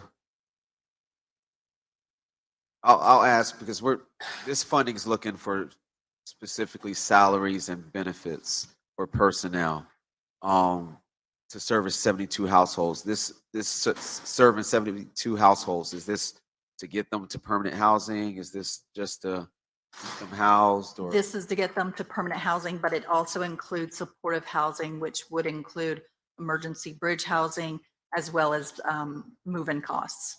Can you describe your track record? Like how many have you housed in 2021, 2020? I don't have it broken down in that way, but I can tell you that over the last 2 years, we've had 51 households that have been moved into permanent housing. And the move-in cost associated with that was $79,000. I also apologize. I can't tell you if those were specifically Palm Bay residents. Okay. All right. I'm good. All right. Thank you, ma'am. Thank you, ma'am. That's all. Madam Giancarlo Brown. Volunteers of America, Florida, Inc. I have questions of this. Hi. The first question I have, your project currently, you have one on Mercury. Is that correct? No, this is the same project that we presented in front of you guys before on Convair. Convair. Yes, and you have previously awarded us $100,000 in SHIP funding. So we do have that funding from you. So we appreciate that support, and that's why we've come out here again to ask for further support for us to get this to the finish line. Okay. So this is already ready to build, or you're already under construction? No. So the RFA that we had originally requested funded one applicant, and we tied with them, but we were disqualified. There's an RFA that we have to turn in 5 days from now, and the goal is to fund our project. They had a goal to fund one of the RFAs that was not eligible, and they have set it to where the narratives, which is how they score this highly competitive application, they cannot be changed. So our score will remain the same, and our other person that would be qualified also remains the same. We scored much higher than them, so we already have that score locked in. Okay, and did I understand correctly, 1 bedroom for 700 and what? So the HUD requirement for the low rents for the first 15 years for a 1 bedroom would be $761, and for a 2 bedroom it would be $913. We have the support of the the Housing Authority, that they would like to provide us with project-based vouchers, which is exciting for Palm Bay because that becomes an assisted unit. In Palm Bay, you currently only have 400 and I believe 27 assisted units, whereas our neighbor Melbourne has over 1,700 assisted units. So this would bring 30 project-based vouchers, which would stay on those property for, I believe it's 20 years is the contract. 20 years? Yes, sir. Okay. And how quickly will this be built? So the RFA is moving quicker than normal. It was put out early in September. Our applications are all due on September 22nd. The committee will, the review committee will meet on October 18th. Board approval will happen on the 28th. We will complete, if that's the schedule, we would be completing underwriting in October of 23, and we would have construction completed in October of 24, adding 30 brand new units to Palm Bay that will move in 30 people who currently do not have a house, do not have a place to live. We also provide a resident manager unit, which means that we have somebody on location 24/7 living on site. That also should attest to the quality of construction as well as the quality of our apartment complexes, that we have a resident manager living on site. So sorry, go ahead. And we own the land as well. Okay, so the land's already secure. We closed yesterday. Okay, all right. Kara was very Thank stressed out. Yes, we got through closing and we made sure that part of the RFA says we have to have a recorded deed. I have that in my hand as of today. After, like I said, a lot of pushing, we closed on the land. So we are committed to this project. We own the land now and are committed to pushing this through to completion. So 2024 is the date of completion you expect this. That would be based on our goal, our past projects. Yes. Okay, stand fast. Madam Giancarlo Brown, these funds have to be exhausted by 2026, December 31st, 2026. and you're going to complete in 2024. Yes, sir. I'm done with my questions. Anyone else? Yes, I'll be brief. Love the project. Talking about housing 30 new people who aren't. Is there any plan of action of getting them possibly to permanent housing in a house or condo or townhome? Sorry, I was asking if there, we're talking about housing 30 that are on the street or somewhere that don't have a roof under to sleep in. Is there any plan, to get 5 or 6 to permanent housing, and then that opens it up for 6 more that are on the street? Or Absolutely. That's one of our goals, is to move people through our program. We want them to integrate and become successful and move on. And I'm so glad you brought that up, because we are so blessed in this county to have a housing authority that is so progressive and believes in moving people towards sustainability. We would be working with every single resident that is wanting to enroll them in their family self-sufficiency program, which helps them not only, they help them gain additional income. And a lot of people will say, well, there's no incentive for me to work harder to make more money because then I pay more rent. They put that money into an escrow account. So if I'm paying $100 extra in rent, that's going into an escrow account that can help me build my credit, fix my credit, get an education, buy a car, and guess what? It can go for a down payment on a home. They have a home ownership program, and again, not every housing authority has this, that I had helped them connect with some lenders that they were struggling to close on houses. They are having so much success right now that they're building a building just for their housing program. So we would be encouraging every single resident to be signing up for this program and moving towards home ownership, as well as, like you said, as they don't need the supportive services anymore, we look towards helping them because when you have a project-based voucher, if you decide to move on, you qualify for a regular voucher, and helping them find a place where they don't need such supportive services. So that is absolutely our goal as VOA as a whole. one more question, Mayor. Thank you. Thank you for elaborating. And I like your tie. So thank you. No kissing up or anything. It's fine. I pick them out week after week. So, you talked about not qualifying for the RFA previously. This amount that I'm seeing is amazing that you're going for. How confident are you in acquiring this RFA? Sorry. As long as we don't trip to the finish line. Okay. And it's literally in the writing, and I can provide it if you'd like. It says there is a goal. The first goal is to fund from the previous RFA, and then it clearly states that we can't even submit new narratives. Our narrative scores will remain the same. And we tied with the the project that was funded. So All right. we had the highest score tied with the other. We're all gonna triple check no pressure on the grant writer, but really the only way we don't win it is if we screw up on the application. All right, okay, thank you. And Kara being stressed about making sure we had the recorded deed, not just a deed, a recorded deed. All right, thank you, Mayor. Any other questions? I'll end with this then. I'm very familiar with the work you do. I'm very familiar with how you've helped veterans time and time again. So I'll take this opportunity to thank you for what you've done for our community and thank you for building on that. Thank you. Just it's been a 15-year kind of goal to get to this development, and we're super excited. And thank you for letting us present. Thank you. Thank you so much. Madam Giancarlo Brown. Wings of Grace Ministries, Inc.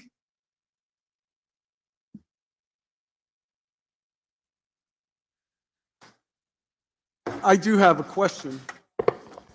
How are you? It's getting late. Yes, sir. Yeah. I can tell. So my question is, you don't have any of these properties under contract right now. Your goal is to search and rehab at this time? That's correct, yes. I have been in the real estate industry since I was 15. I'm 50 years now, and in my career bought and sold over 4,000 pieces of property. So we're real good at hunting and finding deals and quick. I see. Okay, anything else you wanted to add with that?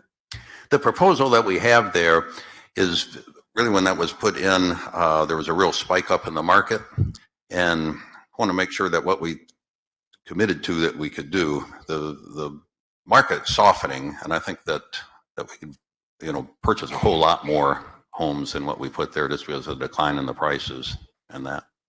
Okay. All right, thank you. Any other questions, council? Deputy Mayor has a question for you.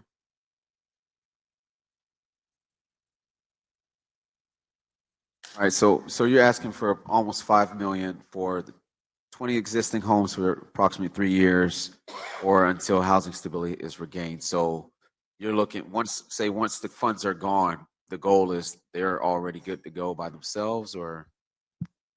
What the way that we have worked at is we're buy and hold. So all the homes that we've ever bought, I think except for one, we have sold or we own. So the idea is to keep them forever. What we want to do is put people into the homes and then move them into home ownership. And then when we do that, that frees up the home for someone else without any additional capital.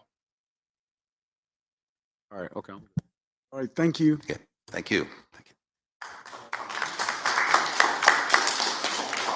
Is that the last one, ma'am? That is the last eligible, yes. All right, outstanding. So the first thing I want to say again, thank you to all our community partners that took the time to apply for this ARPA funding.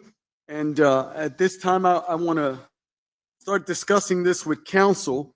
I think from what I've heard, I think we've got a resounding support. So Madam Chairman, do you want to make motions on the individual ones and then we vote on it as that, or what are your thoughts? It's up to council. If you all feel like you have a handful that you can all agree on, you could make the motion as one, I would think.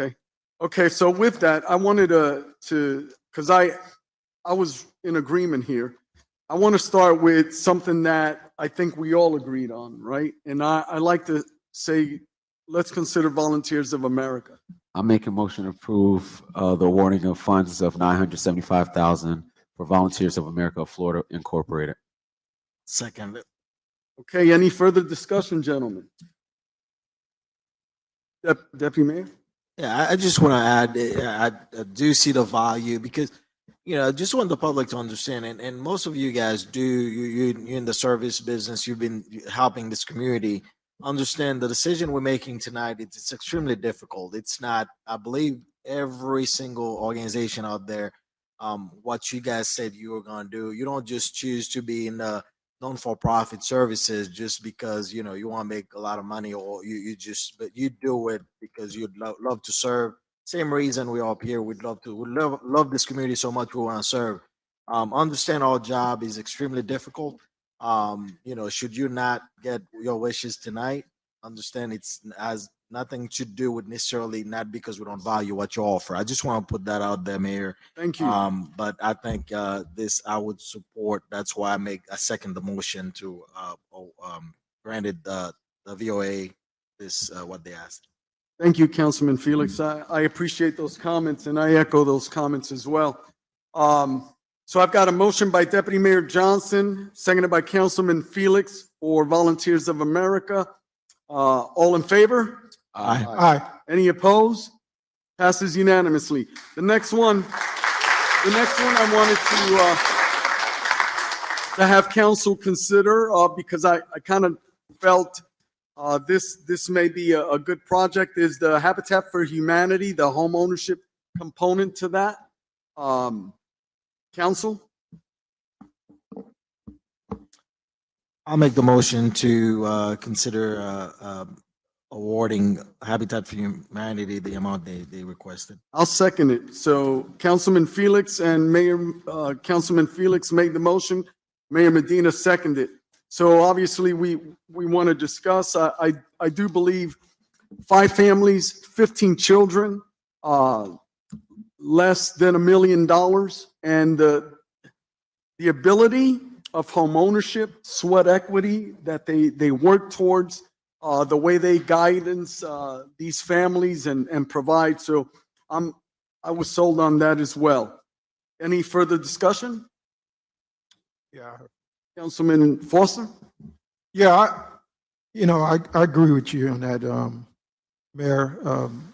Habitat for Humanity proved their worth in this community, and they've been investing in Palm Bay. They just said they have 5 properties ready to go, and they have more.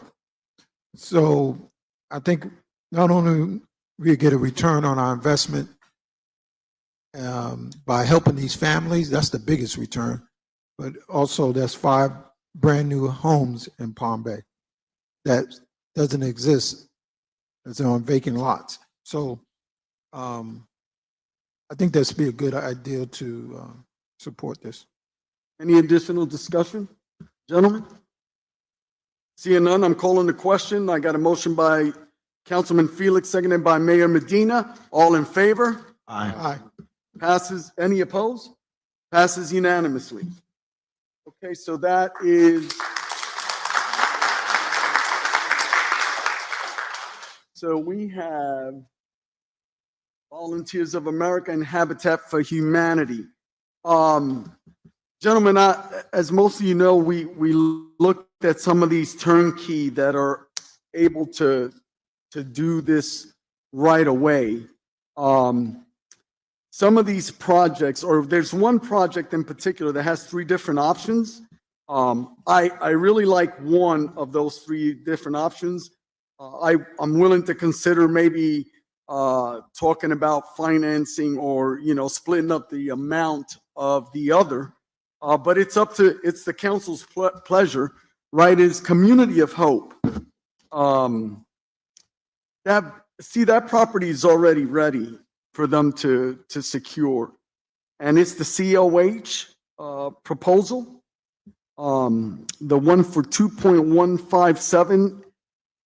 And that's 14 2-bedroom housing units. What's interesting is those 2 bedrooms are critical for families, and that's where I'm at with that. I'm willing to listen to anything else you gentlemen have to say on this. Mayor, if I may. Yes. My challenge with this property, I like the idea as well. I'm in agreement with you. This is beautiful property. I went on site, Yes. checked it out. All looked great. The roof looked good. Fresh coat of paint on it. I mean, it's great. My concern is the applicant mentioned that only 3 out of 14 is currently vacant. Now, those folks are paying regular, market rate for rent. I'm just not quite sure. Should we award that money? That's a lot of money.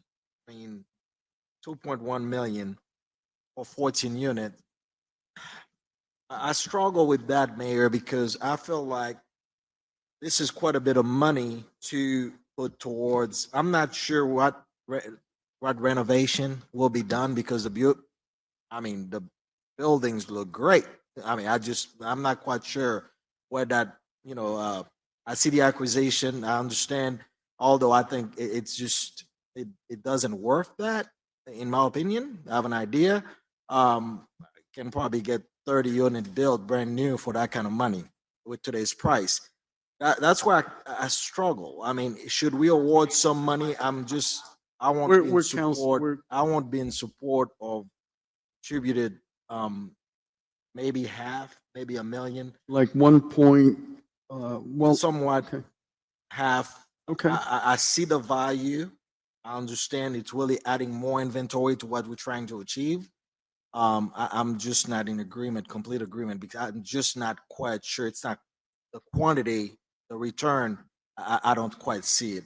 So Councilman Felix, right along with that, did you want to ask the applicant if that can work for them? What would work? Certainly, if council allow me, we want to bring them up. Yeah, And so- well, if you're considering that, yes, you can call them up. Yes, if you wanna, do you understand some of my concerns? I absolutely do.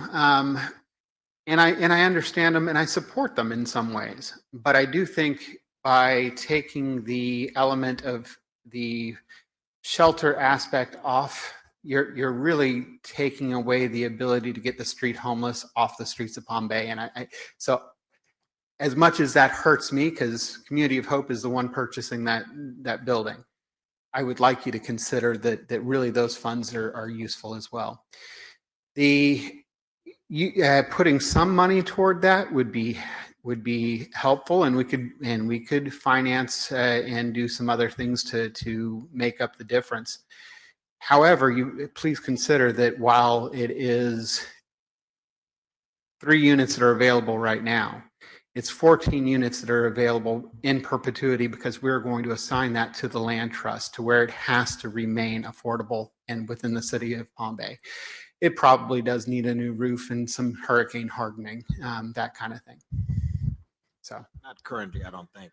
now the roof is 20 plus years old. It needs a new roof. So to Councilman Felix's point, and we're just talking about the COH. We're not talking about the HH, right? The HH is what would directly, that you said would affect you. No, the housing for homeless would do the shelter component. What you're talking about now is just the 14 units on Palm Bay Road. Okay, so to his point, he's saying not the 2.1, right? The 2.1 includes the restoration of those 14 units? Correct. And what else? That would be it? The purchase and renovation, Okay. yes. Okay. So can you work with what he's saying for 1.5 or 1.05? 1.05. 1.05.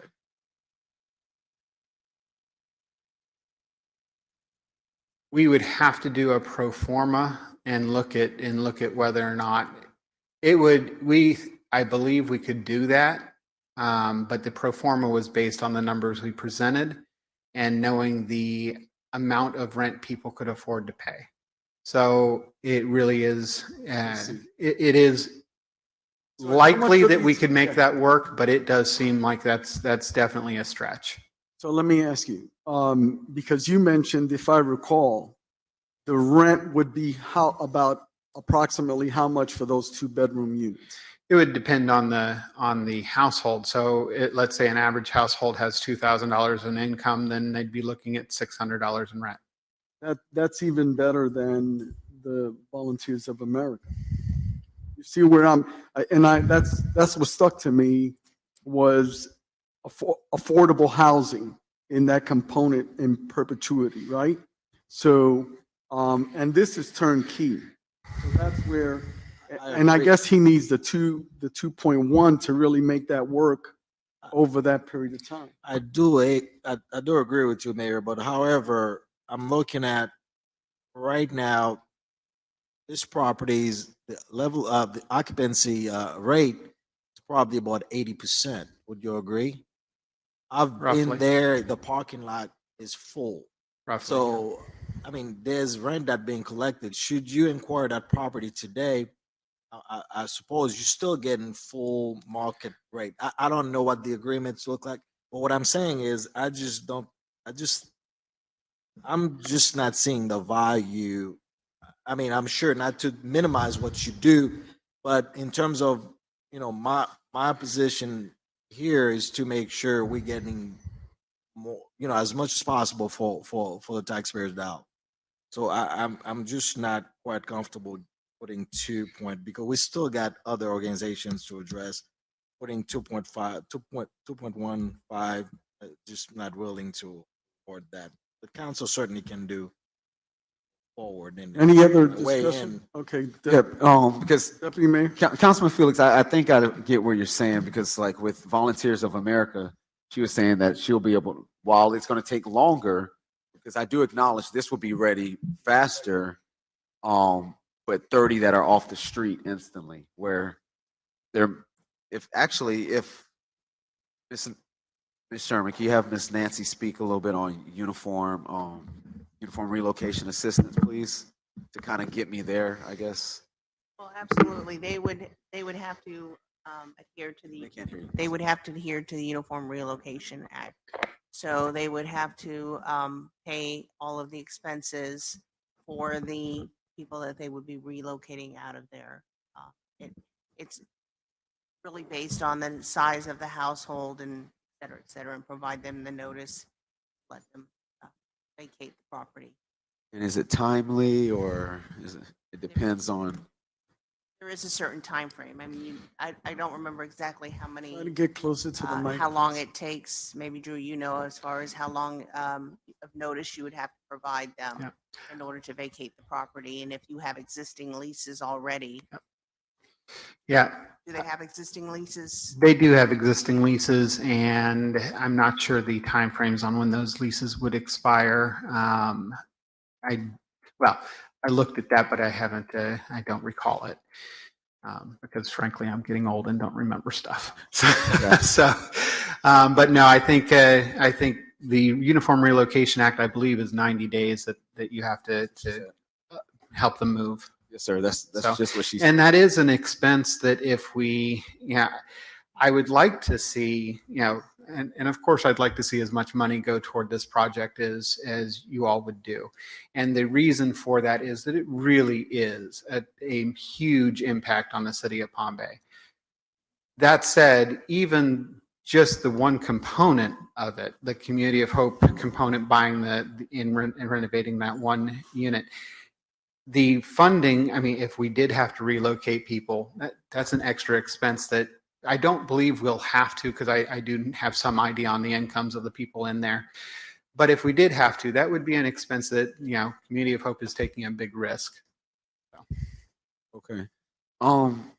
Yeah, because I'm torn as well, Councilman Felix. Mayor, reason being, I prefer something that's ready. It is. Well, yeah. So, and I see other applicants that have the same, idea. The source was looking at property that could be ready within who knows how long. The property on Palm Bay Road, was it Sheridan, Meriden? Where's it at? Sorry. Meridian. Like I see several that can be ready within probably months, where if it has to go through a whole process of being built, you're looking at 18 months, So yeah, so I get both sides of it, and there's several projects that offer something that can be ready within months, because I've been anticipating this meeting, because this is something that needed to be addressed years ago, but we have the opportunity now, and as Mr. New said, we had to do the process, and we had to do it right. So while it took some time, here we are. So it's a tough one. This is one, I hope we don't have to stay here till midnight, but this is one I'm willing to stay here till midnight to make sure we get it right. So I just, like, I'm torn between a lot of these because there's so many, but I feel like we took care of the first two, and I think we were all in agreement. Yeah, this I am is- torn. Yeah, So yes, sir, I'm with you. I think and we don't have any more questions. We're at this point, we're in discussion. What has me is that it's turnkey, right? And it's perpetuity, right? That's what has me, and this is a really unique opportunity. So, Councilman Filiberto, would you like to add anything or? Thank you, Mayor. Yeah, I don't think it makes sense to kick people out of their homes to move homeless into their homes. So I'm not for any money going to the 1430 Bay Tree Drive project. That's my honest opinion on that matter. And also just to add that the 32905 is beyond capacity as is. We've denied applications there based on our police and fire response. Remind council we have 0.95 firefighters per 1,000 residents and 1.38 police per 1,000 residents, both below the state average, and our average response time is over 7 minutes. So I'm not okay with this with the big ones here. Habitat for Humanity, Volunteers for America, we did well. My next one would be if we had to do something, we just did our affordable housing initiative, we took care of that. So let's start going to the counseling part of it.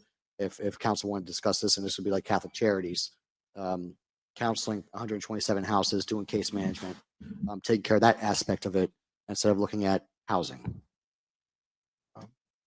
Before we go there, let's finish this topic. Thank you, Councilman Filiberto. Councilman Foster? Thank you, Mayor, because you took the word out of my mouth. Before we jump, I appreciate you going there, but let me say something. I visited this property, and it's a nice piece of property, and you have residents living there. And just like Councilman Filiberto said, I'm not for kicking people out. I don't think, because apparently you got rent. Whoever owns that property is getting rent, and to buy it, and to change the new landlord and change the whole property would change, and some people who don't meet the need for affordable housing would have to leave, or their lease wouldn't get renewed. And it might not be blaming Community of Hope. They might be blaming the city council for kicking them out. So I can't support this. I'm not going to support that. Okay, so since we're on this topic, what about the H&H? Because there's 3 different projects, right? What about the H&H before we move on, the 684,000 for the Street Dog Coalition? If I may. Yes, go ahead. My challenge with that, to me, it's not quite clear. 5,800 shelter night. We talking about a issue of inventory. I don't think the applicant did, to me, I mean, I know he did the best he can to answer our questions in terms of having a couple of units and to me, the capacity, the availability of shelters not readily available. I'm not completely sold on that. I mean, out of this project, again, see the 14 units, I think it could be great.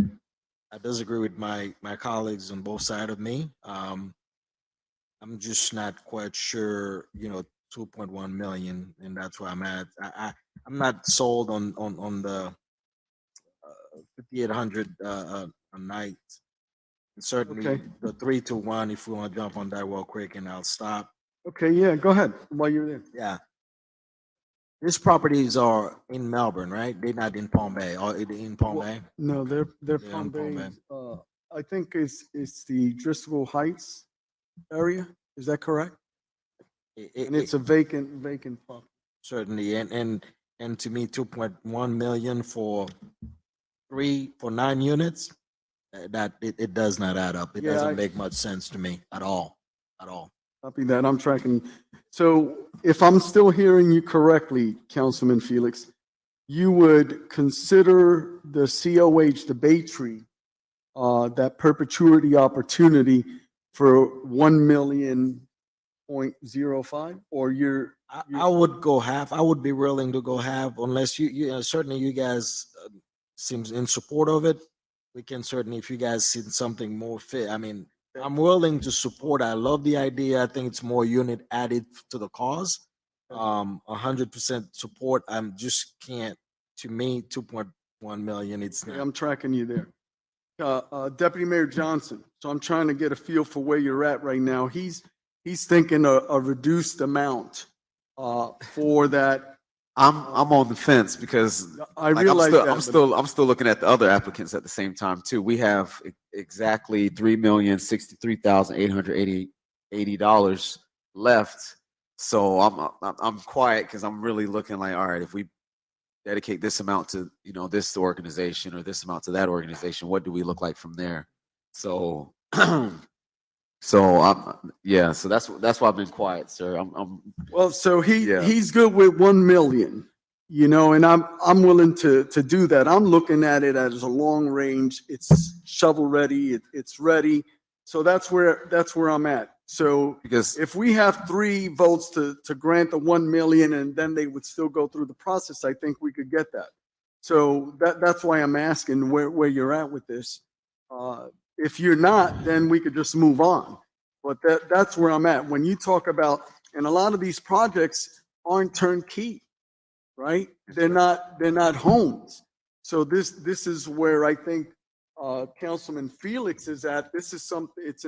He doesn't see the amount at 2.1, but he does see value at cutting it in half.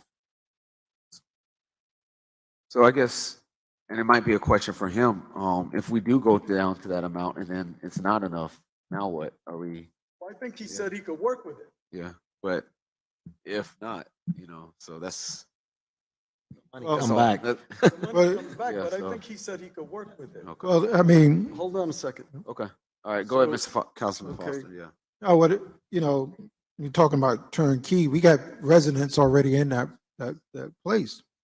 You don't know what the extent of the leasing contract is, when it's going to expire. If they expire, do they, we got to move them out into another place. I mean, you got 3 empty units. What I saw with my own eyes, and I find it hard for the units that I was looking at, might not be empty, but you have people there.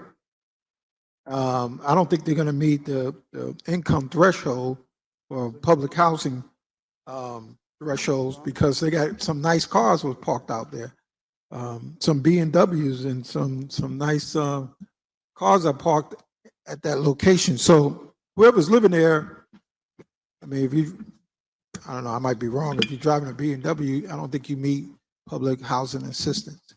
Okay. But All right, so That's- we're not that's how I there feel yet. about We're going to shelf this one. All right, we're not there yet, Councilman Felix. So we're going to shelf this just in case. I'll yield to We'll move. what the Yeah, we'll move on. So I brought up the first 2 that I thought were lock, key, and step. I thought we had some type of agreement with this one. Okay, Council, what's your pleasure? Oh, it was mentioned earlier, and I'm mentioning it. I hate to be negative, Nancy. I don't think I can support the Catholic Charities of Central Florida.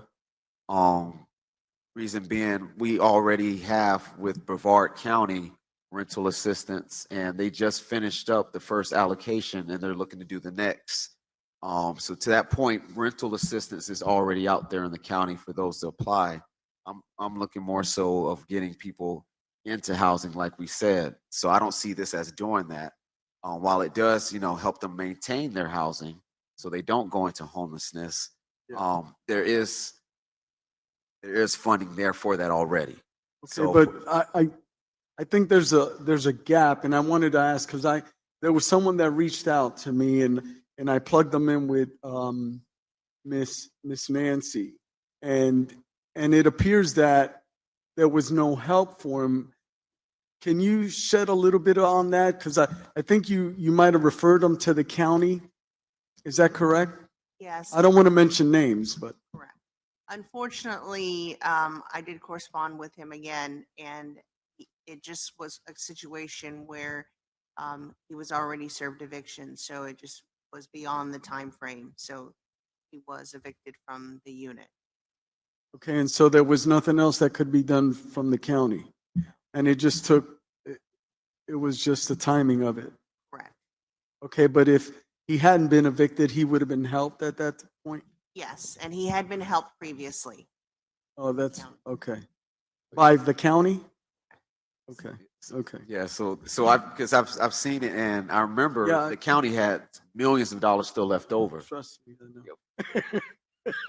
They had millions of dollars left over. Like I was trying to put the information out, I talked to Yes, Miss sir. Commissioner Rita Pritchett on how we could get that information out because the funding was there, it just wasn't utilized. So to that point, like I don't see this as the biggest need right now, at least. I think some of the other organizations we can focus more on. So I'm just saying I think this one should be shelved, but of course I'll listen to council and see where they're at too. But I will not be supporting this application. Okay. So which one will you support? How's that? Who complimented my bow tie? No, I'm playing. I'm playing. But Yeah. while we're on, Yes, sir. I mean, Councilman Filiberto wanted to talk about Catholic Charities, so let's that's have what- that discussion. Yes, sir. That's why I brought it. Let's have that discussion. Councilman Filiberto, Sure. what about this project? Well, I like the counseling part of it. I mean, when we initially discussed this program, we talked about housing, we talked about the counseling of it. So we've awarded the housing aspect of it. So let's start going digging into a little bit of the other aspects of what we're trying to achieve here. So that's why I looked at Catholic Charities for the counseling aspect of it. I don't really see much more others that are doing the counseling, unless I missed something. You guys can tell me. CI. Councilman. Okay, so let's discuss. That's a lot of counseling. All right, let's discuss HCI real quick. So these. No, wait, we're jumping around. Let's finish this one right here. Okay, no, Let's finish this I Catholic Charities. I right here. completed my Catholic Charities thing. I feel that it does well for case management and for counseling. At 44% of it comes from individuals and corporations. 44% of their donations are fundraising. So that's my aspect on it. Thank you. Okay, that is counseling, and that is, carry on, Councilman Felix. Thank you, Councilman Filiberto. I appreciate, you highlighting some of these services. This organization have a great track record all over the state of Florida. I've colleagues of mine in South Florida that is very involved and very, very active. Certainly something that near to my heart. They provide, their level of immigration, their passionate heart for immigrants and immigration. That to me, that is valuable to me personally. So I will certainly be in support of that amongst all of the other services they provide. Councilman Foster? It's nothing else for me to say. Councilman Filiberto said it, Councilman Felix said it, and I agree with both of them. This is something I would support. Okay. So we can't have you join the rest of the team? So I serve on the CDBG as well, and I remember it took an extension. Like they had to request an extension, which I asked about, and they were able to disperse the funds later, but there was already other applicants who did it within the time frame. So for me, if it was such a big need, I thought those funds would have been expended at the time that it was originally supposed to be, as well as the county funds. Because we heard it just here, if the person wasn't evicted, they would have been able to get county funds again. So, But this may have provided that type of counseling, right? So I hear where you're going, but they still, all the funds were expanded by the end of the contract deadline. So that You know, that Yeah. to me is, you know, they're matching. So that's what's important too. But I think, you know, ideally we'd want to be unanimous in our decisions as a team, right? Because this is something that is helping the community. Councilman Filiberto felt strongly about the counseling aspect of it. So I think we have enough. Yes, sir. So I'll entertain a motion. Mayor, if I may. Yes, sir. Yeah, I'll make a motion to approve $368,560 to Catholic Charities of Central Florida as ARPA funding. Second. I got a motion by Councilman Filiberto, seconded by Councilman Felix. Would you like to have any discussion, Councilman Filiberto? No, sir, I think I said it all. Thank you. Councilman Felix? Sir. Okay. I'd like to say, Yes, sir, Councilman Foster. you know, they're gonna, if awarded, the application will provide a 10% match, which is 36,856 towards the program. They're putting some skin in the game. That's why I'm supporting it. You, sir. All right, I've got a motion by Councilman Filiberto, seconded by Councilman Felix. All in favor, say aye. Aye. Any opposed? Nay. Passes 4-1. Okay, so how much do we have left there, Deputy Mayor Johnson? We have $2,695,320. Okay. Any other council members wish to discuss another applicant? Yes, Mayor. We can discuss HCI.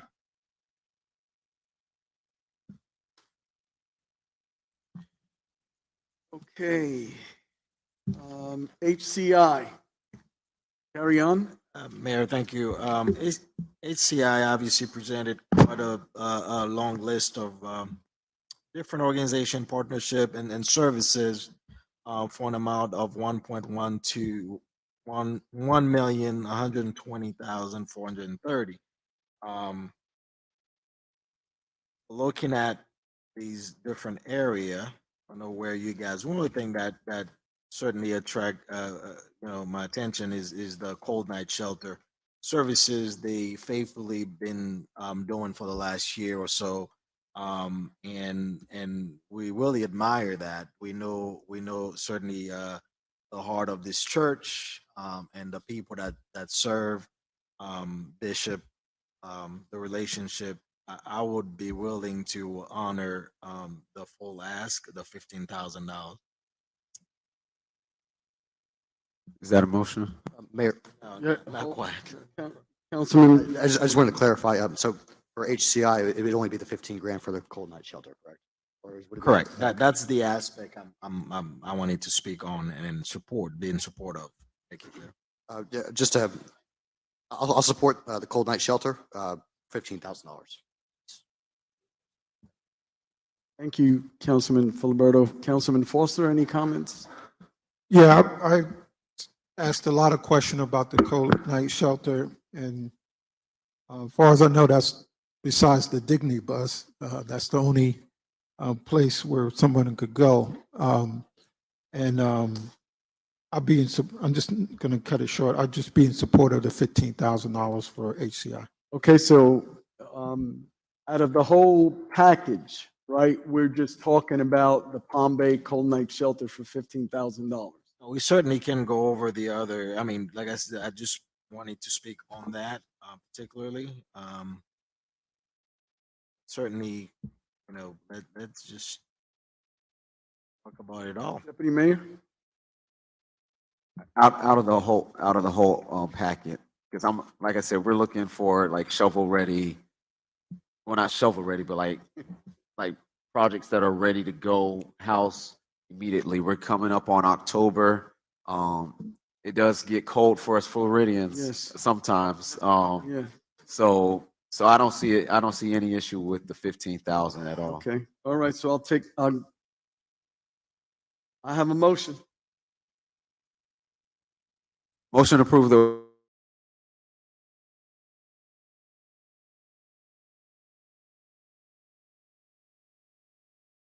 Three years. Second. Got a motion by Deputy Mayor Johnson, seconded by Councilman Felix. Any additional discussion, gentlemen? Seeing none, all in favor? Aye. Aye. Any opposed? Passes unanimously. 15,000 for HCI. Okay, where are we, mathematician? All right, Mayor. So I didn't account for, do you want to do it or? What we didn't account for in the last number that Deputy Mayor gave you was $150,000 you've already allocated for staffing to cover the administration of the program.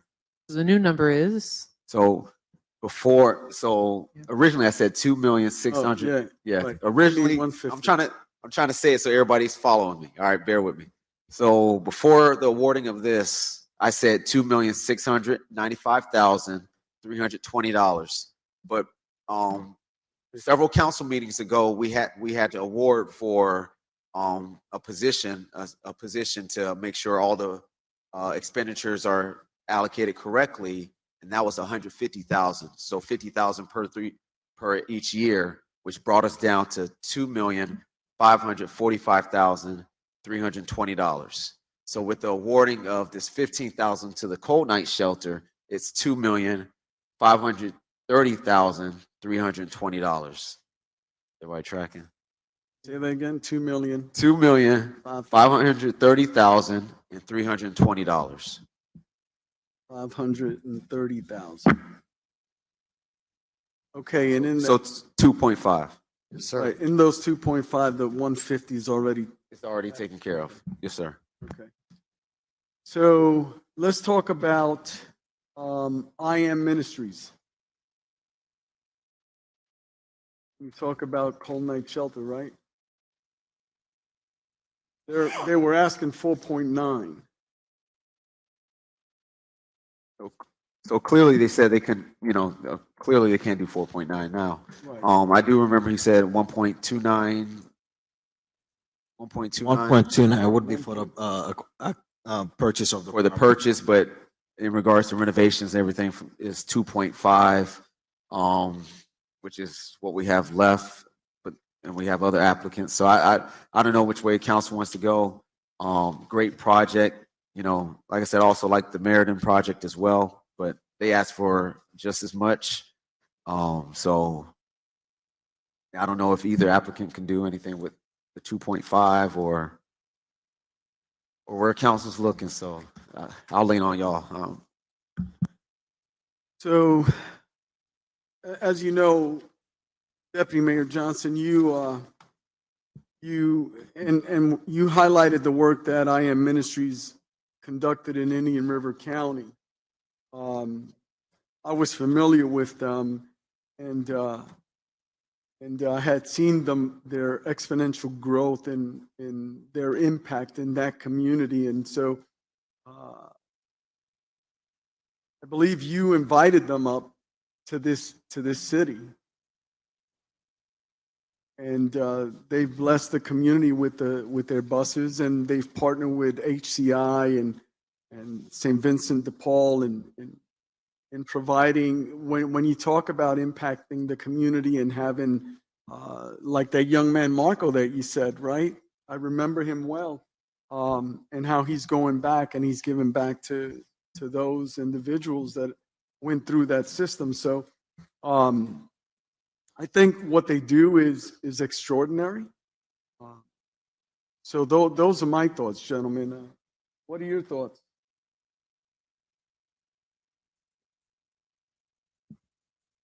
Filiberto? Thank you, Mayor. Second.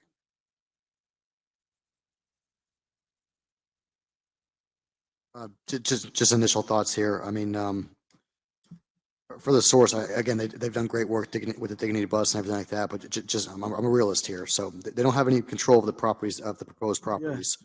There is a planning and zoning hurdle, and that's all I have at the moment. Copy that. Yes, sir. I'm tracking that, sir. Thank you. Mayor. Yes, sir. And you stated it. I did invite. A resident reached out to me about the source, and that's when I reached out to Tony about coming up here and seeing what they can do. So like I like this project. I like several others. I guess my question I already asked, if we did give money and they couldn't get it, then it comes right back. But my question for staff in regards to this property on Palm Bay Road, we're looking for like shovel-ready products. That's not Yeah, shovel, that's- well, no, like, that's my issue. like things that will be ready by the end of this year, beginning of 2023. And I was looking at Meriden and this one. With this project, would it I don't believe it will have hurdles really in regards to if it is purchased and renovated. Can you talk to that a little bit or? Yeah, I could touch on that. It is community commercial, and so the Florida statute, I don't have the exact reference, preempts and states that if it's zoned residential, commercial, or industrial, that affordable housing projects can go there. So if tiny homes are considered affordable with the rent rates that Mr. Zorba proposed, then it should be eligible to remain. We also have our land development staff, our principal planner here as well. Okay, so how about, because specifically, and I don't want to have to call you back up here if we don't have to, but specifically the Palm Bay Road, you can nod your head yes or no. Palm Bay Road location specifically, you want it for a service center, correct? Or, oh, just come on up there. Right, sir. Come on up, sir. You gotta ask. Our intent would be to do both. Okay. We would start with the service center and then add homes to that on that property. We're in talks with donors that want to support this project, that want to follow us to get this done. But if we're awarded that property, we want to start with the social service center and then be able to put tiny houses on the back part of the parcel. Okay, so based off that information, sir, this Sherman's fine. Okay. Based off that information in regards to the service center, would that be able to go right away, or is that going to be a little bit of a process regarding the service center? No, the service center would be able to go right away because of the zoning for community commercial. They would probably just have to go through building permits for any renovations or anything they would come across on that aspect of that. That could be, if they do everything right, that can be very timely. Right. There's also provisions in there where processes can be sped up. So if they let us know, then permits can be reviewed quicker to get those processes in line. Yeah, because there's a state statute for that. Yes. Okay.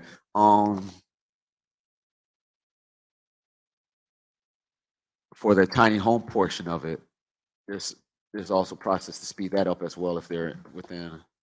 Correct. There is some stuff that had recently passed with the House Resolution Bill 981. It says it may be approved in commercial, residential, or industrial districts, with council being able to waive some of the requirements. For example, tiny homes are only authorized in small plan unit developments, but that can be waived in this aspect depending on council's guidance. So I would kind of defer to the city attorney about how that would work with residential and the commercial. We do also have the voluntary low impact development, a voluntary affordable housing ordinance that council passed, which allows waivers and flexibilities as well that typically would have fallen under the small PUD, like open space requirements and things, which can be waived by council for affordable housing projects. So potentially the only main hurdle possibly is you're going to have a citizen participation plan, meaning would be, what? Right? No. No? It's plug and play. Okay, so there really is no. So my concern is who are the neighbors around there? Because I haven't seen this exact site. I know. It's Palm right Bay next to Road, Thrifty, right adjacent to it? Right There's beside it. neighborhoods there, right? Yeah. behind. Okay. Yep. As you go to the house, that same entrance. Yep. It's the property. It's the right Haitian beside Oh, church. it's the one, it's Yeah, the right Haitian next. church. Yeah, right Yes. next door. They could build. So homes there? the property, I'm tracking Tony. Yeah. So the building It's itself 3.7 would be acres. served as your service center, Correct. and the property would have to be split, where you keep that building and the 2 acre in the back. Correct. Would my recommendation would be, I know you're keen to tiny home. I mean, it would. So that to was me- the old city hall. Yeah, back in the days. Yeah. Yeah, to me, it would make sense going vertical. Going vertical would probably the way to go. 30 plus unit. That's what I see. Well, they have condos down there. That's right. So it's No, already I'm not sure that would be good. for condos or townhomes. That's what you have in the Yeah, map. those are condos and then there's apartments now. But those condos, they're property owners. So, It would work as long as the zoning is in place, but instead of tiny home, that would be something to consider. Yeah. It's already, the areas already have condos and townhomes. Yeah. so what are you matching saying, that. building an apartment or like, Going 2-story, 2-3 story. Going up. Going up. and they be in apartments? Again, we'd have to work with city staff Yeah, to I'm be not able to do that. comfortable with that. To be able to do that. Yeah, I wouldn't be comfortable with that. I wouldn't be comfortable with that. Wait. That location. That, I know exactly. Building up, he said. He wouldn't be comfortable building up. Well, I wouldn't be comfortable with, putting tiny homes there. I wouldn't be comfortable with that at all. Because there are people that invested in condominiums there. I And understand. That is a huge, you're altering, When you looked at their lifestyle. when you looked at the Conformity. Port Malabar location, Conformity. it's the same Yeah, thing. People conformity built is no homes, different. people invested in homes in this community. Unless you're looking at all the way out Bayside in the middle of nowhere to try to go out in the middle of nowhere, you're going to face these problems no matter where you go. Yeah, I understand that, sir. However, we have a condo community there, Yeah. and it doesn't conform to that area. So I wouldn't be comfortable with it. One of my question to you, Tony, you would consider, you don't necessarily have to have tiny home. Absolutely. As long as if you, Yeah, absolutely. yeah, you can build, condominiums or townhome as long Sure. as it fit. As long as it what fits, needs are. as long as it Okay. fits what city staff allow us to do. Got it. I think it will make a lot more sense. This is something to consider.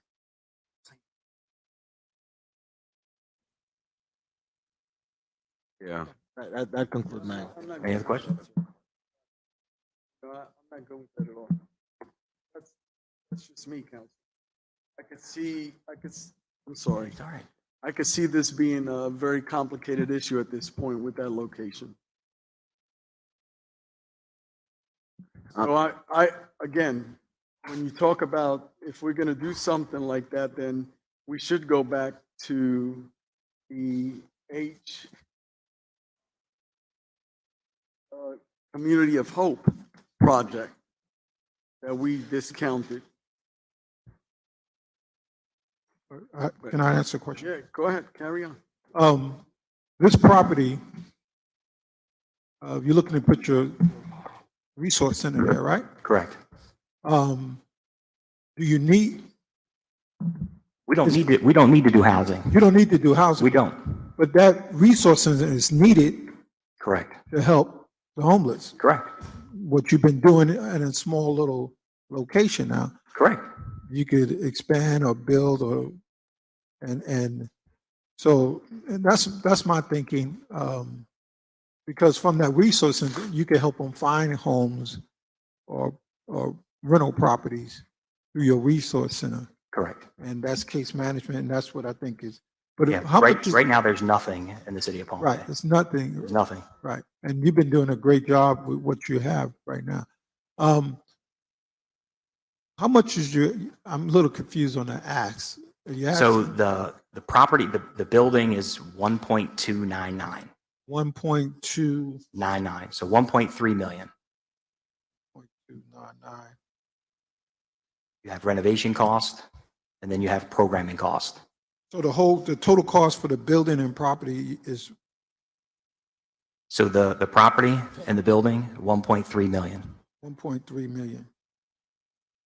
Then you'll have renovation cost, and then you'll have program implementation. What are you asking for, the 1.3 or more? 2.5. 2.5. Did you do it with the 1.3? That would only purchase the building. We'd have a shell of a building and then have to start to fundraise and look for people to come in to try to renovate the property. Right now, it's an inside church building. Right. There's no commercial kitchen. There's no showers, there's no laundry space. All of that has to be converted. And that's gonna cost, The more Port than- Malabar property had all of that there. Right. But this is gonna cost more than a 1.3. Correct. So the total cost is gonna be 2.5. Correct. Got it now. Got it? Okay.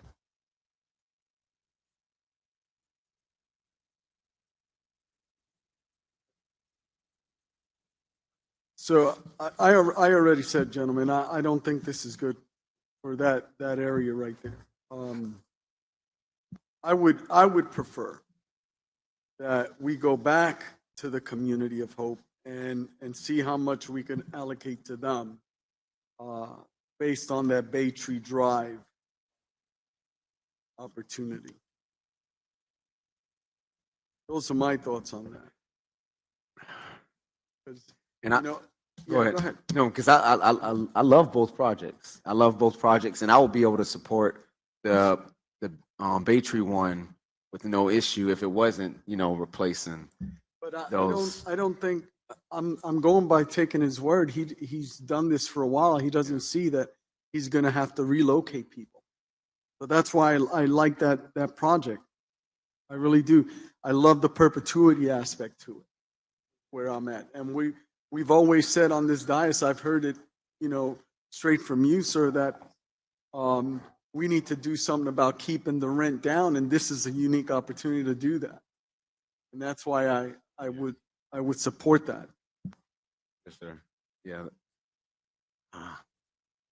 Because if anything, and I know I voted nay on the other one, I feel like with the service center, the source will provide more case management than, because most of that 300, I know it's already passed, but that 368,000, most of that seemed like it was going towards assistance, paying for somebody or assisting somebody. Where this will be, I saw it as a one-stop shop with the service center. But then at the same time, providing housing, transitional housing with the community of hope. To me, either way, it's a win-win. It's just like we said, and what residents have said, biggest bang for the buck. So, I would support I would support the community of hope. I wouldn't support the other. That's where I'm at, gentlemen. So, and what do we have left? 2.5? 2.5? So that's where I'm at, gentlemen. If you wanted to split that up, when it comes to, the other ones, there's really some good projects, but you're right, most of them are, service related, right? This is the last one that we actually have that would make that effort of keeping that rent down for those 14 units. So that's why I'm supportive of that. we're sorry, y'all. We trying. We're sorry. Bear with us. We're working it. This, We're working it. That's where I'm at. And I know Councilman Felix was at the 1.05 mark, 1.05 mil. I say we could really maybe not give them the 2.1 because he feels that it's not needed, but maybe get them closer to the 2.1, right? So maybe 1.5, and then however else you guys see fit. But I'm good with at least the 2 million to keep the rent down. That's what I'm looking at. And I'm going by what we've discussed in Deputy Mayor, previous. Yeah. Go ahead. So should we move forward with the Community of Hope, the 14 unit? I propose going half. Sounds like he can make it work. That still leave us 1.5. I mean, we still got some deserving. Deserving. I mean, we all love what the Source do. I mean, I'd love to see them continue serving and keeping that partnership. I think it's only fair really to keep them in the game, daily bread, but again, I don't know. We got to figure it out and move forward. Go ahead. I think Councilman Foster. Okay, go ahead. Let me, can I jump in here? Yes, sir. Carry on. We talk about keeping the rent down, keeping people from being homeless, but the source, Mayor, you're not good with it. But that resource center and them building affordable housing or tiny homes will keep people in it. I know it's going to take a little time to get there, but I think in the long run, I think they could provide a better service, and they have proven that they have provided with working with other agencies. So, to be honest with you, with the Community of Hope, I'm not feeling none of their projects at all. I was there before I came here for my research, and then the more question was asked, the more it was losing my support. I'm with Councilman Filiberto. Can I finish, sir? Just give me a second. I'm almost done. Like he said, he don't want to move people out of their apartments. I don't want to move people out of apartments. It's like it's only 3 apartments that are available. The rest of the apartments are full, from my observation, with people, with tenants. So I don't think they're providing any additional housing into Palm Bay. I'm sorry, sir. You could go ahead. Yes, sir. No need to apologize, sir. We're having discussion. So here's my issue with that location, right? We have condo owners there, and I can assure you that we just experienced where the community was going to come out or did come out because they thought it was going to be right there. We have people that invested in condominiums, and just the idea of putting tiny homes there, and their thoughts of it being reducing their property values is going to be astronomical. So that's why I'm not for that location. But the reason I'm for this already exists, and what this would do is keep that rent down. Is where I'm at. Just wanted to highlight that. I understand that. So again, I know this is difficult, but can we at least revisit the Community of Hope? Maybe provide 1.5 million to them, if not the 2 million?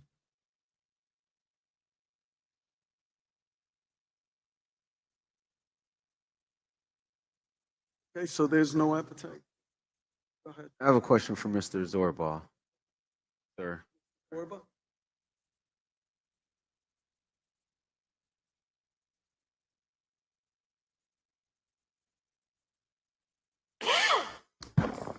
Yeah. You're requesting, all right, so 1.299 for the property, but why do you believe it's going to take another 1.3 or 1.21? We just don't know what you're going to uncover. We know that it needs a new roof. That's what they disclosed. But once you start getting in there and you start opening things up, you don't know what. We don't even know if we're going to get the property for 800,000-900,000. It could be, but that's just what the ask is. It's 1.299. So obviously, the people that know me and they know the source, we're a good steward with the money that people give us. We never chase money. We chase relationships.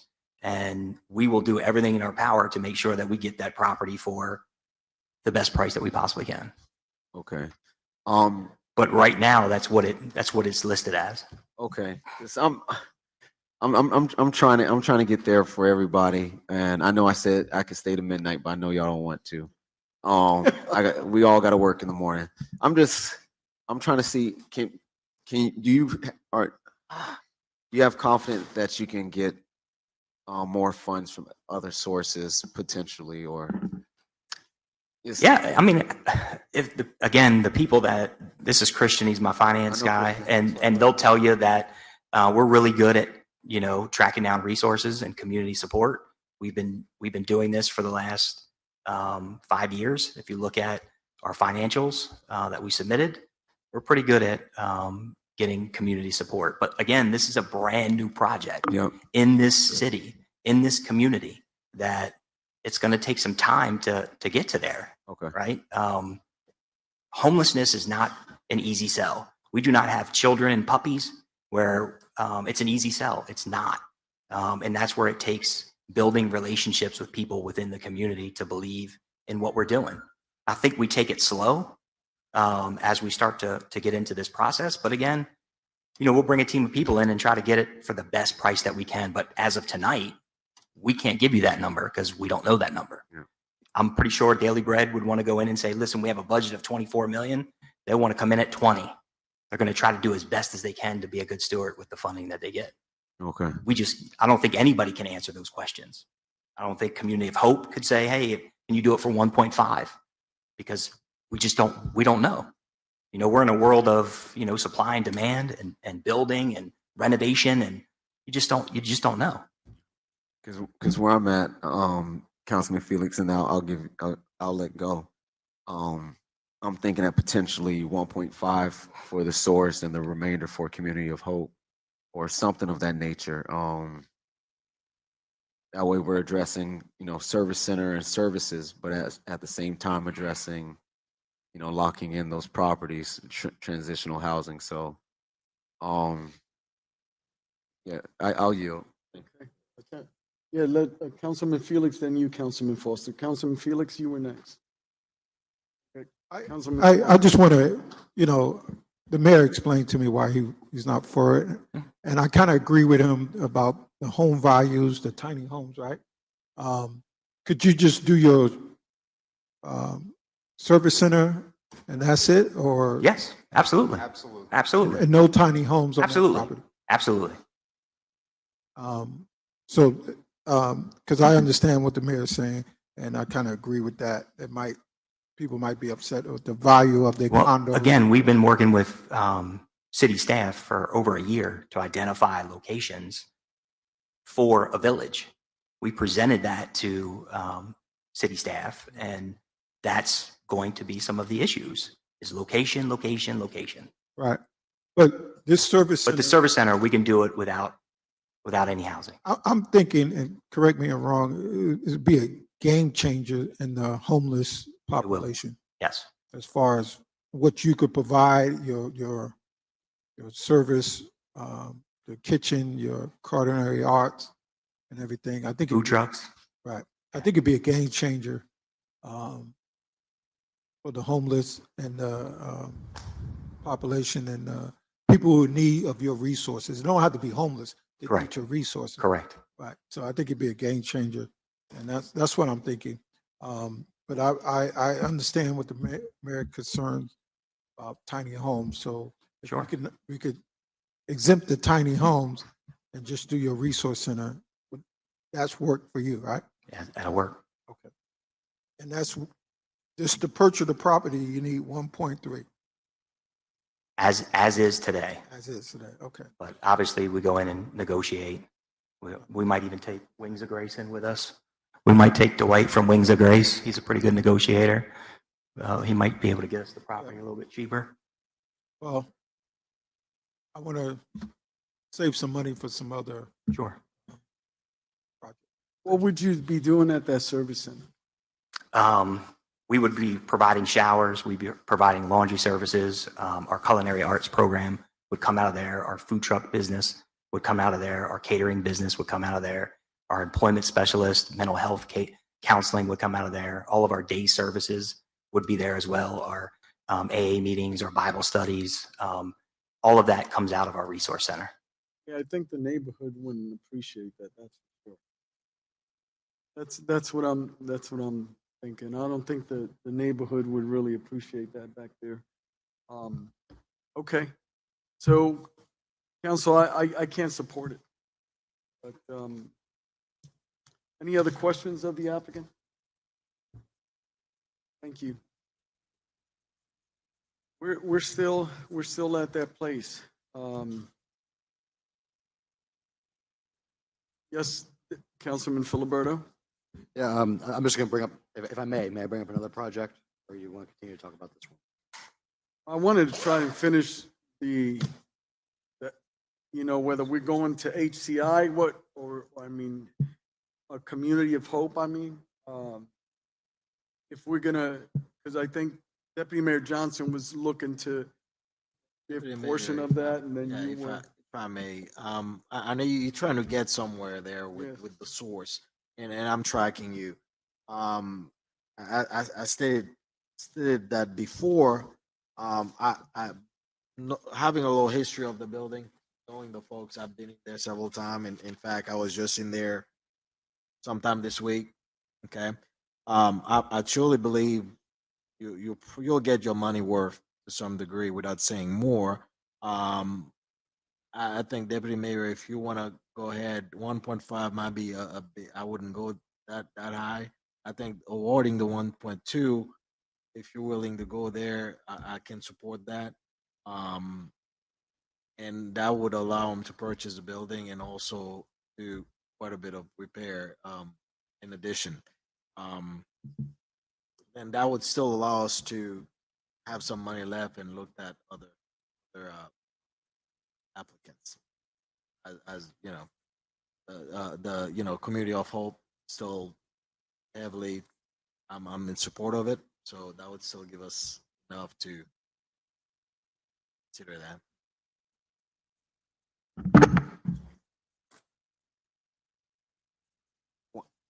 Staff, was it 1.299, 1.29? 1.299 is what I heard. Well, just for the sake of getting something, I'll make a motion to approve the awarding of 1.299 to the source and the remainder to Community of Hope for the project specifically. One at a time. You got to do one at a All time. right, okay. And, All right, you gotta okay. So I make a motion to approve the awarding of 1.299 to the source. 1.299. 1.299 million. 1.299. Got a motion by Deputy Mayor Johnson.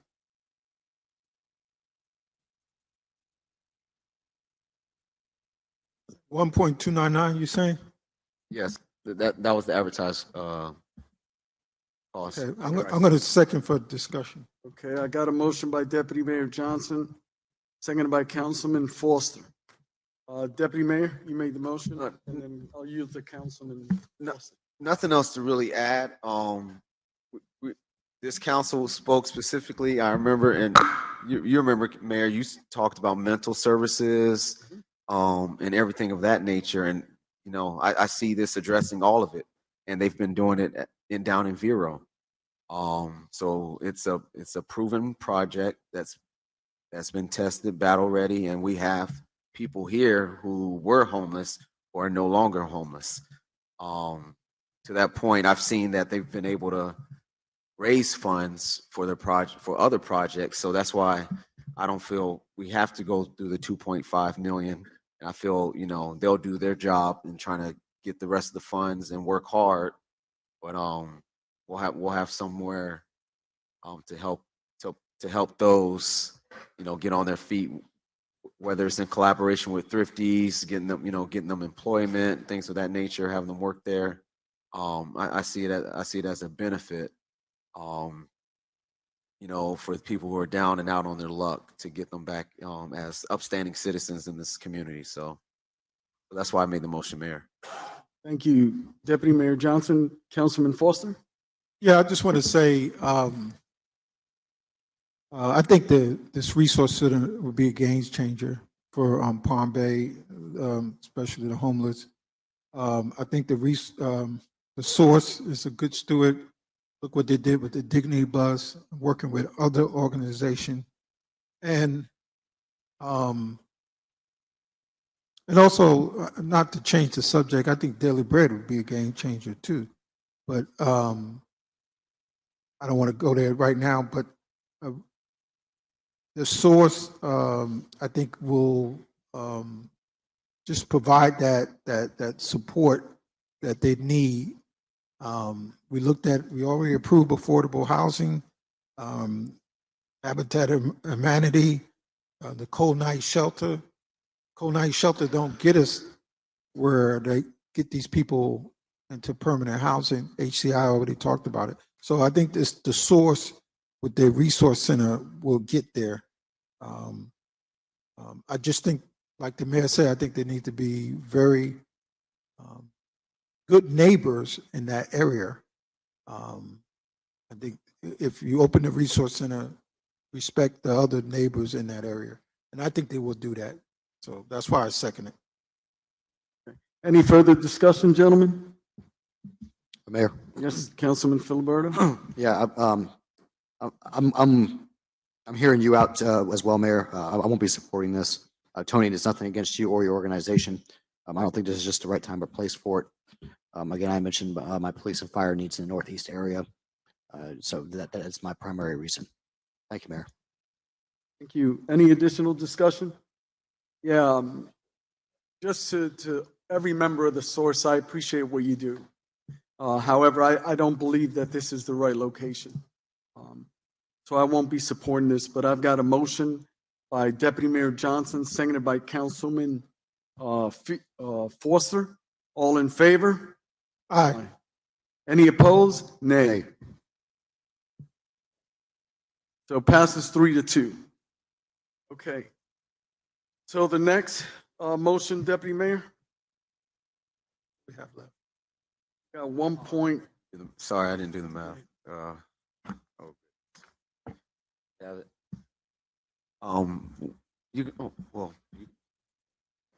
Now your balance is $1,231,320.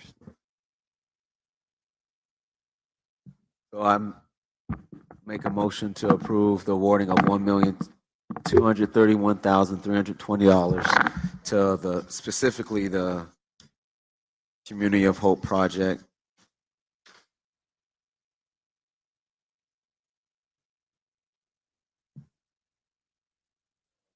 The Bay Tree Drive project. Got a motion by Deputy Mayor Johnson. I'll second it. Seconded by Mayor Medina. I'll add, like I said, I do not want to put people out. I don't think. I see you shaking your head. It's not going to happen. So I hear you. Never move people out. Okay. All right. Okay. All right. So I guess that's just a concern of council. But I hear you saying you're not. So, and we've had several conversations, so I'm trusting you on that. All right. So I have nothing else further to say then, because we do need transitional housing as well. We do. We've done affordable housing. Now we've just done, providing services. Whole night shelter, but we need transitional housing. So with that, that's it. Sir, now, since I seconded, I like the perpetuity of it. I like keeping the rents down. And everyone that lives there, their goal is to get them into home ownership. And that's what really sold me on that. So that's why you have my support on this. And I think Councilman Felix wanted to get the amount down from the 2.157. So I think he'll support that as well. It didn't go down as far as he would have liked, but I think it's a great opportunity. So thank you. I've got a motion by Deputy Mayor Johnson, seconded by Mayor Medina. Any additional discussion, gentlemen? Yes. Councilman Foster. I still think you got people in there, and then people are going to probably have to move because their income probably is going to be higher than what's is coming to be able to stay in them apartments. So that's the reason why I'm not going to support it. Thank you. I appreciate that. And sir, we already have a motion and we've already discussed, but it would be great as you transition and keep us informed to see who became displaced, because we're going by your report that you really don't believe anyone would be affected by this. Their lives would be enhanced. So I've got a motion by Deputy Mayor Johnson, seconded by Mayor Medina. All in favor? Aye. All opposed? Nay. Nay. Passes 3-2. So gentlemen, I think we've exhausted the $5 million. I want to take this opportunity again to all our community partners. Thank you for what you do for us, and thank you for bearing with us. May God bless you, may God keep you, and may God continue to bless this great city we call Palm Bay. We are hereby adjourned.